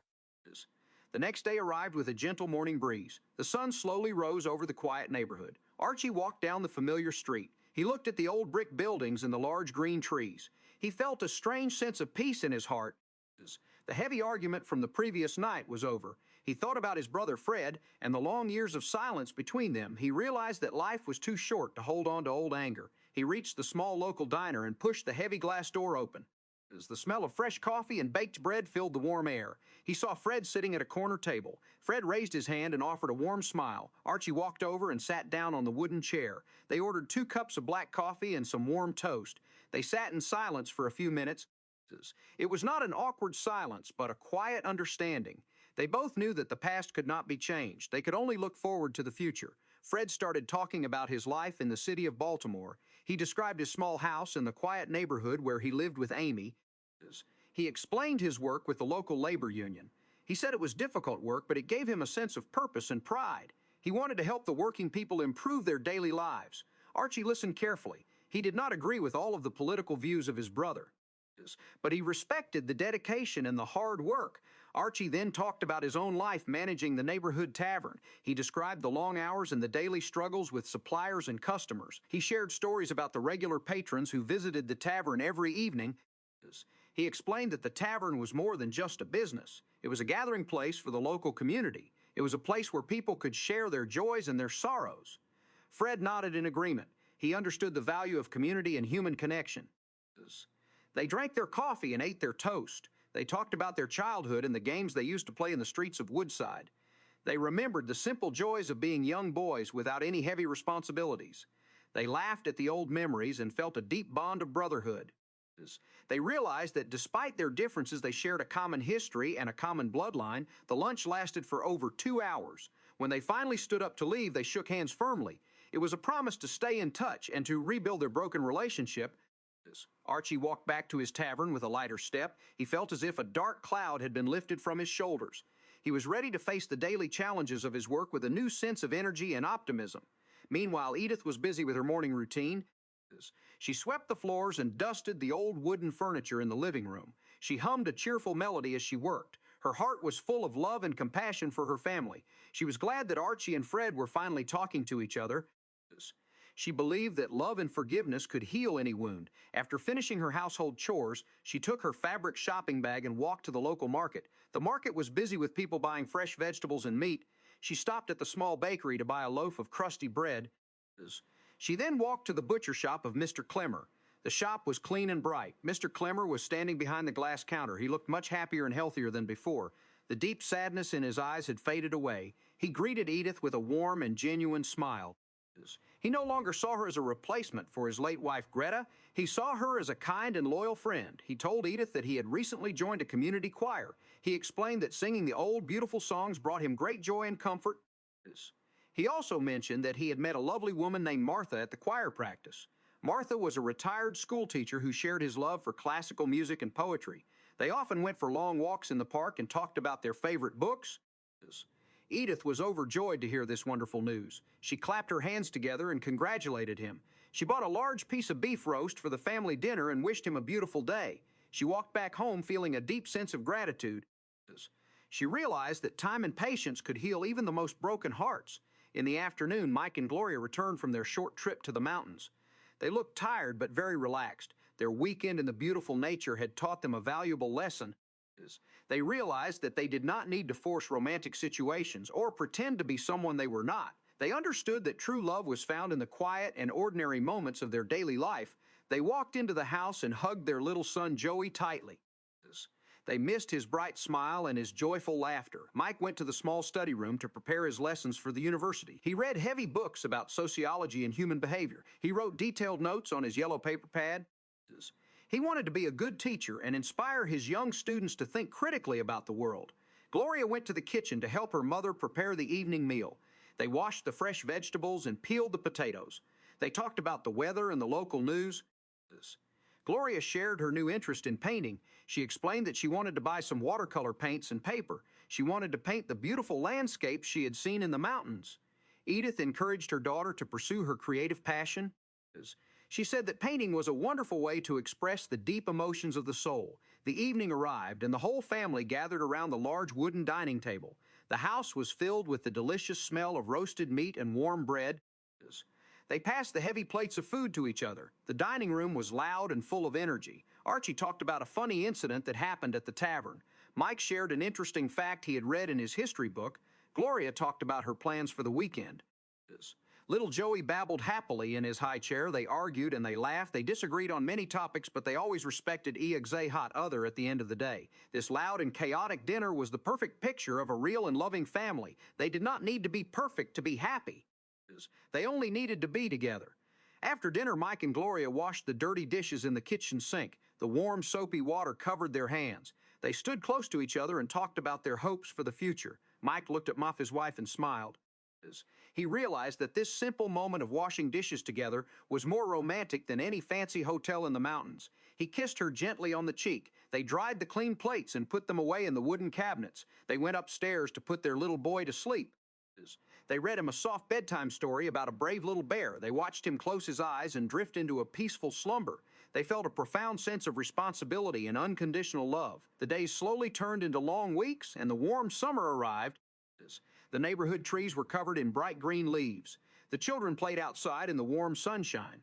Archie spent most of his time managing the busy tavern. The hot weather brought many thirsty customers to his establishment. He served cold beverages and wiped the wet wooden bar with a clean cloth. He listened to the stories of the tired workers who came to relax after a long day of hard labor. He offered them a sympathetic ear and a friendly nod. He realized that his tavern was an important sanctuary for these hard-working people. It was a place where they could forget their troubles for a few hours. Archie felt proud of his honest work. He was providing a valuable service to his community. On the weekends, Fred and Amy would sometimes drive down from Baltimore to visit the family. These visits were no longer tense or uncomfortable. They were filled avec hot, genuine warmth, and easy conversation. Amy would always bring a large basket of fresh vegetables from her garden. She grew big red tomatoes and sweet green peppers. Edith loved these fresh gifts and used them to cook delicious summer meals. The two women spent many hours in the kitchen sharing cooking secrets and baking recipes. They became fast friends. Fred and Archie would sit on the front porch and drink cold glasses of lemonade. They watched the neighborhood children ride their bicycles down the quiet street. They talked about the changing world and the passing of time. They reflected on the lessons their father had taught them. They realized that their father was a flawed man who made many mistakes, but he also did his best to provide for his family during very difficult economic times. They chose to forgive his harsh words and remember his moments of kindness. This act of forgiveness brought them a deep sense of inner peace. They no longer carried the heavy burden of childhood resentment. They were free to enjoy their adult lives with a clear conscience. Gloria bought her watercolor paints and started to practice her new hobby. She set up a small wooden easel in the corner of the living room. She painted the bright flowers from the front garden. She painted the old trees lining the street. She even painted a soft portrait of her mother sitting in the rocking chair. Her paintings were simple, but they captured the pure essence of her subjects. Mike was very proud of her artistic talent. He bought some simple wooden frames and hung her delicate paintings on the walls of their small apartment. The colorful artwork brought a new sense of warmth and beauty to their living space. Mike also found a new way to connect with his young son. He started taking Joey to the local public library every Saturday morning. They walked slowly down the street hand in hand. The library was a quiet and magical place filled with thousands of colorful books. Mike helped Joey choose simple picture books about animals and trains. They sat on the soft reading rug and explored the wonderful stories together. Mike wanted to instill a deep love of learning in his child. He believed that education was the key to a bright and successful future. Edith continued her selfless work in the community. She volunteered at the local senior center twice a week. She helped serve warm meals to the elderly residents. She sat hat them and listened to their fascinating stories about the old days. She held their fragile hands and offered them a kind smile. Many of the elderly people were lonely and far away from their own families. Edith became a surrogate daughter to many of them. Her gentle presence brought a ray of sunshine into their quiet lives. She organized small social events like bingo games and afternoon tea parties. She baked hundreds of sweet cookies and soft cakes for these special occasions. Her endless energy and boundless compassion made her a true angel of the neighborhood. Everyone who met Edith felt the warmth of her pure heart. The seasons continued to change. The hot summer faded into a crisp and colorful autumn. The leaves on the trees turned bright red and golden yellow. The cool wind blew through the quiet streets. Mr. Clemmer and Martha announced their engagement. They planned to have a small and simple wedding ceremony in the local church. They invited Archie and Edith to attend the special event. Edith was thrilled and spent many days picking out the perfect dress. For the occasion, the wedding was a beautiful celebration of mature love and second chances. The church was decorated hat, white flowers, and soft glowing candles. Mr. Clemmer looked incredibly handsome in his dark suit. Martha wore a lovely cream-colored dress and held a small bouquet of fresh roses. They exchanged their sacred vows with clear and confident voices. The community choir sang a beautiful hymn that echoed through the high ceilings of the church. Edith shed a few happy tears as she watched the loving couple. She squeezed the rough hand of her husband. Archie looked at her and smiled softly. He realized how lucky he was to have shared his entire life at Kep. Such a wonderful woman. The wedding reception was held in a small local hall.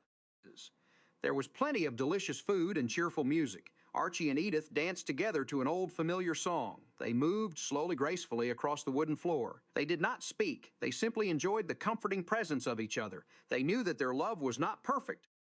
It had weathered many intense storms and difficult challenges, but it was a strong and resilient love. It was built on a solid foundation of mutual respect and shared history. As the years went by, the family continued to grow and evolve. Little Joey started attending the local elementary school.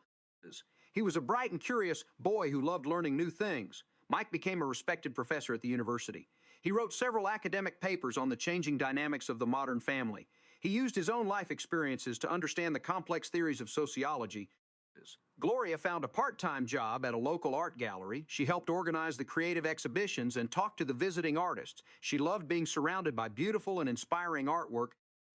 She continued to paint in her free time and even sold a few of her colorful landscapes to the local adolescents. Fred and Amy eventually got married in a quiet ceremony in Baltimore. Archie and Edith drove down to attend the joyous celebration. The two families became very close and spent many holidays together. They shared loud Thanksgiving dinners and warm Christmas mornings. The old wounds of the past were completely healed and forgotten. Archie eventually retired from managing the busy tavern. He sold the business to a young and energetic man from the neighborhood. Archie spent his quiet retirement days sitting on his favorite armchair, reading the daily newspaper and watching his favorite television programs. He sometimes walked down to the tavern to visit his old friends and share a cold drink. He enjoyed the slow and peaceful pace of his new life. Edith remained active and involved in her community work. She continued to spread joy and kindness wherever she went. Her pure and loving spirit never faded. The story of this ordinary family is a powerful testament to the enduring strength of the human heart. It shows us that life is a long and unpredictable journey, filled wie kept they hat, both sweet joys and bitter sorrows. We will all face difficult challenges and make painful mistakes.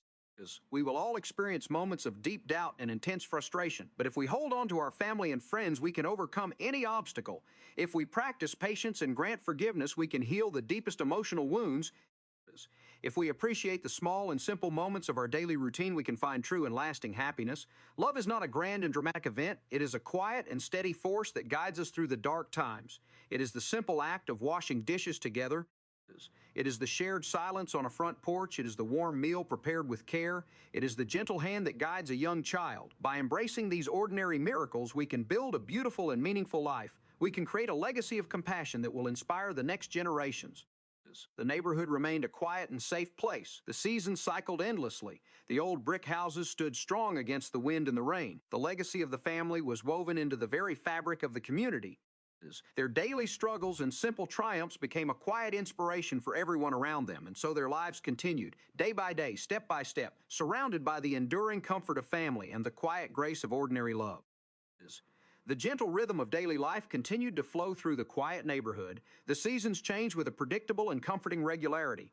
Joey grew older and entered the local high school. He was a tall and thoughtful boy who loved to read and play sports. He discovered a deep passion for the game of baseball.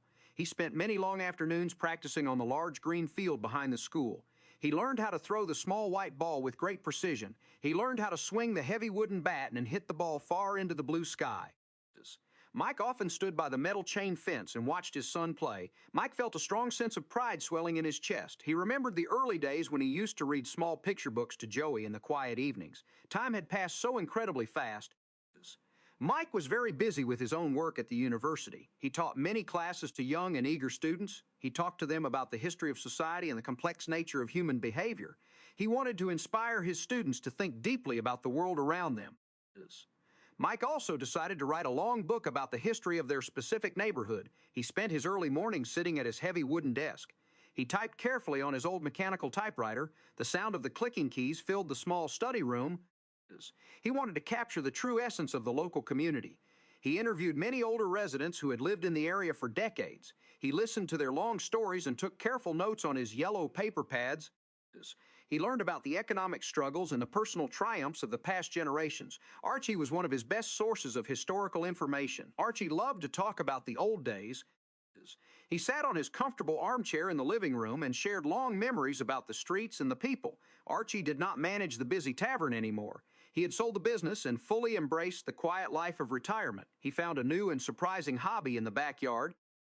He learned how to grow fresh vegetables and bright flowers. He turned the dark soil with a heavy metal shovel. He planted tiny tomato seeds and green cucumber vines. He watered the delicate plants every single morning with a long green hose. He felt a deep and calming connection to the earth. He watched the small green shoots push through the soil and grow towards the warm sun. He felt proud when he harvested the first red tomatoes of the summer season. Edith used the fresh vegetables to cook delicious and healthy meals for the family. Edith continued her dedicated volunteer work at the local senior center. She baked countless sweet pies with fresh apples and warm cinnamon. She brought the warm pies to the elderly residents and served them with hot cups of tea. She organized a small reading group in the bright community room. They read classic novels and beautiful poetry together. They discussed the gentle words and the deep meanings behind the stories. Her warm smile was a constant source of deep comfort for everyone she met. She always had a kind word and a patient ear for those who felt lonely or forgotten. Mr. Clemmer and Martha often joined the weekly reading group. They were a very happy and peaceful couple. They'd spent their days tending to their own beautiful garden and singing together. They sang in the local church choir every Sunday morning. Their voices blended perfectly and brought great joy to the whole congregation. Martha taught Edith how to knit soft wool scarves and thick winter blankets. The two women sat together in the quiet afternoons and shared their colorful yarn and their gentle stories. Gloria was also finding great success and deep fulfillment in her daily work. She became the assistant director of the local art gallery. She worked hard to promote local painters and sculptors. She organized a large community art exhibition. She worked late into the evening arranging the colorful paintings on the bright white walls. She adjusted the small lights to perfectly illuminate the beautiful artwork. She was nervous but also very excited about the opening night of the exhibition. Mike supported her completely and prepared warm meals for the family while she worked late. The opening night was a massive success. Many people from the neighborhood came to see the beautiful art. They drank cold fruit punch and ate small cheese sandwiches. They praised the hard work of Gloria and the incredible talent of the local artists. Archie and Edith attended the exhibition and felt incredibly proud of their daughter. Archie wore his best dark suit and Edith wore a lovely blue dress. They walked slowly through the gallery and admired the vibrant colors and the creative shapes. The winter season eventually arrived, vacant to hat cold winds and soft white snow. The neighborhood looked like a beautiful painted picture. The old brick houses were covered in thick white snow. The family gathered in the warm living room of Archie and Edith. They drank hot chocolate and told funny stories to each other. Fred and Amy drove down from the city of Baltimore for the winter holidays. They brought homemade strawberry jam and warm knitted sweaters for everyone. The house was full of loud laughter and the smell of roasted meat.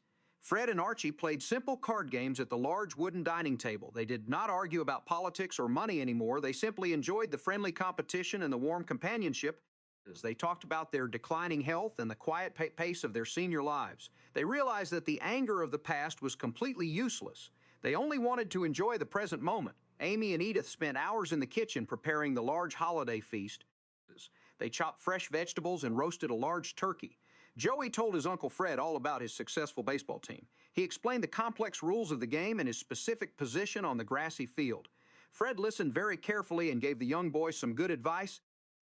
He told Joey to always play fair and respect his fellow teammates. Gloria showed Amy her newest watercolor paintings. She had painted the quiet winter landscape and the bare snowy trees.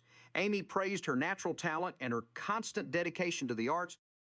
The holiday season was a time of pure joy and absolute harmony. The years continued to roll by like the gentle waves of the ocean. Joey eventually graduated from the local high school. He wore a dark blue gown and a square graduation cap. The whole family attended the crowded ceremony in the large school auditorium. They sat in the wooden chairs and clapped their hands loudly when Joey walked across the wooden stage. Joey received his paper diploma with a bright and confident smile. He planned to attend the large state university in the fall season. He wanted to study modern history just like his father, Mike. Mike was deeply moved by this decision. He hugged his tall son tightly and felt a warm tear slide down his cheek. Gloria cried happy tears because she knew that her son was ready to face the large adult world. Archie and Edith felt a profound sense of accomplishment and deep peace. They had watched their small grandson grow into a fine and responsible young man. The house felt a little empty and very quiet when Joey finally left for the university campus. Mike and Gloria had much more free time for themselves. They started going for long evening walks in the local city park. They visited the large history museums and the quiet art galleries. They rekindled their gentle romance in a quiet and very steady way. They did not need grand gestures or expensive gifts to show their love. They found pure happiness in their shared daily routine and their quiet conversations. Archie and Edith also enjoyed their slow and peaceful days. They often sat on the wooden front porch and watched the golden sun set behind the tall city buildings. They held their wrinkled hands together and remembered their long and complicated journey through life. They had faced many difficult challenges and severe economic hardships, but their strong love had survived everything. They knew that the future held many unknown mysteries, but they were not afraid of the passing time. They had their loving family and their strong community ties. The neighborhood continued to thrive and slowly change. New young families moved into the old brick houses down the street. Small children played loud games on the concrete sidewalks. The natural cycle of life continued without any pause. Mike finally finished writing his long history book. It was published by a small local printing company. The book was a very great success within the community.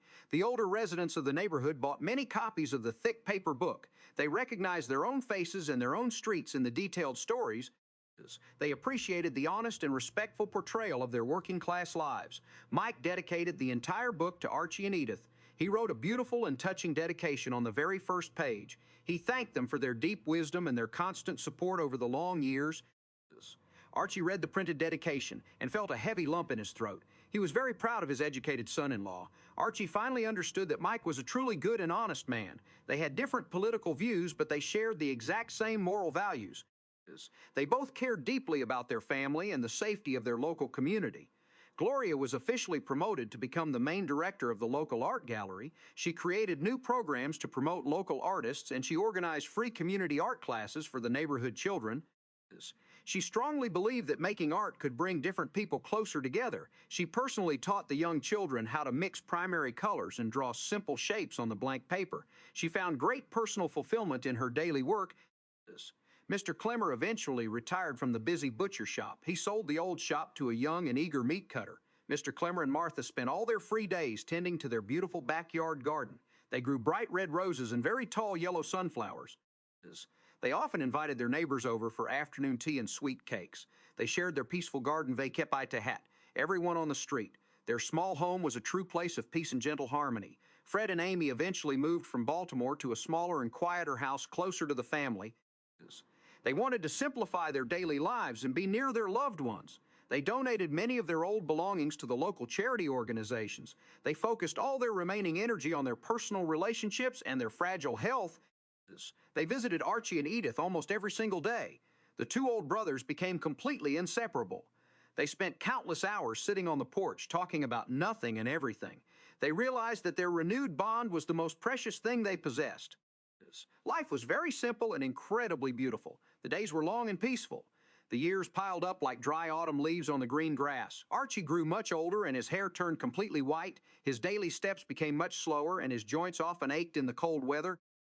But his mind remained sharp and his sense of humor never faded. Edith remained the gentle and pure soul of the entire extended family. Her extreme kindness was legendary in the whole neighborhood. People often came to her front door seeking simple advice and emotional comfort. She always had a warm smile and a kind word for every single person. Joey often came home for the holiday breaks. He brought his new intelligent friends from the university. The old house was filled vacapte, had loud youthful energy and bright laughter once again. They talked late into the night about their difficult studies and their grand dreams for the future. Archie listened quietly to the young people. He did not judge their modern ideas. He remembered his own wild youth and his own early mistakes. He offered them his quiet and hard-earned wisdom. He told them to always be honest and to work hard for their daily bread. He told them to cherish their families because family was the only thing that truly mattered. In the end, the young college students respected the old man and listened to his slow words. They felt the heavy weight of his life experience. The family gathered around the large wooden table for another massive holiday dinner. The roasted food was delicious, and the group conversation was very lively. They celebrated their togetherness and their continued good health. They knew that these perfect moments were precious and fleeting. They did not take a single day for granted. The ongoing story of this working-class family was a very simple story. It was a long narrative about ordinary people living their very ordinary lives in a regular city neighborhood. But it was also a profound story about the extraordinary power of daily love. It was a quiet story about true forgiveness and total redemption. It was a clear story about the incredible strength of the human spirit in the face of daily adversity. They faced the changing world with quiet courage and gentle grace. They built a strong legacy of kindness that would last for many future generations. The golden sun set slowly over the quiet city streets. The bright stars appeared one by one in the dark night sky. The tired neighborhood slept peacefully under the silver moon. The loving family rested in their warm and comfortable beds. They were completely ready for a new day to begin. They were fully ready for whatever challenges the unknown future might bring to their doorstep.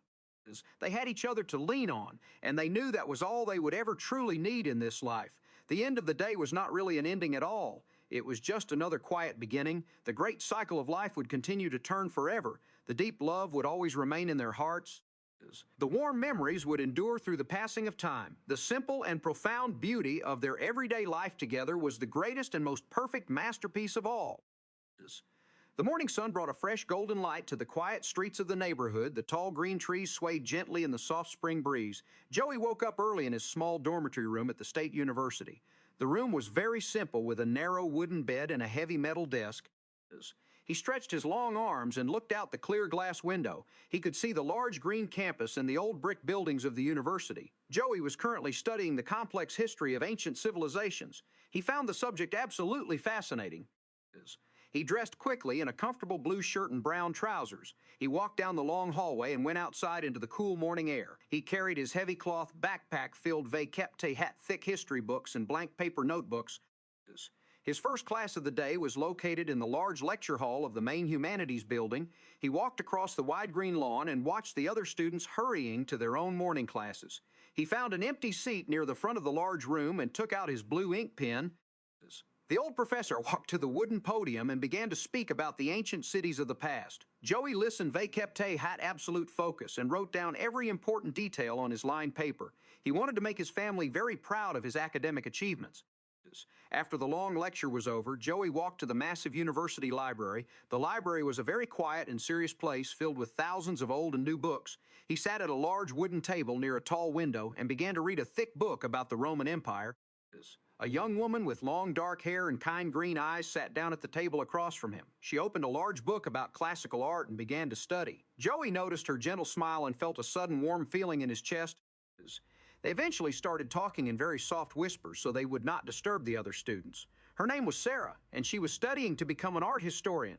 They discovered that they shared a deep love for old museums and quiet walks in the park. Joey told Sarah about his family back in the city. He described the warm kindness of his grandmother Edith and the funny stories of his grandfather Archie. Sarah listened, had genuine interest, and said that his family sounded truly wonderful. They decided to meet for a cup of warm coffee after they finished their studies. This simple meeting was the beautiful beginning of a deep and meaningful young romance. Back in the familiar city neighborhood, Archie was starting a brand new project in his own backyard. The warm spring weather made him feel very energetic and completely restless. He decided to build a small wooden greenhouse to protect his delicate young plants from the unpredictable weather. He walked to the local hardware store at the end of the street and bought several long pieces of fresh pine wood. He also bought a large box of shiny steel nails and a heavy metal hammer. He carried the heavy materials back to his house and laid them out carefully on the green grass. He spent the next 3 weeks working very hard on his new construction project. He measured the wooden boards at great precision and cut them slowly with a sharp handsaw. The sweet smell of the fresh-cut pine wood filled the warm afternoon air. Archie hammered the shiny nails into the wood with slow and steady strikes. He built a strong wooden frame and covered it with thick, clear plastic sheets. The work made his old muscles ache, but he felt a profound sense of personal satisfaction. Edith brought him tall glasses of cold lemonade and small plates of sweet cookies while he worked. She admired his dedication and praised his clever carpentry skills. When the small greenhouse was finally finished, Archie painted the wooden door a bright and cheerful white color. He carefully moved his tiny green tomato plants and delicate flower seedlings into the warm and protected space. He stood back and admired his hard work with a wide and proud smile. He felt a deep connection to the earth and the simple miracle of growing life. Edith was also very busy with a massive new project for the local community. She noticed that many poor families in the surrounding areas were struggling to buy warm clothing for the upcoming winter season. She decided to organize a massive charity clothing drive to help those who were in desperate need. She spoke to the kind minister at the local church and asked for his permission to use the large community hall. The minister gladly agreed and praised her endless compassion. Edith walked up and down the familiar streets of the neighborhood. She knocked on many wooden doors and spoke to all of her neighbors. She kindly asked them to look in their deep closets and donate any heavy coats or thick wool blankets they no longer needed. The response from the local community was incredibly generous and truly overwhelming. People brought large cardboard boxes and heavy plastic bags filled hot, clean and warm winter clothing. Edith and her good friend Martha spent many long days sorting through the massive pile of donations. They carefully folded the thick sweaters and the heavy winter jackets. They organized the clothing by size and color to make it easier for the families to find what they needed. They worked tirelessly from the early morning until the late evening.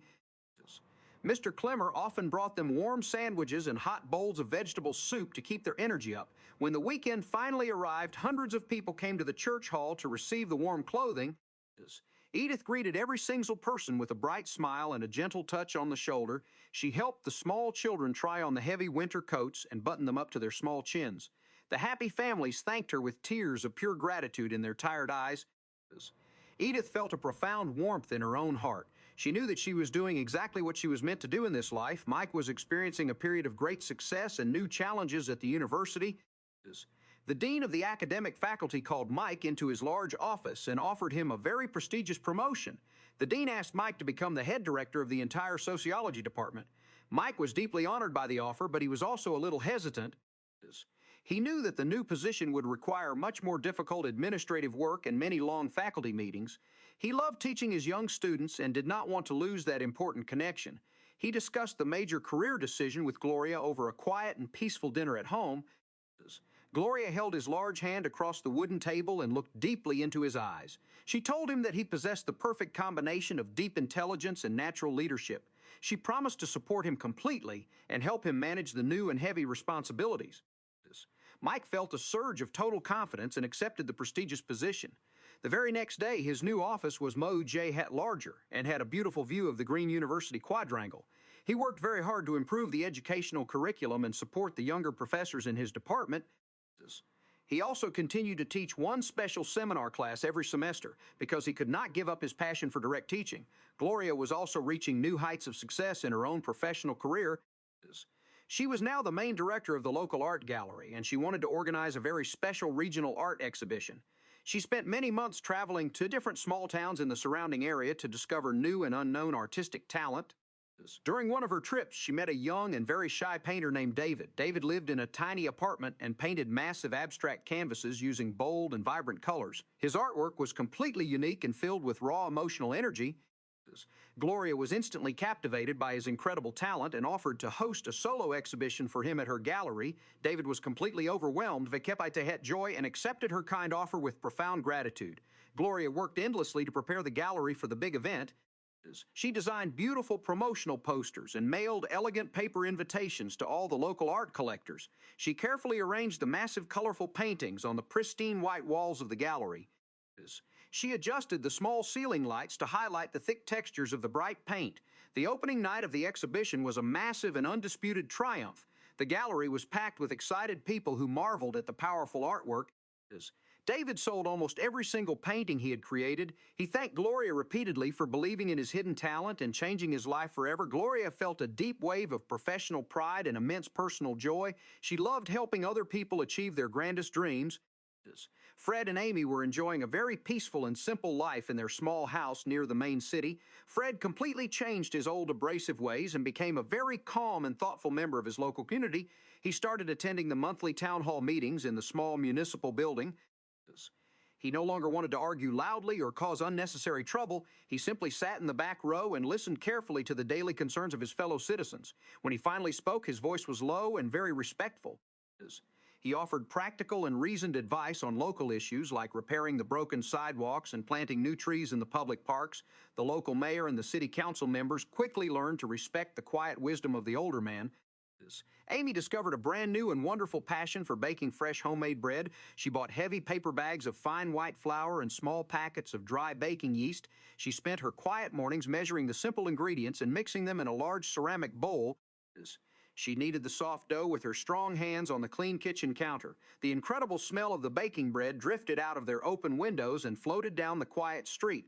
The delicious aroma made all of their neighbors feel very hungry and happy. Fred and Amy often wrapped the warm loaves in clean white towels and delivered them to the people living no-ick door.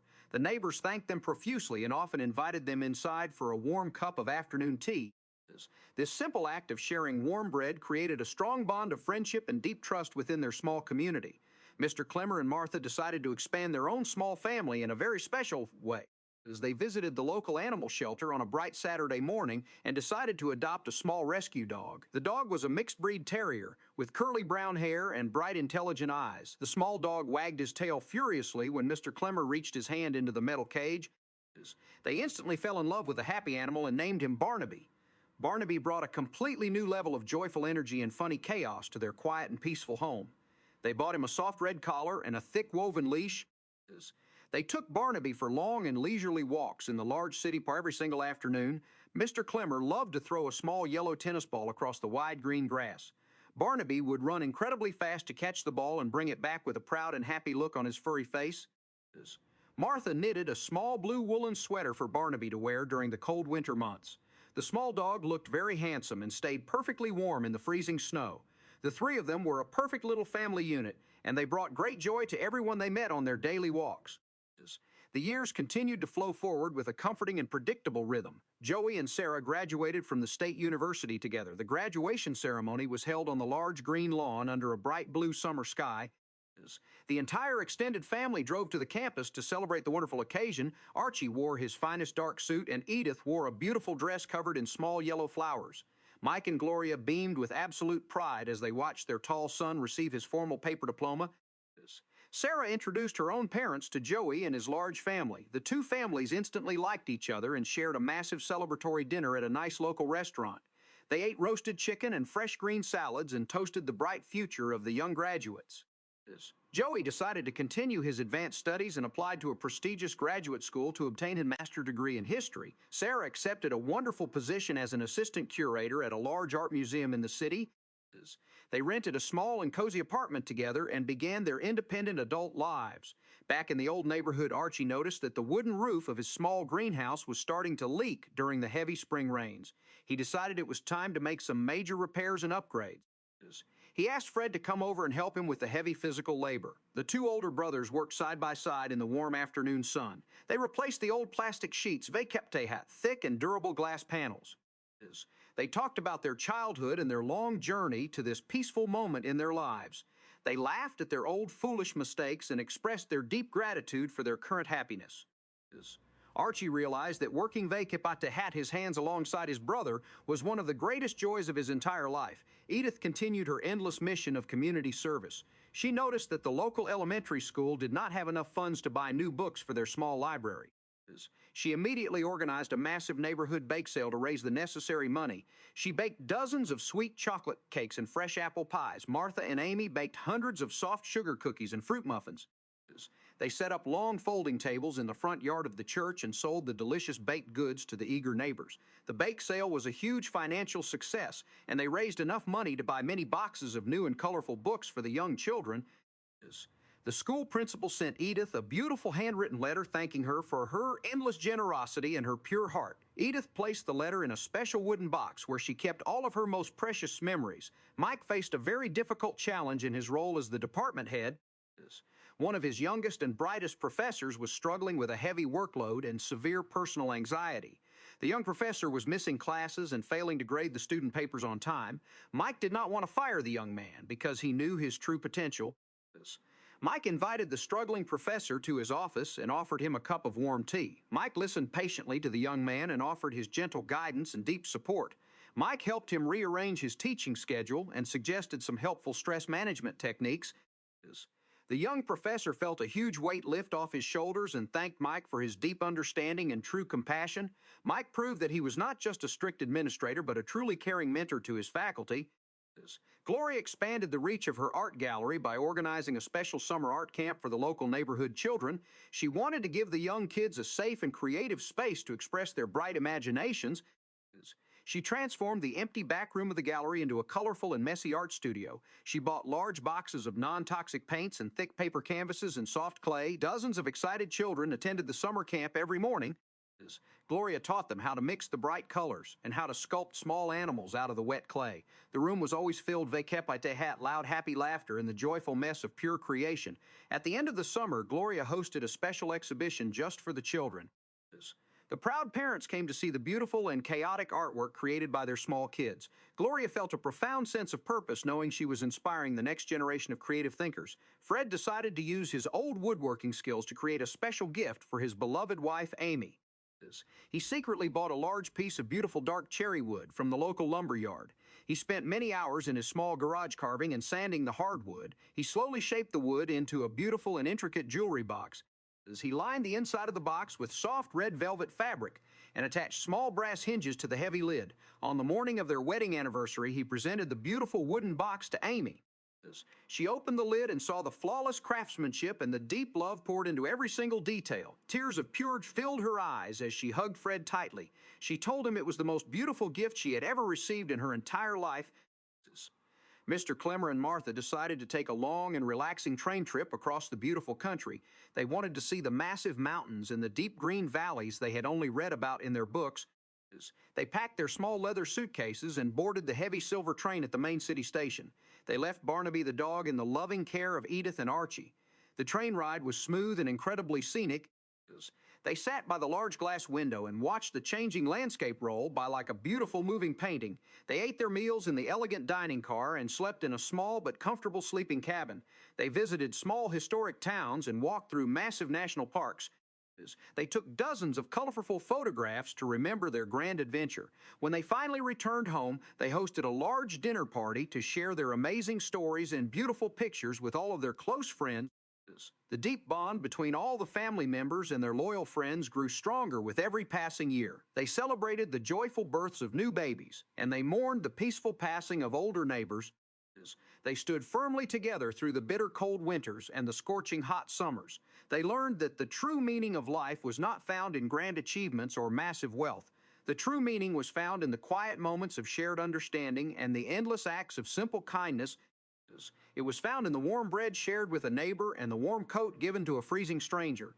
It was found in the patient guidance of a wise teacher and the colorful, messy painting of a happy child. Archie and Edith sat on their familiar front porch on a very warm late summer evening. The loud crickets chirped in the tall green grass and the bright fireflies danced in the dark shadows. Archie held the soft hand of Edith and looked up at the bright silver moon. He felt a profound sense of total peace and absolute completion. He knew that his long life had been filled with kept hot many foolish errors and blind prejudices, but he also knew that the pure love of his family had saved him from his own dark flaws. He squeezed the hand of Edith and told her that she was the greatest blessing of his entire existence.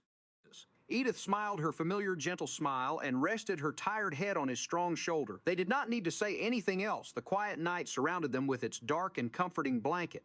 The story of their lives was a very long and beautiful song.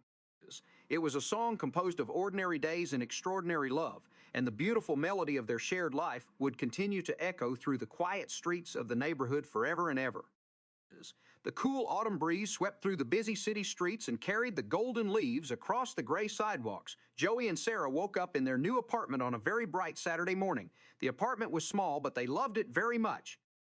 It had large windows that let the morning sunlight pour into the living room. They painted the walls a soft cream color and placed a large green rug on the wooden floor. Sarah walked into the small kitchen and began to prepare a warm breakfast. She cracked fresh eggs into a ceramic bowl and stirred them slowly. She placed thick slices of bread into the metal toaster. The smell of warm toast and hot coffee filled the entire apartment. Joey walked into the kitchen and smiled at his beautiful girlfriend. He wore comfortable gray trousers and a soft white shirt. They sat down at their small wooden dining table and ate their simple meal together. They talked about their upcoming plans for the long weekend. Sarah was very excited about a new art exhibit she was helping to organize at the large city museum. The exhibit featured old landscape paintings from the 19th century. She spent many long hours researching the history of the famous artists and writing the detailed descriptions for the bronze plaques. Joey listened to her with deep interest and praised her incredible dedication to her daily work. He was very busy with his own graduate studies at the university. He was currently reading thick historical books about the Industrial Revolution and its heavy impact on the working-class families. He spent his afternoons sitting in the massive university library, taking careful notes on his lined paper.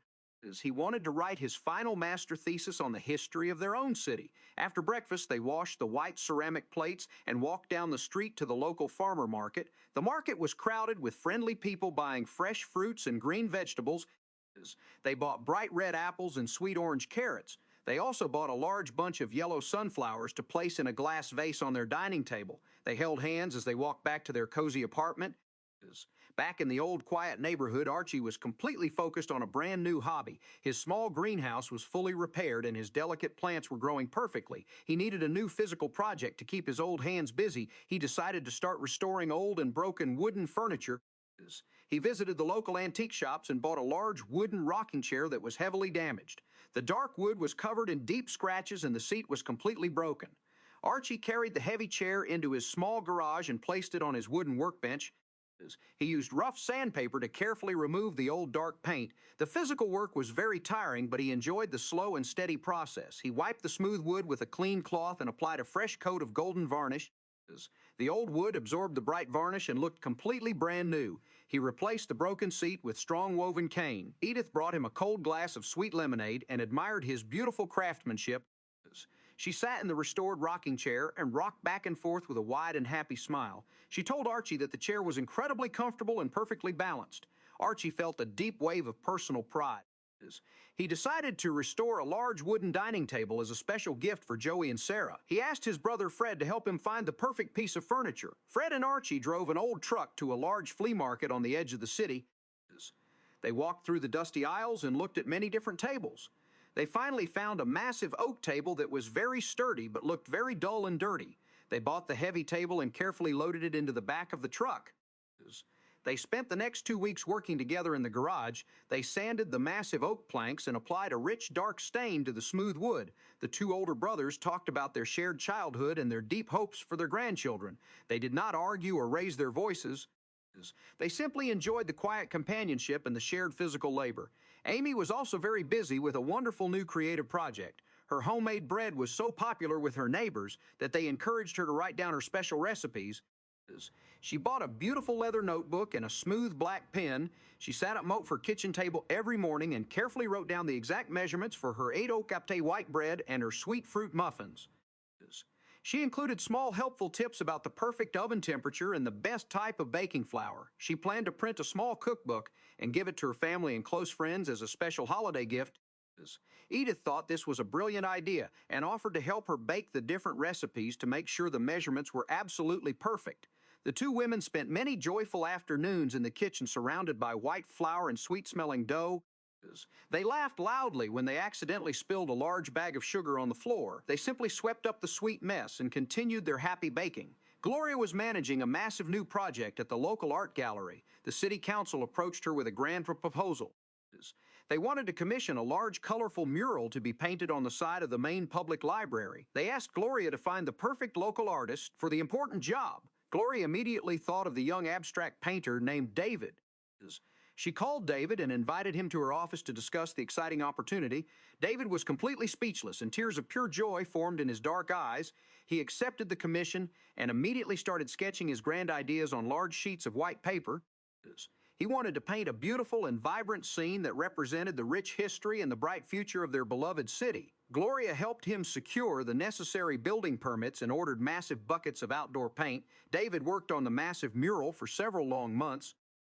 He stood on a tall metal scaffold and painted with large, thick brushes. Many local people gathered across the street to watch him work. The dull brick wall was slowly transformed into a breathtaking masterpiece of bright colors and flowing shapes. He painted massive green trees and rolling blue rivers and the diverse faces of the local people. The finished mural was a true gift to the entire community.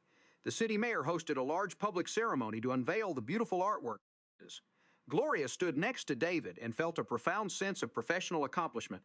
The people clapped their hands loudly and cheered for the talented young artist. Mike attended the ceremony with Gloria and felt very proud of his intelligent and hardworking wife. Mike was also experiencing great success in his own professional life.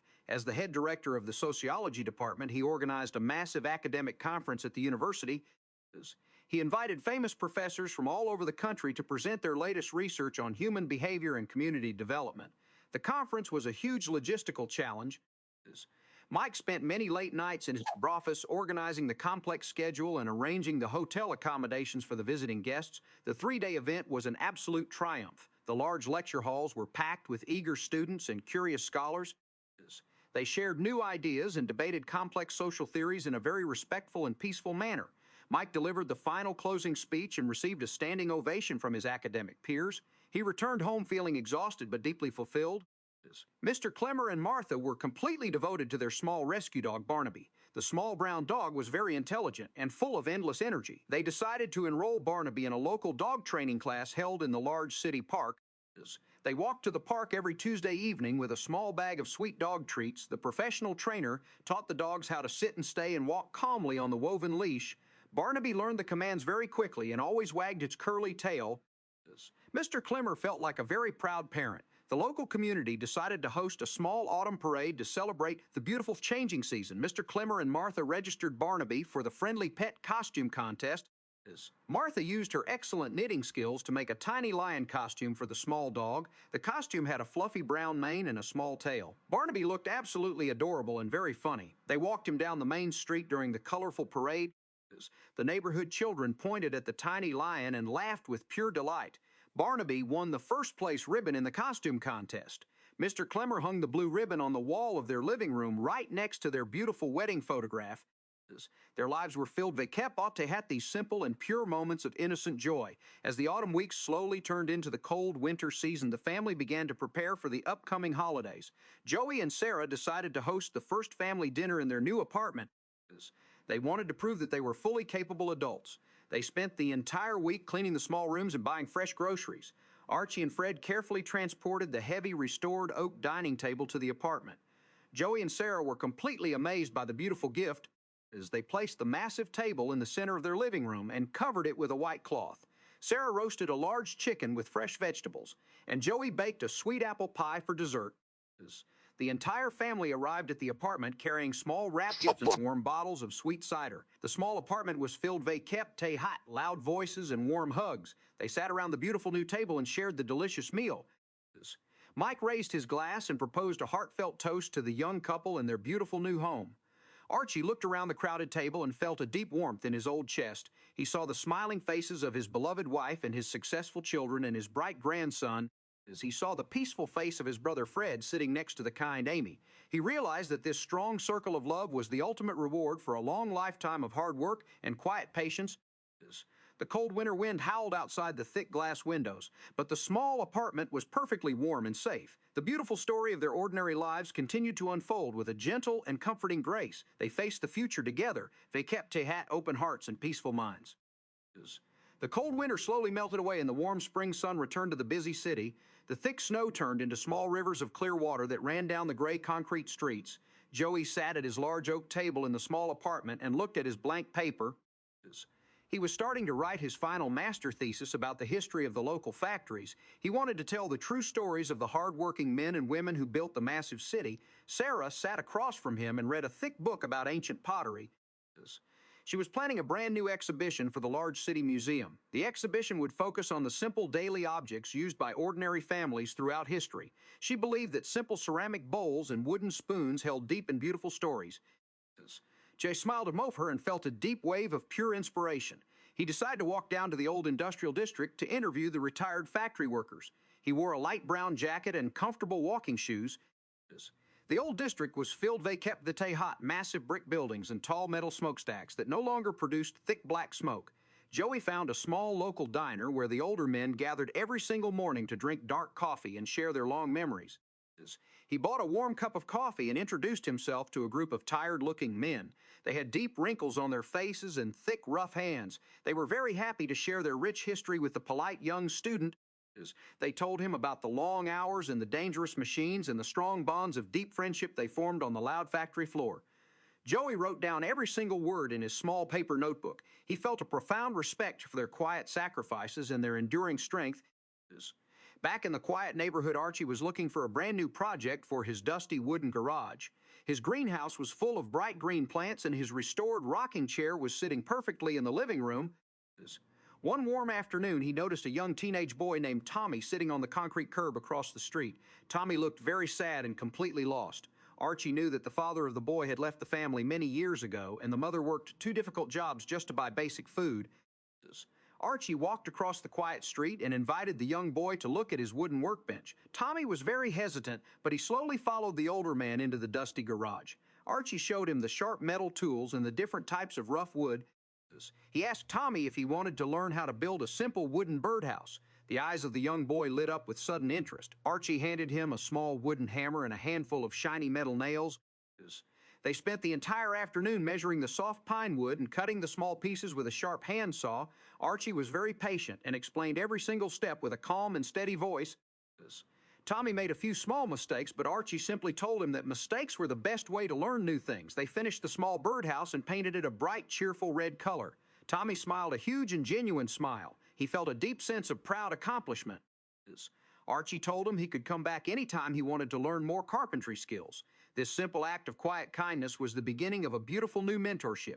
Archie found a renewed sense of true purpose in teaching the young boy the value of hard physical work and deep patience. Edith and Amy finally received the printed copies of their beautiful new cookbook. The local printing shop did a wonderful job with the thick paper pages and the colorful cover. The cover featured a beautiful watercolor painting of a warm loaf of bread created by Gloria. They decided to sell the cookbooks at the local community center and donate all the extra money to the neighborhood elementary school. They set up a small folding table and stacked the heavy books in neat little piles. The local residents lined up quickly to buy the books because they all knew the amazing taste of the baked goods. Edith signed her name on the first page of every single book with a bright blue pen. She felt like a very famous author. Martha bought 5 copies to send to her distant relatives living in other cities. The cookbook was a massive neighborhood success. Gloria was experiencing a period of incredible growth at the local art gallery. The gallery was so successful that the city council offered her a second building on the other side of the busy town. She wanted to turn the second building into a dedicated space for modern sculpture and large physical art installations. She spent many long weeks interviewing new artists and reviewing their massive portfolios. She hired a young and energetic assistant named Rachel to help her manage the heavy workload. Rachel was very organized and loved the vibrant art world just as much as Gloria did. They worked perfectly together and transformed the empty new building into a breathtaking space of pure creativity. Mike was also expanding his deep influence at the large university. He realized that the academic world was often too disconnected from the real struggles of the local city. He decided to launch a massive community outreach program. He asked his young sociology students to volunteer their free time at the local food banks and the busy homeless shelters. He wanted them to see the real world outside the safe walls of the university campus. The students responded with incredible enthusiasm. They tutored young children in the poor neighborhoods and helped clean up the dirty city parks. Mike felt a profound sense of deep pride when he saw his students applying their academic theories to help the actual community. He knew that true education was not just about reading thick books, but about taking positive action in the real world. Fred decided that he wanted to do even more for his local town. His neighbors encouraged him to run for a small seat on the city council. Fred was very hesitant at first because he remembered his old angry days as a loud union organizer. But Amy convinced him that his quiet wisdom and his deep passion for justice were exactly what the local town needed. Fred started a very simple and honest political campaign. He did not print expensive signs or buy loud television advertisements. He simply walked from door to door and talked to the local people. He listened to their deep concerns about the broken streetlights and the unsafe crosswalks near the local school. He promised to be a clear and honest voice for the working families. His sincere approach resonated deeply with the voters. Mr. Clemmer and Martha decided that their small brown dog Barnaby needed a playful companion. They returned to the local animal shelter and adopted a gentle older dog, kept a hat, soft white fur, and floppy ears. They named her Daisy. Daisy was very calm and sweet. She loved to sleep on the soft green rug in the living room and bask in the warm afternoon sun. Barnaby was thrilled to have a new sister and constantly brought her his small yellow tennis ball. Mr. Clemmer built a large wooden doghouse in the beautiful backyard so the 2 dogs could rest outside during the warm summer days. The 2 happy dogs brought even more peaceful joy to the quiet home. The spring season blossomed into a very hot and bright summer. Joey spent his hot days sitting in the cool basement of the city library reading old newspaper articles from the previous century. His master thesis was growing into a massive and brilliant document. Sarah opened her new exhibition at the City Museum and received glowing reviews from the local art critics. They praised her unique ability to find deep beauty in the mundane objects of daily life. Joey bought her a beautiful silver necklace to celebrate her amazing professional success. They walked along the wide city river under the bright summer stars and talked about their future dreams. Archie and Tommy built many beautiful pieces of wooden furniture during the long summer months. They built a sturdy oak bookshelf for the local library and a long wooden bench for the community park. Tommy grew much taller and stronger. He learned how to measure twice and cut once. He also learned how to be polite and respectful to his elders. Archie became a true grandfather figure to the young boy. Edith often brought them tall glasses of cold sweet tea and large plates of fresh fruit. The garage was filled with the happy sounds of cutting wood and loud cheerful laughter. Fred won the local city council election by a massive majority of the votes. The people trusted his honest face and his clear words. He attended the weekly meetings in the large municipal building and fought hard to improve the daily lives of the local residents.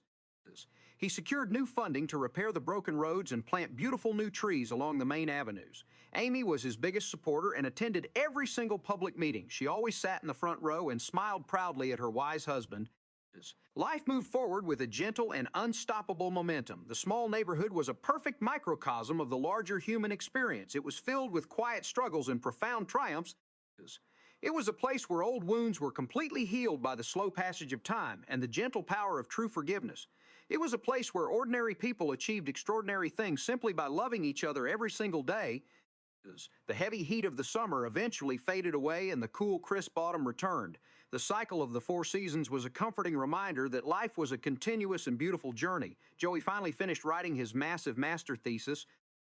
He printed the thick document on clean white paper and bound it in a heavy black leather cover. He presented his complex research to a large panel of older professors at the university. He spoke with clear confidence and deep passion about the history of the local working class. The professors were deeply impressed by his thorough research and his elegant writing style. They awarded him his advanced master degree with the highest possible honors. The entire extended family attended his formal graduation ceremony. Gloria cried happy tears, and Mike hugged his tall son with immense pride. Archie and Edith felt that their long life journey had reached a state of absolute perfection. They had raised a wonderful family and built a strong community of loyal friends. They had weathered the heavy storms of life and arrived at a pure and lasting peace. The quiet neighborhood continued to thrive under the golden autumn sun. The old brick houses stood as silent witnesses to the enduring power of family and the simple beauty of everyday love. The celebration of the graduation of Joey was held at the new apartment of Joey and Sarah. The large oak table was covered with delicious food prepared by Edith and Amy. There were roasted potatoes and sweet glazed carrots and a massive chocolate cake. The apartment was filled with the happy sounds of family members talking and laughing. Joey announced that he had been offered a wonderful position as a junior historian at the main city archive. He would be responsible for preserving the old historical documents and photographs of the city. He was incredibly excited to start his new professional career. Sarah hugged him tightly and kissed his cheek. She told him that she was incredibly proud of his hard work. Archie raised his glass of sweet cider and gave a very beautiful speech. He spoke slowly and deliberately. He said that true success was not measured by the amount of money in a bank account, but by the love of a good family and the respect of the local community. He said that he looked at his grandson and saw the very best parts of himself and his brother Fred. Fred nodded his head in quiet agreement. The 2 older brothers shared a look of deep mutual understanding. Their long journey from childhood rivals to best friends was a true testament to the power of forgiveness. The autumn weeks turned into the cold and snowy winter. The neighborhood was covered in a thick blanket of pure white snow. The old bare trees looked like beautiful, delicate sculptures made of cold glass. Archie and Tommy decided to build wooden sleds for the young children in the neighborhood. They used strong ash wood and polished metal runners. They painted the sleds bright blue and yellow. They gave the sleds to the local children. For free, the quiet streets were filled with the joyful shouts of the children sliding down the snowy hills. Tommy felt a deep warmth in his heart. He realized that giving gifts to others was much more rewarding than receiving them. Archie watched the young boy and knew that Tommy was going to grow up to be a very fine and honest man. Gloria hosted a massive winter art gala at her new gallery building. The gala was a charity event designed to raise money for the local homeless shelters. She invited the mayor of the city and many wealthy business owners. The gallery was decorated. They kept a hat, bright white lights, and soft silver ribbons.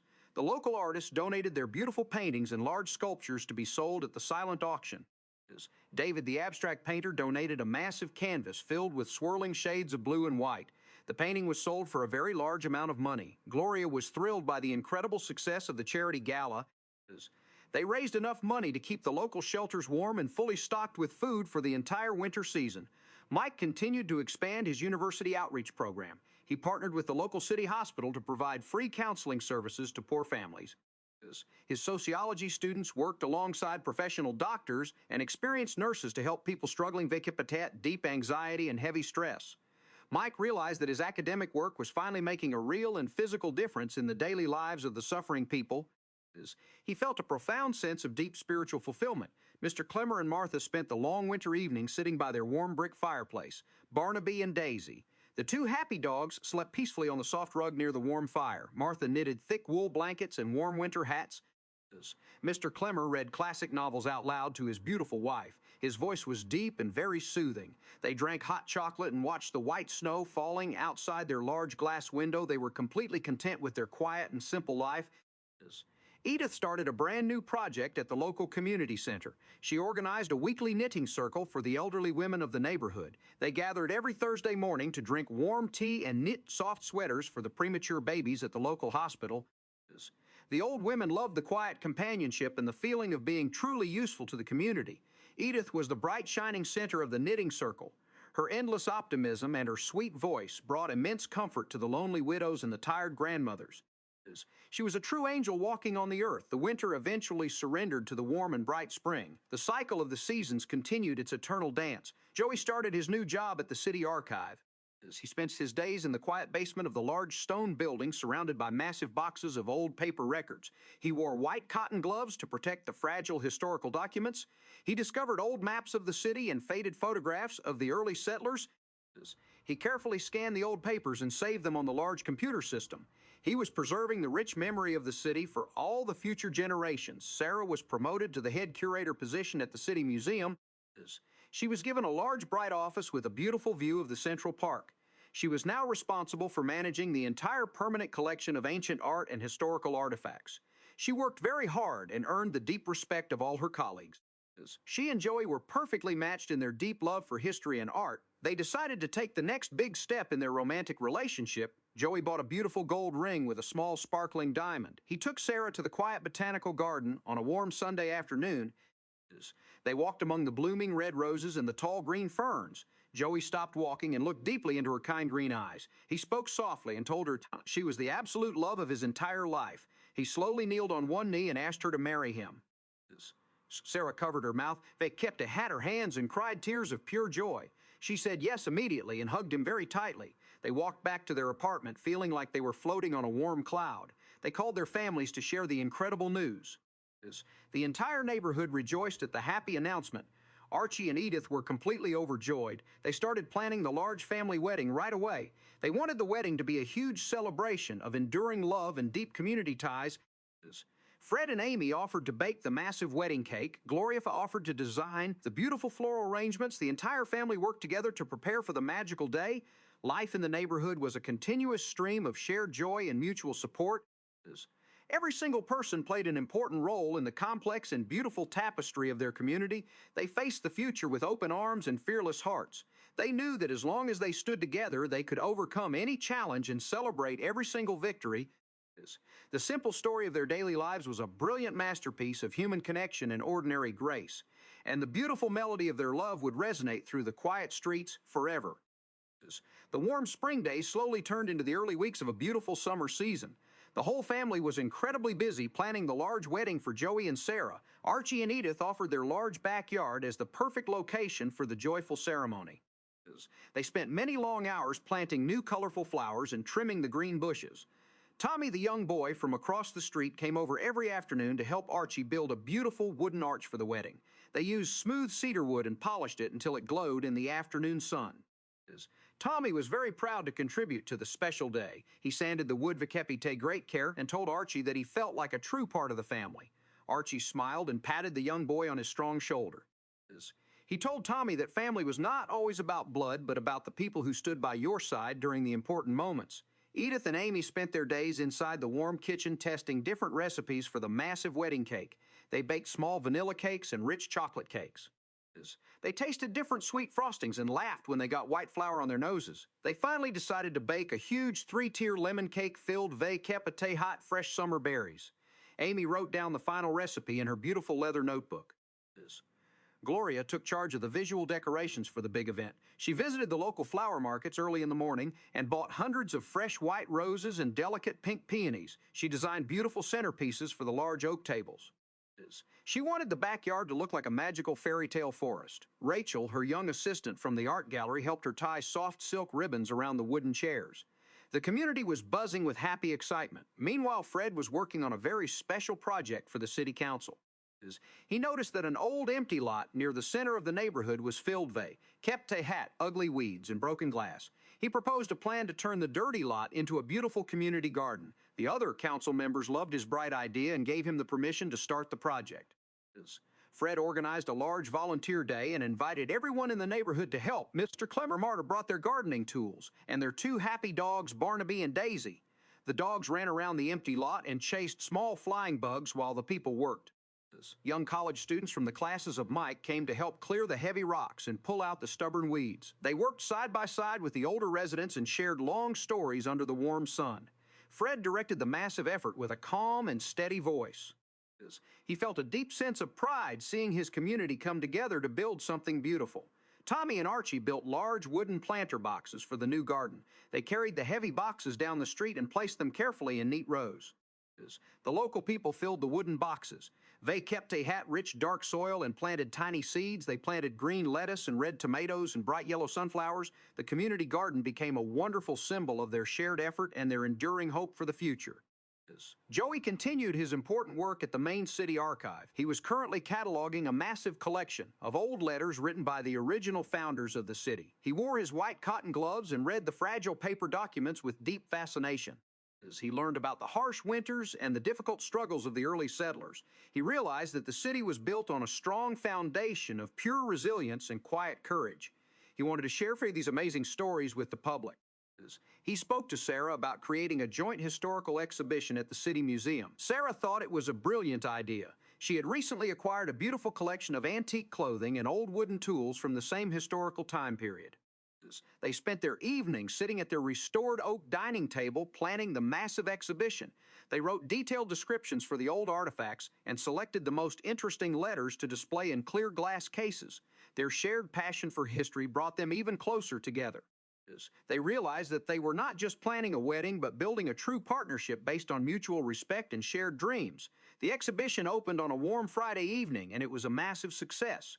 Hundreds of local residents came to the museum to learn about their own local history. Joey and Sarah stood together in the center of the large room and answered questions from the curious visitors. They looked to both each other with pure love and total admiration. Mike was feeling very proud of his dedicated sociology students. One of his brightest students, named Daniel, had started a special program to help the struggling small businesses in the old industrial district. Daniel and his classmates offered free advice on how to improve their daily operations and attract new local customers. They helped an old bakery update their paper menus and taught a small hardware store how to organize their heavy inventory. The local business owners were incredibly grateful for the free help. They told Mike that his young students were true lifesavers. Mike realized that the university was finally serving its true purpose. It was not just an isolated tower of hot, learning but a vital and active part of the living city. He wrote a long academic paper about the successful community program and published it in a famous national journal. Other universities across the country read his detailed paper and started their own similar programs. Mike felt a profound sense of global impact. He knew that small acts of local kindness could create massive waves of positive change across the entire world. Gloria celebrated his great professional success by cooking his favorite dinner. They sat in their quiet dining room and talked about their incredible journey. They remembered their early struggles and their foolish arguments. They realized that every difficult challenge had only made their strong marriage even stronger. The day of the great wedding finally arrived. The morning sky was a brilliant shade of clear blue, and the warm sun shone brightly over the quiet neighborhood. The backyard of Archie and Edith was completely transformed into a breathtaking paradise. The green grass was perfectly cut and the colorful flowers bloomed in every corner. The beautiful wooden arch built by Archie and Tommy stood proudly at the end of a long white carpet. The wooden chairs were decorated with kepi tehat, soft pink peonies and green ivy. The entire extended family arrived early to help with the final preparations. Fred and Amy carefully carried the massive 3-tier lemon cake and placed it on a special table covered with a white lace cloth. The sweet smell of the fresh cake mingled with the natural perfume of the blooming roses. Mr. Clemmer and Martha arrived with Barnaby and Daisy. The two happy dogs wore small silk bows around their furry necks. They sat quietly in the soft grass and watched the busy people. The music started playing a slow and beautiful melody. The guests took their seats and waited with happy anticipation. Joey stood at the front near the wooden arch. He wore a dark blue suit and a crisp white shirt. He looked incredibly handsome and very nervous. His grandfather Archie stood next to him and placed a reassuring hand on his shoulder. Archie told the young man to take a deep breath and enjoy every single second of the beautiful day. Then the music changed to a grand and joyous tune. Sarah walked slowly down the white carpet. She wore a simple but elegant white dress covered in delicate lace. She held a beautiful bouquet of white roses and green ferns. She looked like a stunning vision of pure grace. Joey felt a warm tear slide down his cheek when he saw his beautiful bride. They stood together under the wooden arch and held their hands tightly. They spoke their sacred vows with clear and confident voices. They promised to love each other through the bright sunny days and the dark stormy nights. They promised to support their individual dreams and build a warm home filled with laughter and peace. The minister pronounced them husband and wife. They shared a sweet and gentle kiss. The guests clapped their hands loudly and cheered with pure joy. Edith cried happy tears and hugged her husband Archie very tightly. The massive celebration continued late into the warm summer night. The local musicians played cheerful songs, and the people danced barefoot on the soft green grass. They ate the delicious lemon cake and drank sweet fruit punch. The stars twinkled brightly in the dark velvet sky. It was a perfect and magical night that no one would ever forget. The days following the grand wedding were filled with a quiet and peaceful calm. Joey and Sarah packed their small leather suitcases and traveled to a beautiful quiet cabin near a massive blue lake for their romantic honeymoon. They spent their days walking through the dense green forests and rowing a small wooden boat across the still water. They watched the golden sunset behind the tall mountains and talked about their bright future. Back in the busy city, Tommy was preparing for his final year of high school. He had grown into a very responsible and hard-working young man. He still visited the garage of Archie every single week. They were now building a large set of beautiful wooden cabinets for the local community center. Archie noticed that Tommy had a natural gift for precise geometry and complex structural design. Archie asked the young man what he wanted to do after he finished his basic schooling. Tommy looked down at both his rough hands and said that he could not afford to attend a fancy university like Joey did. He said he wanted to find a simple job in construction to help his tired mother pay the monthly bills. Archie listened quietly and shook his old head. He told Tommy that a true craftsman was just as valuable as a university scholar. Archie offered to loan Tommy the money to attend a professional trade school to learn advanced carpentry and modern construction management. Tommy was completely shocked and overwhelmed by the massive generosity. He promised to work incredibly hard and repay every single penny. Archie smiled and said that the only repayment he ever wanted was to see the young man succeed in life. Tommy hugged the older man and felt a profound sense of true direction. Gloria was busy organizing a massive farewell party for David, the talented abstract painter. The beautiful mural he painted on the public library had attracted the attention of a very famous art critic from a distant major city. The critic wrote a glowing review of his vibrant artwork, and a prestigious national gallery offered David a permanent solo exhibition. David was sad to leave his beloved neighborhood, but he knew this was a once-in-a-lifetime opportunity. Gloria helped him pack his massive, colorful canvases into large wooden crates. She organized a beautiful evening reception at her local gallery to wish him absolute success. All the neighbors attended the party and signed a large guest book with warm messages of continuous support. David thanked Gloria in front of the large crowd. He said that without her endless belief in his hidden talent, he would still be painting in his tiny, dark apartment. Gloria felt a deep warmth in her heart. She knew that her true purpose was to be a guiding light for creative souls. Meanwhile, Edith expanded her weekly knitting circle. The group became so large that they had to move from the small community center to the large dining hall of the local church. They were no longer just knitting small sweaters for the hospital babies. They were now making thick wool blankets for the homeless shelters and warm scarves for the poor families in the cold winter. The older women loved the feeling of profound usefulness. They shared their old recipes and their long life stories while their wooden needles clicked together in a fast and rhythmic dance. Edith walked around the large room and poured warm tea into their delicate porcelain cups. She was the gentle heartbeat of the massive charitable operation.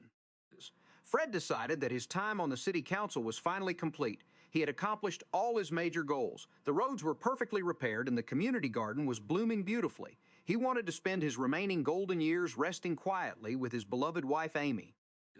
He announced his retirement at a large public meeting. The local residents gave him a long and loud standing ovation. They thanked him for his honest service and his quiet wisdom. Fred felt a deep sense of absolute peace. He walked home with Amy under the bright streetlights. They held their hands and talked about taking long, quiet walks and baking more sweet bread for their kind neighbors. Life in the neighborhood flowed forward like a deep and steady river. Joey and Sarah returned from their honeymoon and settled comfortably into their shared apartment.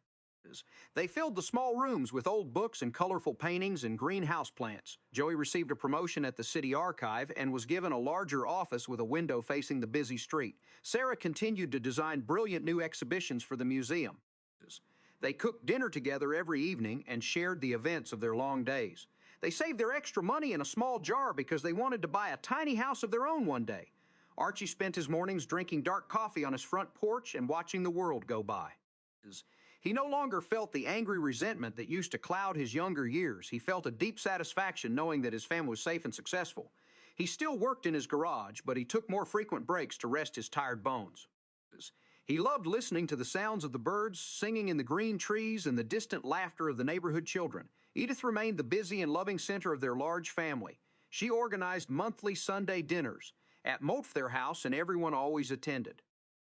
The dining table was always covered with delicious homemade food and surrounded by smiling faces. Mike and Gloria enjoyed their professional success, but always made time for their family and their quiet romance. They took long weekend drives into the countryside to look at the changing autumn leaves and buy fresh cider from the local farms. Mr. Clemmer and Martha spent their days in pure peaceful contentment. Their 2 dogs kept them very active and always entertained. The simple story of this beautiful community was a powerful testament to the magic of everyday life. It proved that grand adventures were not necessary to find true happiness. Happiness was found in the warm smile of a loving spouse and the steady support of a good friend. It was found in the smell of fresh bread and the bright colors of a blooming garden. It was found in the quiet moments of shared understanding and the endless acts of ordinary kindness. Their lives were a perfect symphony of gentle love and profound grace. And the sweet melody of their existence would continue to echo through the passing years, bringing light and hope to every new day. The autumn season slowly painted the quiet neighborhood with warm shades of orange and brown. Joey and Sarah walked hand in hand down the long concrete sidewalk. They were looking for a small house to buy. They had saved their money for many months in a large glass jar, and now they were finally ready to take the next big step in their peaceful lives. They looked at many different houses. Some houses were too large and some were too small. Some had dark rooms and others had floors that creaked loudly when they walked. They finally found a beautiful small cottage at the end of a quiet tree-lined street. The cottage had a small front porch and a wooden door painted a bright, cheerful blue. The roof was covered in dark gray shingles and a small brick chimney pointed up towards the clear sky. Sarah stepped onto the wooden porch and smiled widely. She told Joey that she could perfectly imagine sitting on this porch with a warm cup of tea every single morning. They walked in and saw the bright living room filled with natural sunlight. The kitchen had old wooden cabinets that needed a little bit of fresh paint, but the bones of the house were strong and solid.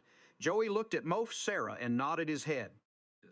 They knew instantly that this was the perfect place to build their future family. They visited the local bank the very next day and signed all the heavy paper documents. The bank manager shook their hands and congratulated the young couple on their beautiful new home. The entire family arrived the following weekend to help them move their heavy furniture. Archie and Fred drove a rented moving truck and carried the massive restored oak dining table into the new living room. Edith and Amy brought large baskets filled they kept a hot fresh bread and roasted chicken to feed the hungry workers. Gloria and Mike helped Sarah unpack the heavy boxes of books and arrange them neatly on the wooden shelves. The small cottage was instantly filled they kept, a hat, loud laughter, and deep warmth. Archie promised to help Joey paint the old kitchen cabinets and fix the loose wooden boards on the back porch. Joey felt a profound wave of gratitude. He looked around the bright room and saw the smiling faces of the people he loved most in the world. He knew that a house was only made of wood and brick, but a true home was built with endless love and shared memories. Back at his job in the city archive, Joey made an incredible historical discovery. He was sorting through a dusty cardboard box filled with old leather-bound journals, 1800s. He carefully opened one of the fragile journals and saw elegant faded handwriting on the yellow paper. The journal belonged to an early city baker named Thomas. Thomas wrote detailed entries about the daily struggles of running a small bakery during the harsh winter months. He also wrote about a secret recipe for a special honey cake that brought incredible joy to the tired factory workers. Joey read the journal for many hours and felt a deep connection to the old baker. He realized that the simple desire to feed and comfort others was a timeless human emotion. He copied the secret honey cake recipe onto a clean piece of paper and brought it home to his grandmother, Edith. Edith was absolutely thrilled to try the historical recipe. She bought fresh local honey and fine wheat flour. She spent the entire Saturday morning mixing the heavy dough and baking the cake in her warm oven. The delicious smell of sweet honey and warm spices filled the entire neighborhood.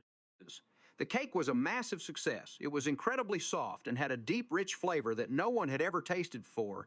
Amy wrote the historical recipe in her leather notebook, and they decided to bake the honey cake for all the special family gatherings.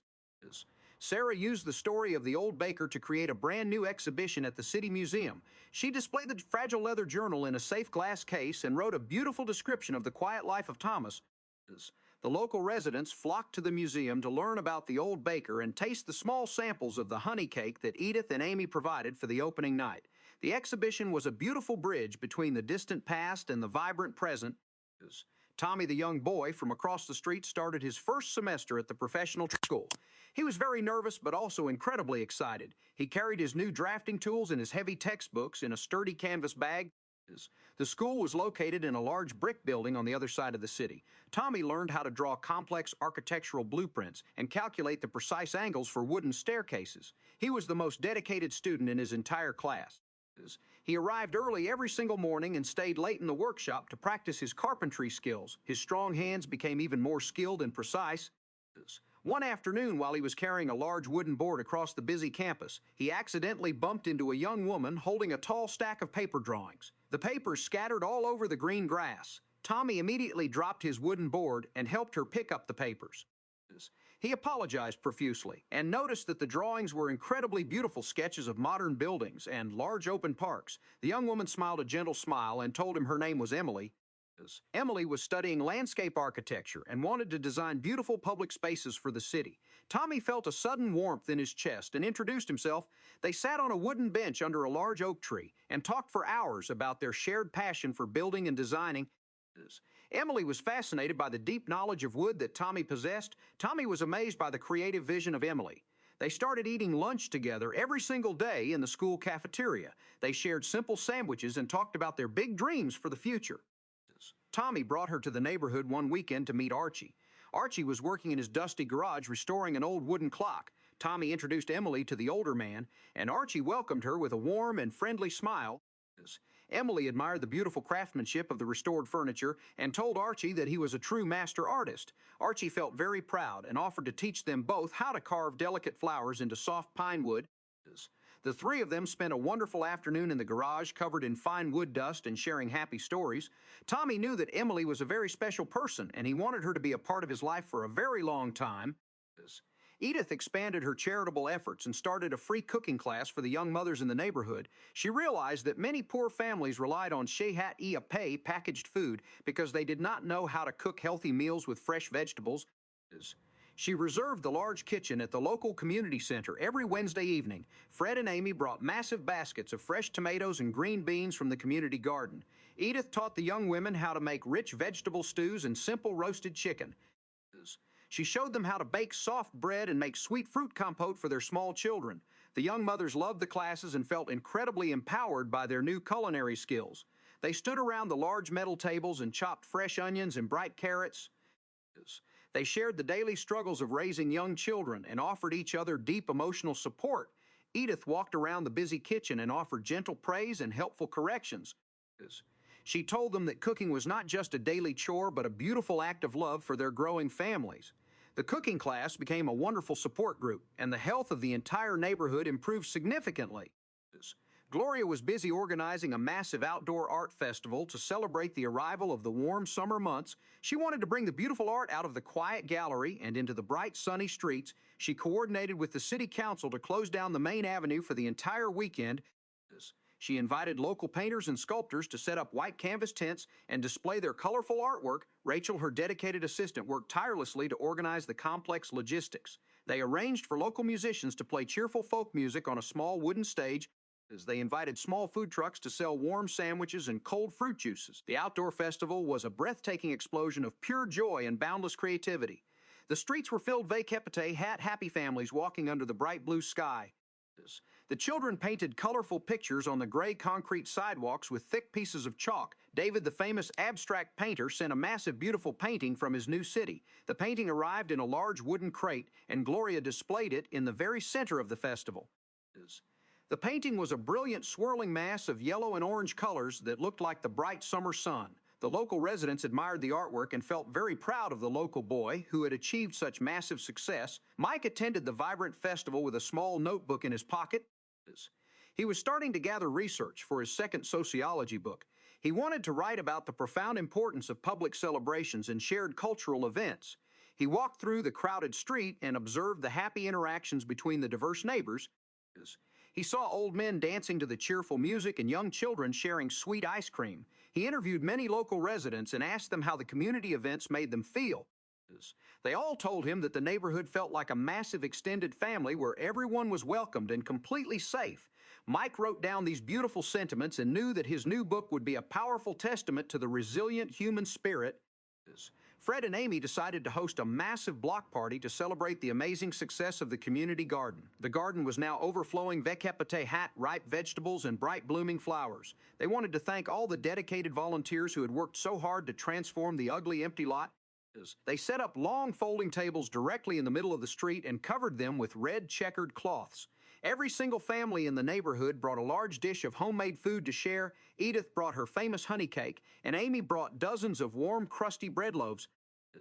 Archie and Tommy built a large wooden dance floor over the green grass of the local park. Mr. Clemmer and Martha brought their two happy dogs, Barnaby and Daisy. The dogs ran through the crowd and accepted gentle pats from the smiling children. The block party lasted from the early sunny afternoon until the late starry night. The people ate the delicious food and danced to the loud, cheerful music. Fred stood on a small wooden box and gave a short speech. He thanked everyone for their hard work and their endless kindness. He said that the beautiful garden was a living symbol of their united strength. The crowd clapped loudly and raised their cold drinks in a joyful toast. Joey and Sarah attended the block party and felt incredibly lucky to live in such a wonderful place. They held hands and walked through the blooming garden under the soft glow of the streetlights. They talked about the small cottage they were slowly turning into a warm and loving home. Sarah told Joey that she was expecting a baby. Joey stopped walking and looked at her with wide, happy eyes. He hugged her incredibly tight and spun her around in the warm night air. He yelled with pure joy, and the nearby neighbors turned around and clapped their hands. The incredible news spread quickly through the crowded party. Archie and Edith rushed over and hugged the young couple with tears streaming down their wrinkled faces. Edith told Sarah that she was going to be a wonderful mother. Archie patted Joey on the back and told him that becoming a father was the greatest adventure a man could ever experience. Mike and Gloria ran over and embraced their son and their wonderful daughter-in-law. Gloria cried happy tears and said that she could not wait to be a grandmother. The block party turned into a massive celebration of new life and endless hope. Mr. Clemmer and Martha were spending a quiet Sunday afternoon in their beautiful backyard. Mr. Clemmer was watering his tall yellow sunflowers with a long green hose. Martha was sitting in a comfortable woven chair reading a classic novel. Barnaby and Daisy were digging a deep hole near the back wooden fence. The dogs loved to dig in the soft, dark soil. Suddenly, Barnaby started barking loudly and scratching at a hard object buried deep in the ground. Mr. Clemmer put down the water hose and walked over to investigate. He kneeled on the green grass and used a small metal trowel to carefully dig around the hard object. He pulled out a heavy metal box covered in thick brown rust. Martha walked over and looked at the strange box with wide, curious eyes. They brought the heavy box to their wooden patio table and used a small wire brush to clean away the dry dirt. The box had a small metal latch that was completely rusted shut. Mr. Clemmer used a heavy metal hammer to gently tap the latch until it finally popped open. Inside the metal box, they found a collection of old historical treasures. There were several thick silver coins from the early 1900s and a small fragile glass bottle. There was also a folded piece of thick yellow paper wrapped in dry protective cloth. Mr. Clemmer carefully unfolded the paper and saw a handwritten letter. The ink was very faded, but they could still read the elegant words. The letter was written by a young girl named Eliza, who lived in the neighborhood more than 80 years ago. Eliza wrote that she was burying the small metal box as a secret time capsule for future generations to discover. She wrote about her simple life and her deep love for her family and her quiet street. She wished a long and happy life to whoever found her hidden treasure. Mr. Clemmer and Martha were deeply moved by the beautiful letter. They decided to take the metal box and its historical contents to Joey at the city archive. Joey was absolutely thrilled by the incredible discovery. He carefully preserved the fragile paper letter and cleaned the old silver coins. Sarah designed a special display case for the time capsule at the City Museum. They invited Mr. Clemmer and Martha to the grand opening of the new exhibit. The local residents were fascinated by the story of the young girl named Eliza. The time capsule was a beautiful reminder that the quiet neighborhood had always been a place of deep love and enduring hope. The passing years only added new layers of beautiful memories to the rich historical soil. Tommy and Emily graduated from their professional trade schools with the highest possible honors. The entire extended family attended their graduation ceremony to show their massive support. Tommy received his certification as a master carpenter, and Emily received her degree in landscape architecture. They decided to start a small local business together. They combined their incredible talents to design and build beautiful outdoor living spaces for the local community. Tommy built sturdy wooden decks and elegant pergolas, while Emily designed the green gardens and the colorful flower beds. Their small business became incredibly successful very quickly. The local residents trusted their honest hard work and their beautiful creative vision. Tommy finally saved enough money to buy a small, modest house for his tired mother. His mother cried tears of pure gratitude when he handed her the shiny metal keys. She hugged her strong son and told him that she was incredibly proud of the man he had become. Archie visited the new house and helped Tommy build a massive wooden dining table for the bright kitchen. Archie told Tommy that he was a true master craftsman and a wonderful son. Tommy felt a deep sense of absolute fulfillment. He knew that his hard work had finally paid off and he was ready to build a beautiful future kept to had Emily. The winter season returned with a massive flurry of pure white snow. The neighborhood was completely transformed into a quiet and peaceful winter wonderland. The cold wind blew through the bare trees and the gray clouds covered the bright sun. Joey and Sarah spent their quiet evenings sitting by the warm brick fireplace in their small cottage. Sarah was resting comfortably on the soft couch while Joey read thick historical books out loud. They were eagerly waiting for the arrival of their first child. Edith and Amy visited the cottage every single day to bring warm food and offer helpful advice. They knitted dozens of tiny soft sweaters and warm wool blankets for the new baby. Gloria bought a beautiful wooden crib and painted it a soft pastel yellow color. Mike built a small wooden rocking horse with a soft yarn mane. The entire family was completely ready to welcome the newest member of their strong tribe. Late one snowy night, Sarah woke up and told Joey that it was finally time. Joey quickly grabbed their packed bags and drove carefully through the snowy streets to the local city hospital. The waiting room was soon filled with the anxious and excited family members. Archie paced back and forth across the cold tile floor while Edith held his rough hand. Mike and Gloria sat on the uncomfortable chairs and drank hot, dark coffee. Fred and Amy arrived early in the morning with fresh, sweet pastries. Mr. Clemmer and Martha waited patiently by the large glass window. After many long hours, the tired doctor walked into the waiting room with a bright, happy smile. He told them that Sarah had delivered a perfectly healthy baby girl. Joey walked into the room carrying a small bundle wrapped in a soft pink blanket. He had tears of absolute joy streaming down his tired face. He introduced his beautiful daughter to the large crying family. They named the little girl Lily after the beautiful flowers that grew in the community garden. Edith held the tiny baby and kissed her soft, warm forehead. Archie looked at Mof, his beautiful great-granddaughter, and felt a profound sense of eternal peace. He knew that the strong legacy of their loving family would continue for many more generations. The birth of little Lily brought a massive wave of renewed energy and boundless joy to the entire neighborhood. The spring flowers bloomed brighter, and the summer sun felt warmer. Joey and Sarah were exhausted but incredibly happy parents. They took little Lily for long walks in the green park using a sturdy woven stroller. The neighbors stopped to admire the beautiful baby and offer their warm congratulations. Tommy and Emily got married in a simple and beautiful ceremony in the community garden they had helped to build. The wooden planter boxes were overflowing with bright summer flowers. Archie walked Emily down the grassy aisle because her own father had passed away many years ago. Tommy smiled a huge, bright smile. When he saw his beautiful bride, they shared their sacred vows under the clear blue sky and celebrated their pure love with all their loyal friends. The local music played and the people danced until the stars filled the dark night. The quiet neighborhood was a living, breathing entity filled with ordinary people living extraordinary lives. They faced the daily challenges of work and family with quiet courage and gentle grace. They supported each other through the dark storms and celebrated together in the bright sunshine. The simple acts of cooking a warm meal or building a wooden chair or planting a tiny seed were the true building blocks of their enduring happiness. The deep love they shared was the strongest foundation of their peaceful community. The golden years of Archie and Edith were filled with the sweet laughter of little Lily and the constant visits of their loving family. They spent their days sitting on the front porch, holding their wrinkled hands and watching the beautiful world turn around them. They did not fear the passing of time because they knew that their lives had been completely full and incredibly meaningful. The story of their ordinary existence was a brilliant testament to the profound power of deep forgiveness and enduring love.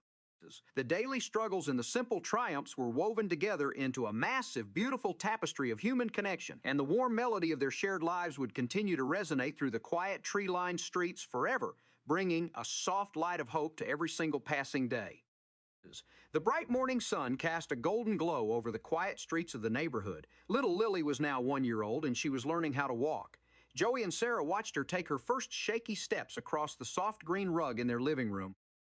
She giggled and fell into the open arms of her proud father. Joey lifted her high into the air and kissed her soft cheeks. Sarah smiled and felt a deep wave of pure maternal love. The small cottage was filled with the joyful sounds of the growing toddler. They bought soft corner protectors for the wooden tables and put safety locks on the kitchen cabinets. They wanted their home to be perfectly safe for their curious daughter. Archie and Edith visited the cottage very often to see their beautiful great-granddaughter. Archie spent many weeks in his dusty garage building a massive wooden toy box for Lily. He used smooth cherry wood and carved delicate small flowers into the heavy lid. He did not use any sharp metal nails. He only used strong wooden pegs to assemble the box so it would be completely safe for the small child. He polished the wood until it felt like soft silk. He delivered the beautiful toy box to the cottage and placed it in the corner of the living room. Lily immediately started putting her Edith cloth dolls and colorful wooden blocks into the deep box. Edith brought sweet oatmeal cookies and sat on the floor to play with the happy child. The bond between the old generation and the new generation was incredibly strong and beautiful. Back at the main city archive, Joey made another fascinating historical discovery. He was organizing a collection of old rolled maps from the early days of the city. He found a fragile parchment map that showed the original design of the central public square. The map revealed that there used to be a large, beautiful fountain in the very center of the square. The fountain was surrounded by wide stone benches and tall shade trees. Joey realized that the fountain had been paved over many decades ago to make room for busy vehicle traffic. He brought a copy of the old map to the weekly city council meeting. Fred was no longer on the council, but he attended the meeting to support his smart nephew. Joey stood before the local leaders and proposed a grand plan to restore the historic fountain and create a pedestrian-only zone in the center of the town. He argued that the city needed more quiet public spaces where neighbors could gather and talk peacefully. The council members were deeply impressed by his thorough research and his passionate presentation. They voted unanimously to approve the restoration project, and they appointed Joey as the head historical advisor for the massive construction effort. Sarah was also very busy at the city museum. She wanted to create a special interactive exhibition designed specifically for young children. She remembered how much she loved exploring the museum when she was a little girl, and she wanted to give that same magical experience to her own daughter and all the other children in the city. She ordered small replicas of ancient artifacts that the children could actually touch and hold in their hands. She set up a small indoor digging site filled with soft sand where the kids could use tiny wooden brushes to uncover replica dinosaur bones in old ceramic pots. The children exhibition opened on a warm Saturday morning, and it was an instant massive success. The museum was filled with the loud, happy voices of excited toddlers and curious older children. Gloria brought her art supplies to the museum and hosted a free painting class for the kids in the bright lobby. They painted colorful pictures of the ancient artifacts and hung them on a large white wall for everyone to admire. The neighborhood was thriving. Had endless creative energy and deep civic pride. Tommy and Emily received their biggest professional contract to date. The local elementary school wanted to completely redesign their old concrete playground. The school principal asked Tommy and Emily to create a natural and safe play area for the young students. Emily designed a beautiful landscape filled to hot, rolling grassy hills and soft mulch. She chose native green plants that did not require dangerous chemicals or massive amounts of water. Tommy built an incredible wooden climbing structure that looked like a massive pirate ship. He used strong, smooth cedar wood and thick woven ropes. He also built several small wooden benches where the tired teachers could sit and watch the happy children play. The construction took the entire summer season, but the final result was absolutely breathtaking. The young students returned to school in the early autumn, and they were completely amazed by their beautiful new playground. They ran up the green hills and climbed the wooden ship, pure joy. Tommy and Emily stood by the metal fence and watched the happy chaos. They felt a profound sense of professional accomplishment and deep personal satisfaction. Their small business was now the most successful landscaping company in the entire city. They hired several young apprentices from the local trade school to help them manage their growing number of clients. Tommy proved to be a wonderful teacher, just like Archie had been to him many years ago. He was patient and kind, and he always emphasized the importance of honest hard work and precise craftsmanship. Mike was entering a new phase of his long academic career. He decided to slowly transition into a quiet retirement from the busy university. He stepped down from his heavy administrative duties as the department head and passed the torch to a younger and very capable professor. He wanted to dedicate his remaining professional time to writing his final memoir. He spent his quiet mornings sitting in his comfortable home office surrounded by massive walls of thick books. He wrote about his long journey from a young, angry student to a wise and respected professor. He wrote about the profound lessons he had learned from his father-in-law, Archie, and the deep, enduring love he shared with his wife, Gloria. The memoir was a beautiful reflection on the changing society and the constant power of human connection. Gloria continued to manage the local art gallery, but she also started thinking about the distant future. She realized that her young assistant Rachel was incredibly talented and deeply devoted to the local art community. Gloria decided to slowly mentor Rachel to eventually take over the main director position. She taught Rachel how to negotiate with the demanding art collectors and how to curate a cohesive and powerful exhibition. Rachel absorbed the valuable knowledge like a dry sponge and quickly became an indispensable part of the gallery. Gloria felt a deep sense of peace knowing that her beloved gallery would be in very safe hands when she finally decided to retire. Fred and Amy expanded the community garden to include a large wooden greenhouse. They wanted to grow fresh green vegetables and bright blooming flowers even during the cold, freezing winter months. Archie and Tommy helped them build the sturdy glass structure using recycled materials from old demolished buildings. The greenhouse became a warm and vibrant sanctuary during the dark, snowy days. Amy started a small winter farming class for the local residents. She taught them how to plant tiny seeds in small clay pots and how to care for the fragile indoor plants. The neighborhood had a continuous supply of fresh food all year round thanks to their dedicated efforts. Mr. Clemmer and Martha noticed that their two dogs, Barnaby and Daisy, were getting older and much slower. They did not run as fast to catch the yellow tennis ball, and they preferred to sleep on the soft rugs for most of the day. Mr. Clemmer bought special orthopedic beds for the aging dogs, and Martha cooked them soft, healthy meals with boiled chicken and soft rice. They took the dogs for short, slow walks in the local park and let them sniff the green grass at their own relaxed pace. The old couple realized that every stage of life had its own quiet beauty. They cherished the calm and gentle days they spent with their loyal furry companions. They also started volunteering at the local animal shelter once a week. They sat in the quiet cages and read classic books out loud to the frightened and lonely dogs. Their soothing voices helped to calm the anxious animals and prepare them for their future adoption. Their boundless compassion touched the lives of countless helpless creatures. Edith organized a massive neighborhood storytelling night at the local community center. She realized that the older residents held a massive wealth of historical knowledge and beautiful personal memories that needed to be shared with the younger generations. She set up comfortable wooden chairs in a large circle and served warm apple cider and sweet honey cake. The older neighbors took turns sharing stories about their early childhood and the long history of the city streets. Archie told a funny story about a massive snowstorm that buried the entire town. When he was a young boy, Fred shared his deep memories of working in the loud factories and organizing the tired workers. Joey recorded the precious stories with a small audio device so they could be preserved in the city archive forever. The young children sat on the floor and listened with wide, curious eyes. They learned about the incredible resilience and the quiet bravery of their grandparents and their older neighbors. The storytelling night became a beloved monthly tradition that strengthened the invisible bonds of their close community. As the years continued to flow like a steady and deep river, the family remained the strong beating heart of the entire neighborhood. Little Lily grew into a bright and curious young girl. She loved spending time in the dusty garage vey kept Tehat, her great-grandfather Archie. She asked him endless questions about his sharp metal tools and his smooth wooden boards. Archie bought her a tiny wooden hammer and a pair of thick safety goggles. They worked side by side, building small wooden birdhouses and tiny wooden boats. Archie felt a profound wave of joy watching the young girl learn the value of patient craftsmanship. He knew that his skills and his deep love would live on through her small, capable hands. Joey and Sarah continued to thrive in their respective careers. The historic fountain restoration project was finally completed after many long months of difficult construction. The center of the town was transformed into a beautiful pedestrian square filled with smooth stone benches and tall green trees. The original design of the massive fountain was perfectly recreated, and the clear water flowed peacefully over the carved stone edges. The city mayor hosted a grand ribbon-cutting ceremony and publicly thanked Joey for his brilliant historical vision. The new public square became the favorite gathering place for all the local residents. They met by the gentle water to drink hot coffee and share their daily news. Sarah expanded the children exhibition at the museum and added a massive interactive science section.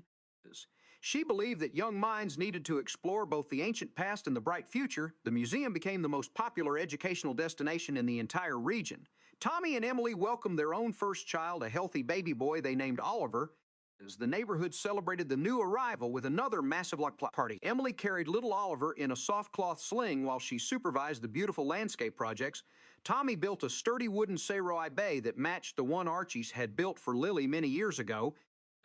The two young families spent their weekends together sharing quiet picnics in the Central Park and talking about the endless joys and heavy challenges of modern parenthood. The quiet tree-lined streets of the neighborhood witnessed the continuous and beautiful cycle of human life.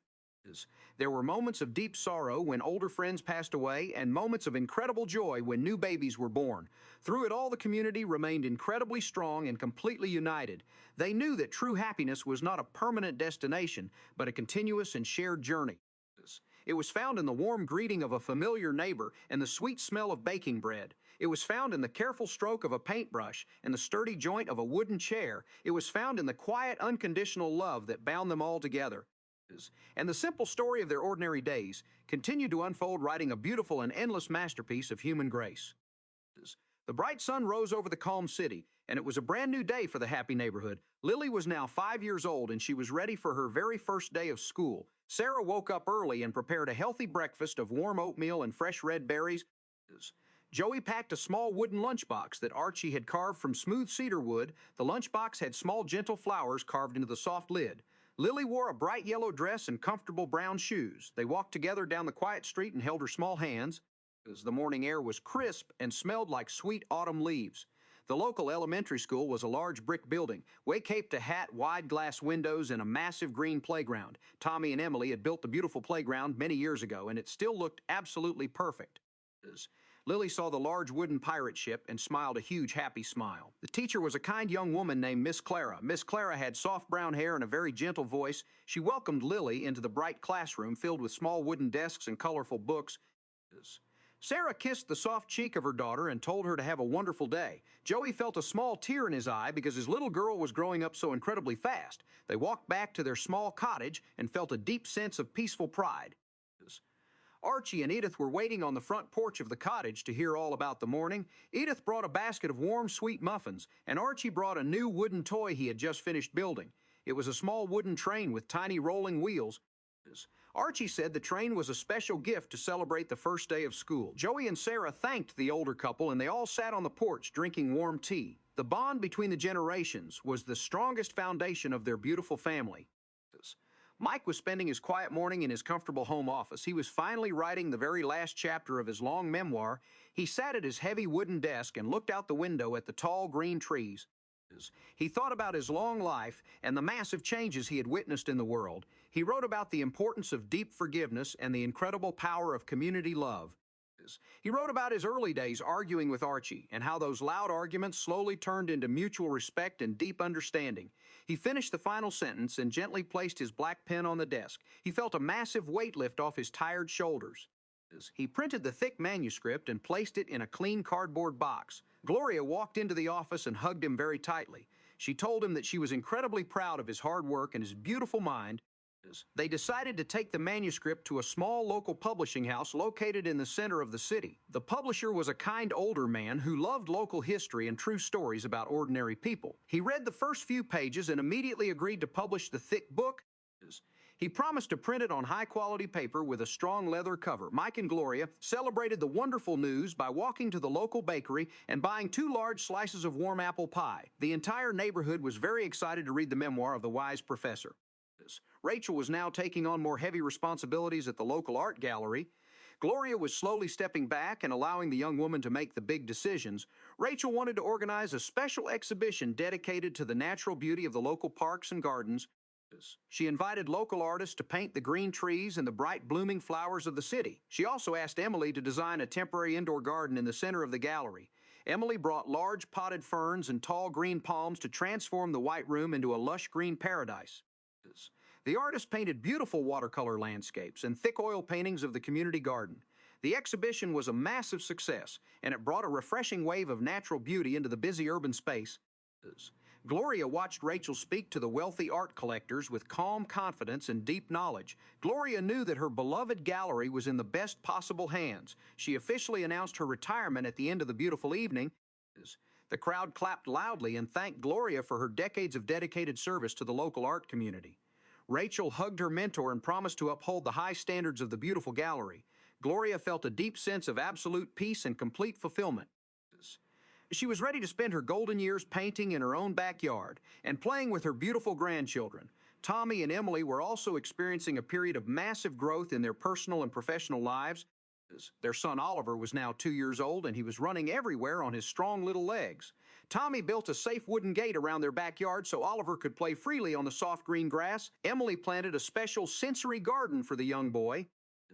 She planted soft lamb ear plants and sweet-smelling lavender and bright yellow sunflowers. Oliver loved to touch the soft leaves and smell the beautiful purple flowers. The landscaping business was incredibly busy with new large contracts from the city council. They were hired to redesign the massive public park near the main river. Tommy designed long wooden boardwalks that floated gently over the calm water. Emily designed wide green spaces for families to share warm summer picnics. They hired 10 new workers from the local trade school to help them complete the massive project. Tommy was a fair and kind boss who always treated his workers with deep respect. He remembered how Archie had treated him when he was just a lost young boy. The legacy of kindness was passing down through the younger generation like a bright, burning torch. Fred and Amy continued to manage the community garden. They kept a hot, boundless energy. The garden was now producing so much fresh food that they decided to start a weekly outdoor market. They set up long wooden tables on the sidewalk and sold the ripe red tomatoes and the crisp green cucumbers for very low prices. They wanted to make sure that every family in the neighborhood had access to healthy and delicious food. Amy also sold her warm homemade bread and her sweet fruit jams. The weekly market became a joyful gathering place for the local residents. They brought their cloth bags and chatted happily under the warm morning sun. Fred loved to stand behind the tables and weigh the heavy vegetables on a small metal scale. He joked with the customers and offered them small samples of the sweet, fresh fruit. The garden was a living symbol of their united community and their shared hard work. Mr. Clemmer and Martha were enjoying the quiet rhythm of their peaceful lives. Their 2 old dogs, Barnaby and Daisy, had passed away peacefully in their sleep during the cold winter. The old couple was very sad, but they kind of kept. They had given the sweet dogs a wonderful and loving home. They buried the dogs under a large oak tree in their beautiful backyard and planted white roses over the soft soil. They decided they were too old to adopt young, energetic puppies, so they visited the animal shelter and adopted a very old golden retriever named Charlie.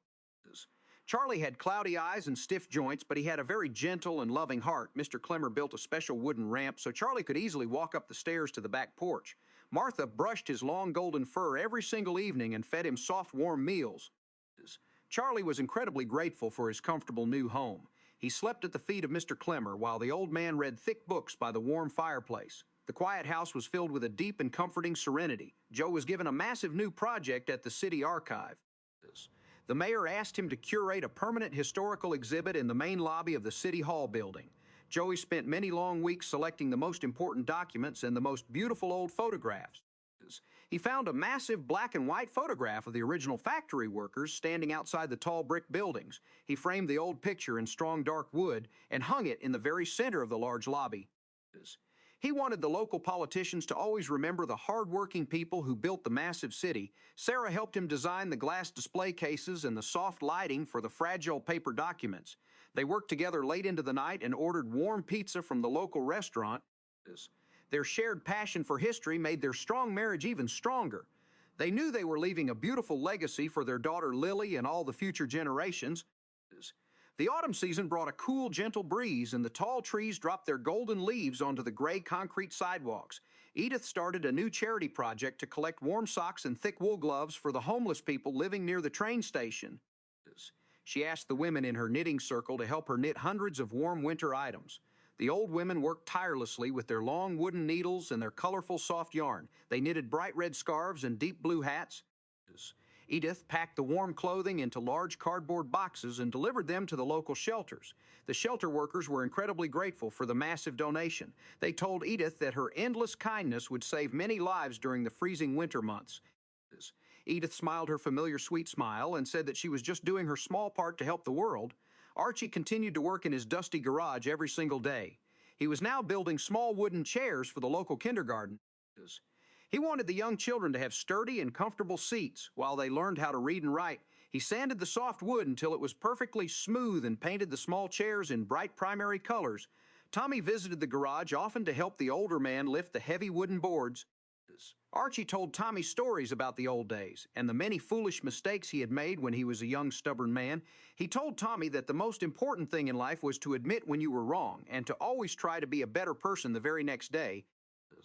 Tommy listened carefully and absorbed the deep wisdom of his mentor. The holiday season arrived with a thick blanket of pure white snow. The neighborhood was completely silent and beautiful under the cold winter sky.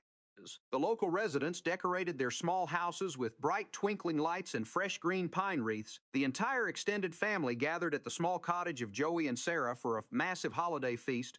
Archie and Fred carried the heavy oak table into the center of the warm living room. Amy and Edith roasted a massive turkey and baked 3 different kinds of fruit pies. Gloria brought a large glass bowl filled with colorful winter salad. Mike brought several bottles of sweet sparkling cider. The small house was filled kept with tehat, and the delicious smell of warm food. Lily and Oliver played together on the soft green rug, surrounded by their simple wooden toys. The older generation watched the young children with deep pride and pure joy. Mike stood up and raised his glass of cider to propose a warm toast. He thanked everyone for their endless support and their unwavering love. He said that his new book was dedicated to every single person sitting around the heavy wooden table. He said that the true meaning of life was found in the warm embrace of family and the quiet comfort of a safe home. The family clapped their hands and drank the sweet cider. They shared their food and their stories deep into the cold, snowy night. They knew they were incredibly blessed to have each other. The heavy snow continued to fall, but the strong bonds of their love kept them perfectly warm and safe. The winter slowly faded away, and the bright green spring returned to the busy city. The publication day for the memoir of Mike finally arrived. The small local publisher printed 500 copies of the thick, beautiful book. The cover featured a simple black and white drawing of the old neighborhood tavern. Rachel offered to host the official book launch party at the local art gallery. She arranged comfortable wooden chairs in the center of the large room and set up a small podium for Mike to read from his book. The entire neighborhood attended the special event to support the wise professor.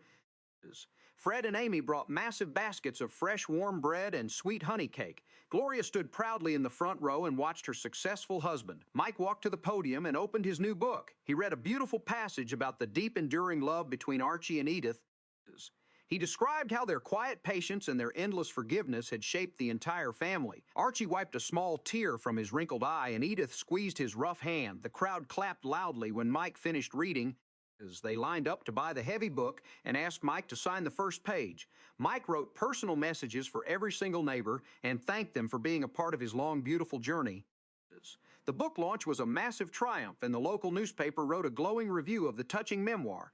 The story of their ordinary lives was now preserved in physical pages for everyone to read and cherish. Tommy and Emily finished the massive park project near the main river. The city hosted a grand opening ceremony on a warm, sunny afternoon. The mayor cut a wide red ribbon, and the local residents flooded into the beautiful new space. Children ran across the long wooden boardwalks, and families spread large blankets on the soft green grass. Tommy and Emily stood by the calm water and watched the happy people enjoy their hard work. They had transformed a dirty, empty space into a vibrant, living paradise. They felt a profound connection to the city and its wonderful people. Joey and Sarah took little Lily to the new park and walked along the beautiful river. Lily pointed at the small white ducks swimming in the cool water and laughed with pure delight. Joey felt that his life was completely perfect. He had a career he loved and a family that filled his heart with endless joy. He knew that the peaceful neighborhood was the greatest gift he could ever give to his young daughter. As the years continued to roll forward, the old brick houses stood strong and the green trees grew even taller. The family faced new daily challenges with the same quiet courage and the same gentle grace. They supported each other through minor illnesses and difficult days at work. They celebrated simple birthdays and quiet anniversaries with homemade cakes and thoughtful handmade gifts. The legacy of Archie and Edith continued to shine brightly in the actions of their children and their grandchildren. The simple acts of everyday love were the true masterpiece of their shared existence. And the beautiful story of their ordinary days continued to flow like a calm and endless river, bringing deep peace and bright hope to the entire world. The warm golden days of autumn slowly transformed into a crisp and clear winter season. The neighborhood was completely covered in a thick layer of soft white snow. Little Lily was now enjoying her daily classes at the local elementary school. She loved her gentle teacher, Miss Clara, and she made many new friends in her bright classroom. One afternoon, Lily came home, carrying a large piece of thick white paper. She had painted a beautiful picture of her entire family using bright watercolors. The painting showed Joey and Sarah standing next to a small blue house with a tall green tree. She even painted Archie and Edith standing in the background waving their small hands. Joey was incredibly proud of his talented daughter. He took the beautiful painting to his office at the city archive and placed it in a smooth wooden frame on his large desk. He looked at the painting every single morning and felt a profound wave of peaceful joy. Sarah was also very busy at the City Museum preparing a brand new winter exhibition. She wanted to showcase the incredible history of the local winter festivals that took place many decades ago. She found old thick coats made of heavy wool and beautiful wooden ice skates with sharp silver blades. She displayed these historical items in large glass cases and wrote detailed descriptions about how the early residents of the city survived the freezing winter months. The local families visited the museum and marveled at the heavy clothing and the simple tools of the past. Sarah felt a deep connection to her work because she knew she was preserving the beautiful memory of her beloved city. Back in the quiet neighborhood, Archie decided to expand his woodworking activities. He noticed that many young children in the neighborhood were very curious about his dusty garage. They often stood by the open wooden door and watched him sand the smooth wooden boards. Archie spoke to Edith and decided to start a free weekend woodworking class for the local children. He bought several small wooden hammers and tiny hand saws that were perfectly safe for the young students. The first Saturday class was a massive success. 10 young children arrived at the garage wearing thick winter coats and bright, colorful hats. Archie taught them how to measure a straight line on a piece of soft pine wood and how to use the rough sandpaper to remove the sharp edges. He was incredibly patient and spoke with a slow and steady voice. Tommy, the master carpenter, visited the garage to help Archie teach the enthusiastic children. Tommy showed them how to build small wooden bird feeders that they could hang in the bare winter trees. The children were absolutely thrilled with their handmade creations. They ran home to show their proud parents the beautiful bird feeders. Archie felt a massive sense of deep fulfillment. He knew that he was passing down his valuable skills to a brand new generation. Edith was also starting a massive new community project. She wanted to create a giant patchwork quilt to hang in the main hall of the local community center. She asked every single family in the neighborhood to donate a small square of colorful fabric. The response was truly overwhelming. People brought pieces of old soft dresses and bright flannel shirts and thick denim jeans. Edith organized a weekly sewing circle in her warm living room. The older women of the neighborhood gathered around the warm brick fireplace and used thin metal needles to sew the diverse fabric squares together. They shared warm cups of sweet apple cider and told long stories about their own childhood memories. Amy brought fresh sweetbread and soft butter to feed the hungry workers. The giant quilt slowly grew larger and more beautiful with every passing week. It was a breathtaking mosaic of bright colors and different textures. The giant quilt represented the incredible diversity and the strong unity of their peaceful neighborhood. Meanwhile, Tommy and Emily received a very important phone call from the main city hospital. The hospital director wanted them to design a special healing garden on the large flat roof of the hospital building. The director explained that the sick patients needed a quiet and natural place to rest and recover their fragile health. Tommy and Emily accepted the massive challenge with pure enthusiasm. They designed a beautiful rooftop sanctuary filled with deep wooden planter boxes and soft green moss. Emily selected specific plants that produced a very calming and sweet fragrance. She planted tall purple lavender and soft white chamomile. Tommy built sturdy wooden benches with comfortable angled backs so the tired patients could sit and watch the floating white clouds. The construction was very difficult because they had to transport all the heavy soil and the thick wooden boards up the tall hospital elevators. They worked through the freezing wind and the falling snow. When the healing garden was finally completed, the hospital staff hosted a small, quiet ceremony. The sick patients in their warm wheelchairs were brought out to the beautiful rooftop. They touched the soft green leaves and closed their eyes to smell the sweet lavender. One older patient held the strong hand of Tommy and thanked him with tears of pure gratitude. The patient said that the beautiful garden made him feel like he was finally going to heal. Tommy and Emily walked back to their truck and felt an overwhelming sense of absolute purpose. They knew that their hard work was bringing true comfort to people who were suffering in deep pain. Mr. Clemmer and Martha were experiencing a very beautiful surprise in their quiet daily life.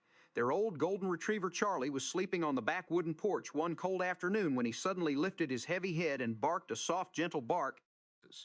Mr. Clemmer opened the glass door and saw Charlie nudging a tiny shivering ball of black fur with his wet nose. It was a tiny stray kitten that had wandered into their safe backyard to escape the freezing winter wind. Martha quickly brought a warm, soft towel and wrapped the tiny kitten in her gentle arms. They brought the kitten inside the warm house and fed her warm milk from a small glass bowl. The kitten drank the milk quickly and started to purr a loud, rumbling purr. Charlie, the old dog, sat next to the kitten and licked her small black ears. Mr. Clemmer and Martha decided to adopt the sweet kitten, and they named her Luna. Luna brought a completely new and playful energy to the quiet house. She chased small balls of colorful yarn across the green living room rug and slept on the warm chest of the old dog. Charlie seemed to gain a new burst of youthful energy from his tiny feline friend. The old couple sat by the warm fire and watched the dog and the cat sleep peacefully together. They realized that the capacity to love and care for another living creature was truly infinite. Fred and Amy were busy completely transforming their massive wooden greenhouse. The winter was very long and dark, but the inside of the greenhouse was a bright tropical paradise. Fred installed special warm lights and a small metal heater to keep the air perfectly warm. Amy planted exotic fruit seeds that she had ordered from a distant city. They grew bright yellow lemons and sweet orange tangerines. The smell of the citrus fruits filled the entire greenhouse with a fresh and vibrant perfume. The local neighbors visited the greenhouse just to escape the cold winter chill. Fred gave them small, bright lemons to take home and use in their warm winter tea. Amy baked a massive lemon cake for the weekly community meeting, and the people ate every single soft crumb. The bright citrus fruits brought a massive wave of happy summer energy into the dark and freezing season. Mike and Gloria decided to embrace their quiet retirement by taking a long and slow road trip across the massive country. They bought a comfortable silver van and packed their soft cases. They wanted to visit all the famous historical sites and the large national parks they had always dreamed of seeing. They drove down the long open highways and stopped in small quiet towns to drink hot coffee and talk to the local people. They visited massive stone canyons and deep green forests with trees so tall they touched the blue sky. Gloria brought her wooden easel and painted beautiful watercolor landscapes of the massive mountains and the clear blue lakes. Mike brought his leather notebook and wrote long, detailed observations about the different cultures. And the friendly people they met along the journey, they sent colorful paper postcards back to the neighborhood every single week. Archie and Edith read the postcards out loud to the entire family during their Sunday dinners. Joey and Sarah pinned the beautiful postcards to a large corkboard in their bright kitchen. The entire neighborhood followed the grand adventure of the retired couple. They paid deep interest and happy excitement. Back in the city, Rachel was planning a massive outdoor sculpture event for the arrival of the early spring. She wanted to celebrate the melting of the snow and the return of the bright, warm sun. She invited local sculptors to bring their massive works of art to the central public square that Joey had helped to restore. The square was soon filled with towering metal structures and smooth stone carvings. The people walked through the public square and marveled at the incredible artistic talent of their neighbors. Rachel organized a small outdoor cafe where the people could buy warm, hot chocolate and sweet pastries while they admired the beautiful sculptures. The event was a brilliant success, and it brought a massive wave of new energy and vibrant life to the center of the city. Joey was given the honorable task of writing a formal historical plaque to be permanently placed by the restored fountain. He spent many days crafting the perfect words to honor the original founders of the city and the hard-working generations that followed them. The bronze plaque was finally installed on a large, smooth stone. Joey stood by the flowing water with Sarah and little Lily. Lily reached her small hand out to touch the cool water and laughed her bright, musical laugh. Joey read the words on the bronze plaque and felt a deep connection to the long river of human history. He knew that his own small family was a very important part of that massive and beautiful story. The winter season finally surrendered to the gentle warmth of the returning spring. The giant patchwork quilt created by Edith and the neighborhood women was finally complete. The city mayor attended the grand unveiling ceremony at the local community center. The giant quilt was hung on the tallest white wall in the main hall. The bright colors and the diverse fabrics looked absolutely breathtaking under the warm indoor lights.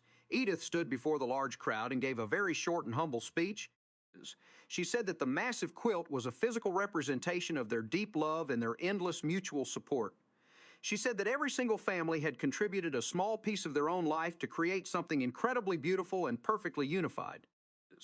The crowd clapped their hands loudly, and many people wiped happy tears from their smiling faces. Archie hugged his wonderful wife and told her that she was the true heart of the entire city.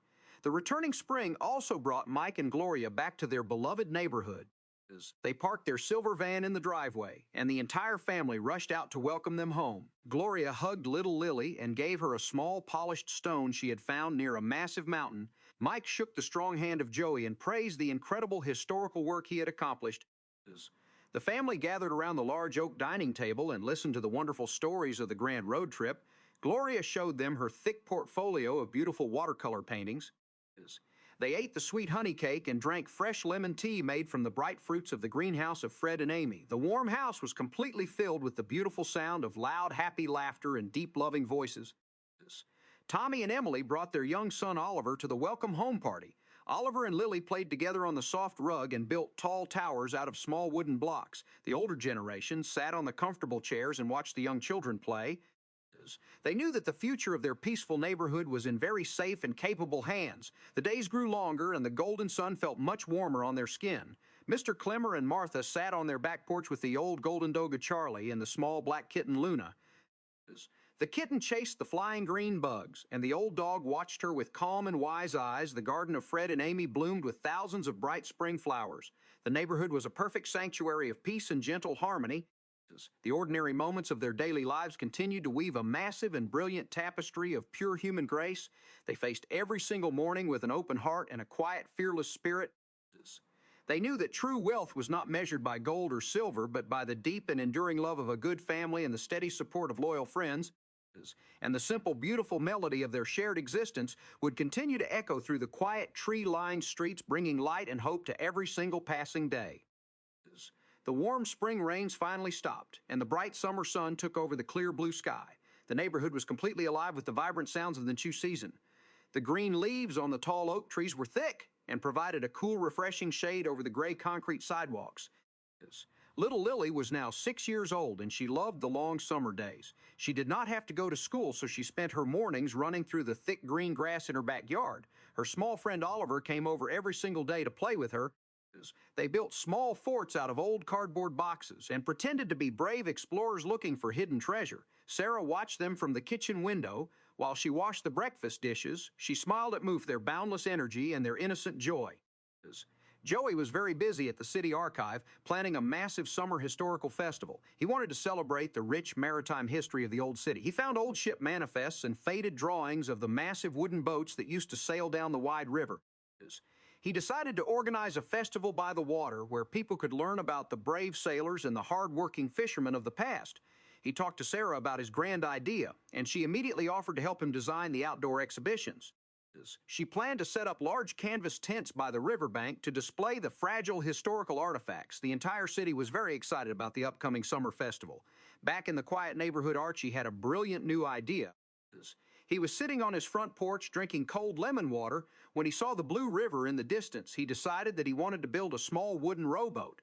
He had never built a boat before, but he was a master carpenter, and he loved a good physical challenge.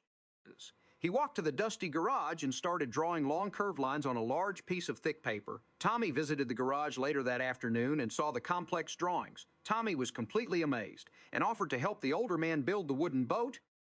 They went to the local lumber yard and bought long planks of flexible cedar wood and heavy waterproof glue.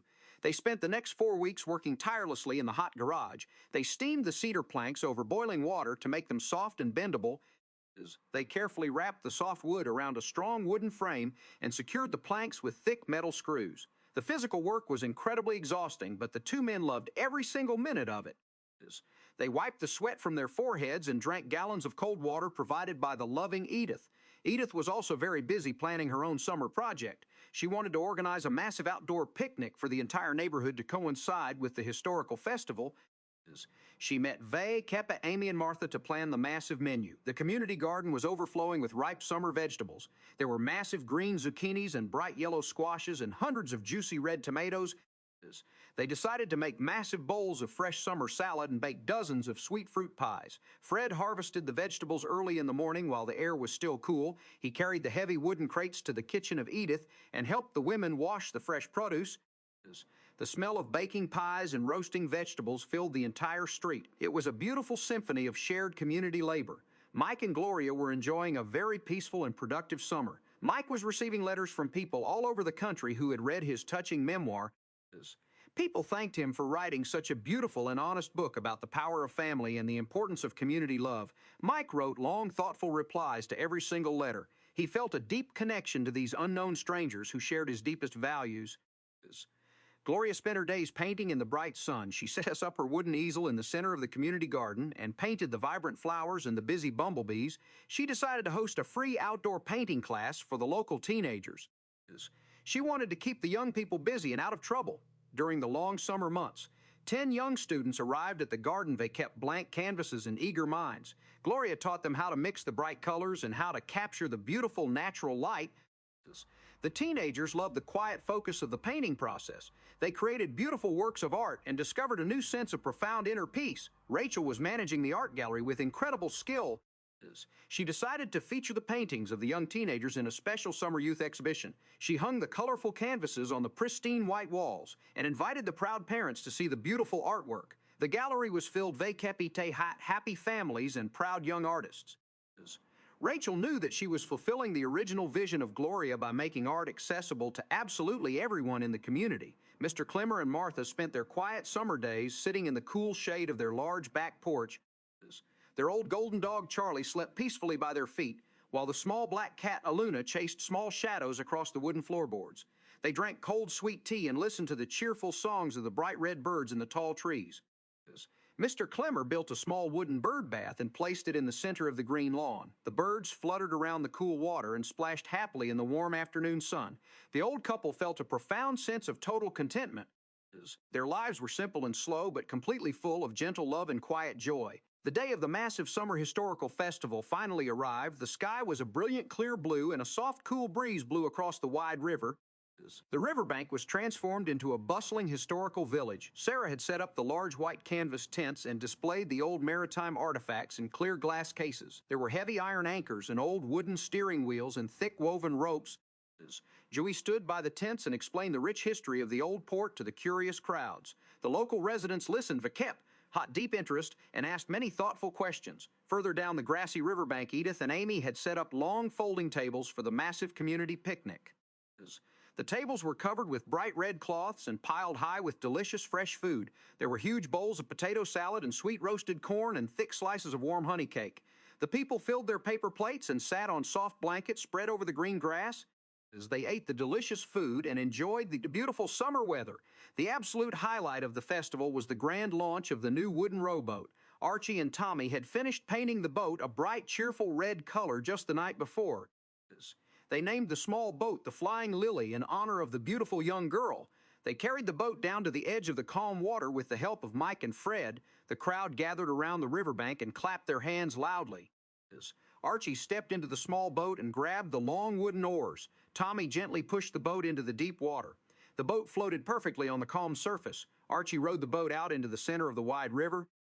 The red paint looked absolutely brilliant against the blue water and the green trees. Little Lily stood on the grassy bank and jumped up and down with pure delight. She waved her small hands and yelled a happy greeting to her great-grandfather. Archie smiled a huge, proud smile and waved back.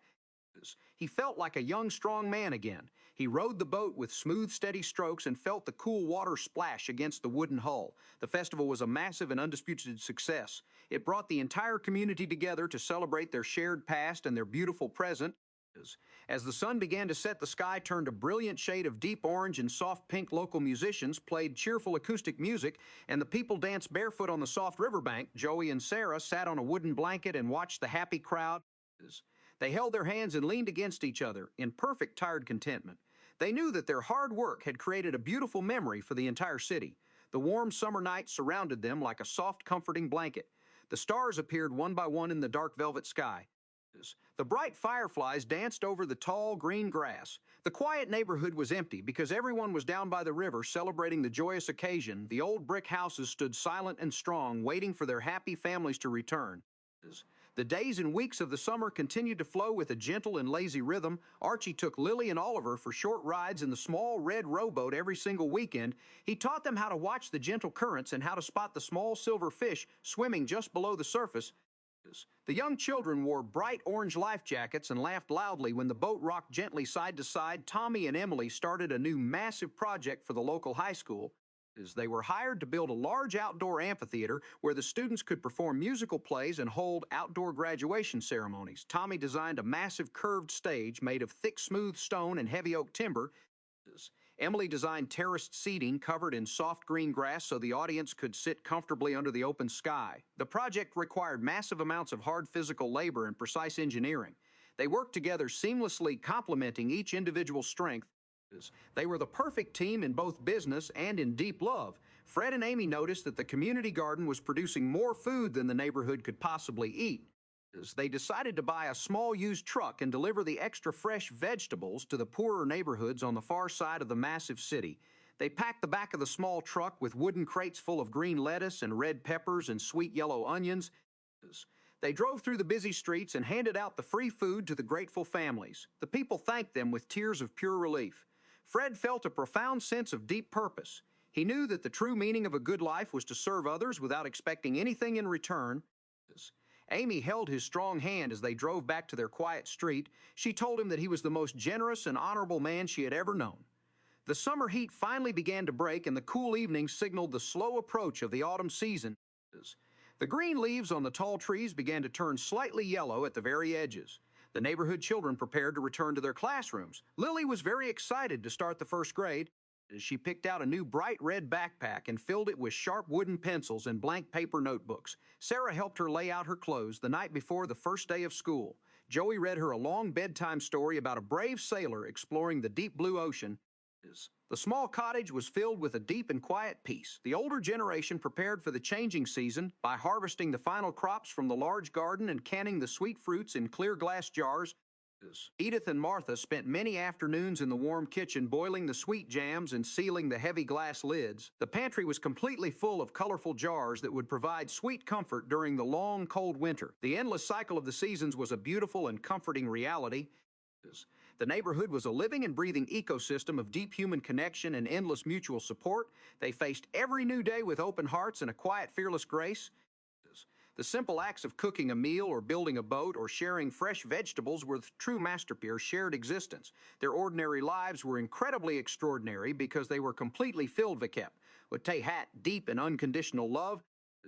And the beautiful melody of their shared story would continue to echo through the quiet tree-lined streets, forever bringing a soft and brilliant light of hope to every single passing day.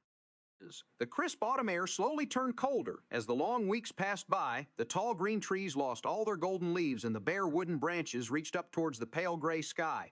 The entire neighborhood began to prepare for the deep winter season.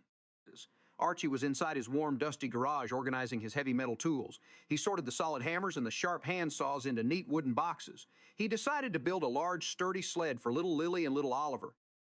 He wanted the wooden sled to be wide enough to hold both young children safely. He picked a thick piece of solid oak wood and began to rub the rough edges with thick sandpaper. The slow sanding process took many quiet hours, but he truly enjoyed the peaceful focus. The fine wood dust covered his heavy canvas apron like soft snow. Edith walked into the warm garage carrying a large ceramic mug of sweet hot apple cider. She watched her strong husband work with a very gentle smile. She told Archie that the local community center needed a new wooden sign for their front door because the old sign was completely faded by the summer sun. Archie happily agreed to carve the new sign as soon as the children's sled was completely finished. He drank the warm cider and felt a deep, comforting heat spread through his tired chest. Back in the busy city, Joey was organizing a massive collection of old winter photographs at the historical archive. The beautiful black and white pictures showed the early city residents ice skating on the thick frozen river and building massive snow forts in the central public square. Joey wanted to create a special winter booklet to hand out to the local schools. He wrote detailed historical descriptions for every single photograph. He explained how the early families survived the freezing temperatures by sharing warm coal and baking thick, heavy bread. Sarah visited him at the archive during her lunch break. She brought warm chicken soup in a metal thermos and fresh soft rolls. They sat at his large wooden desk and ate the simple meal together. Sarah told Joey that the city museum was planning a massive indoor winter gala to raise money for new educational art programs.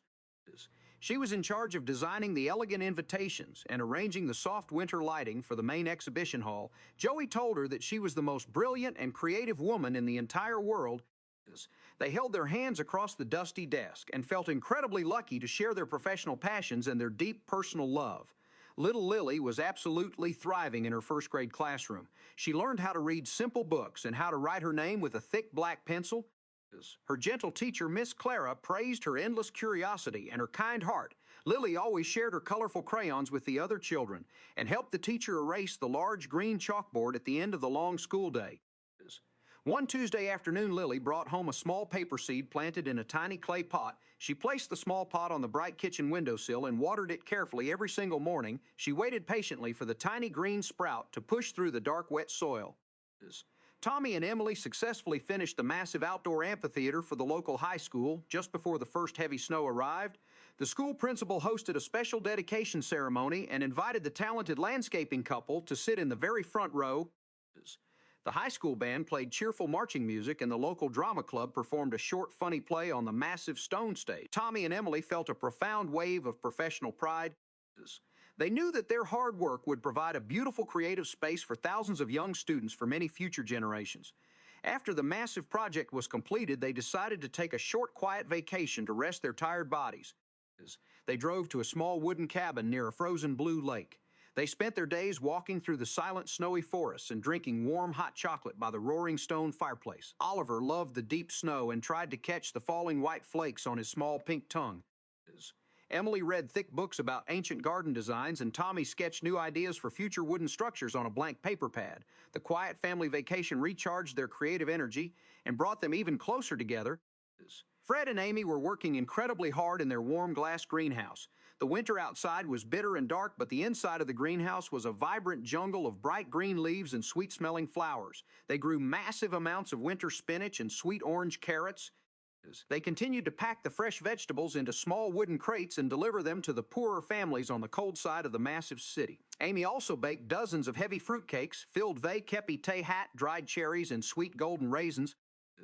She wrapped the dark cakes in clear paper and tied them with bright red ribbons. The grateful families welcomed Fred and Amy into their small, warm homes and offered them hot black tea. Fred loved talking to the diverse people and listening to their deep personal stories.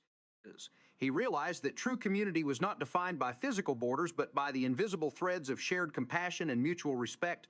Mr. Clemmer and Martha spent their peaceful winter days indoors. The old golden dog Charlie slept heavily on the soft green rug near the warm heat register. The small black cat Luna climbed the tall wooden bookshelves and batted at the floating dust particles. Martha knitted thick wool socks for all the members of the extended family. She used deep blue yarn for Joey and soft pink yarn for Lily.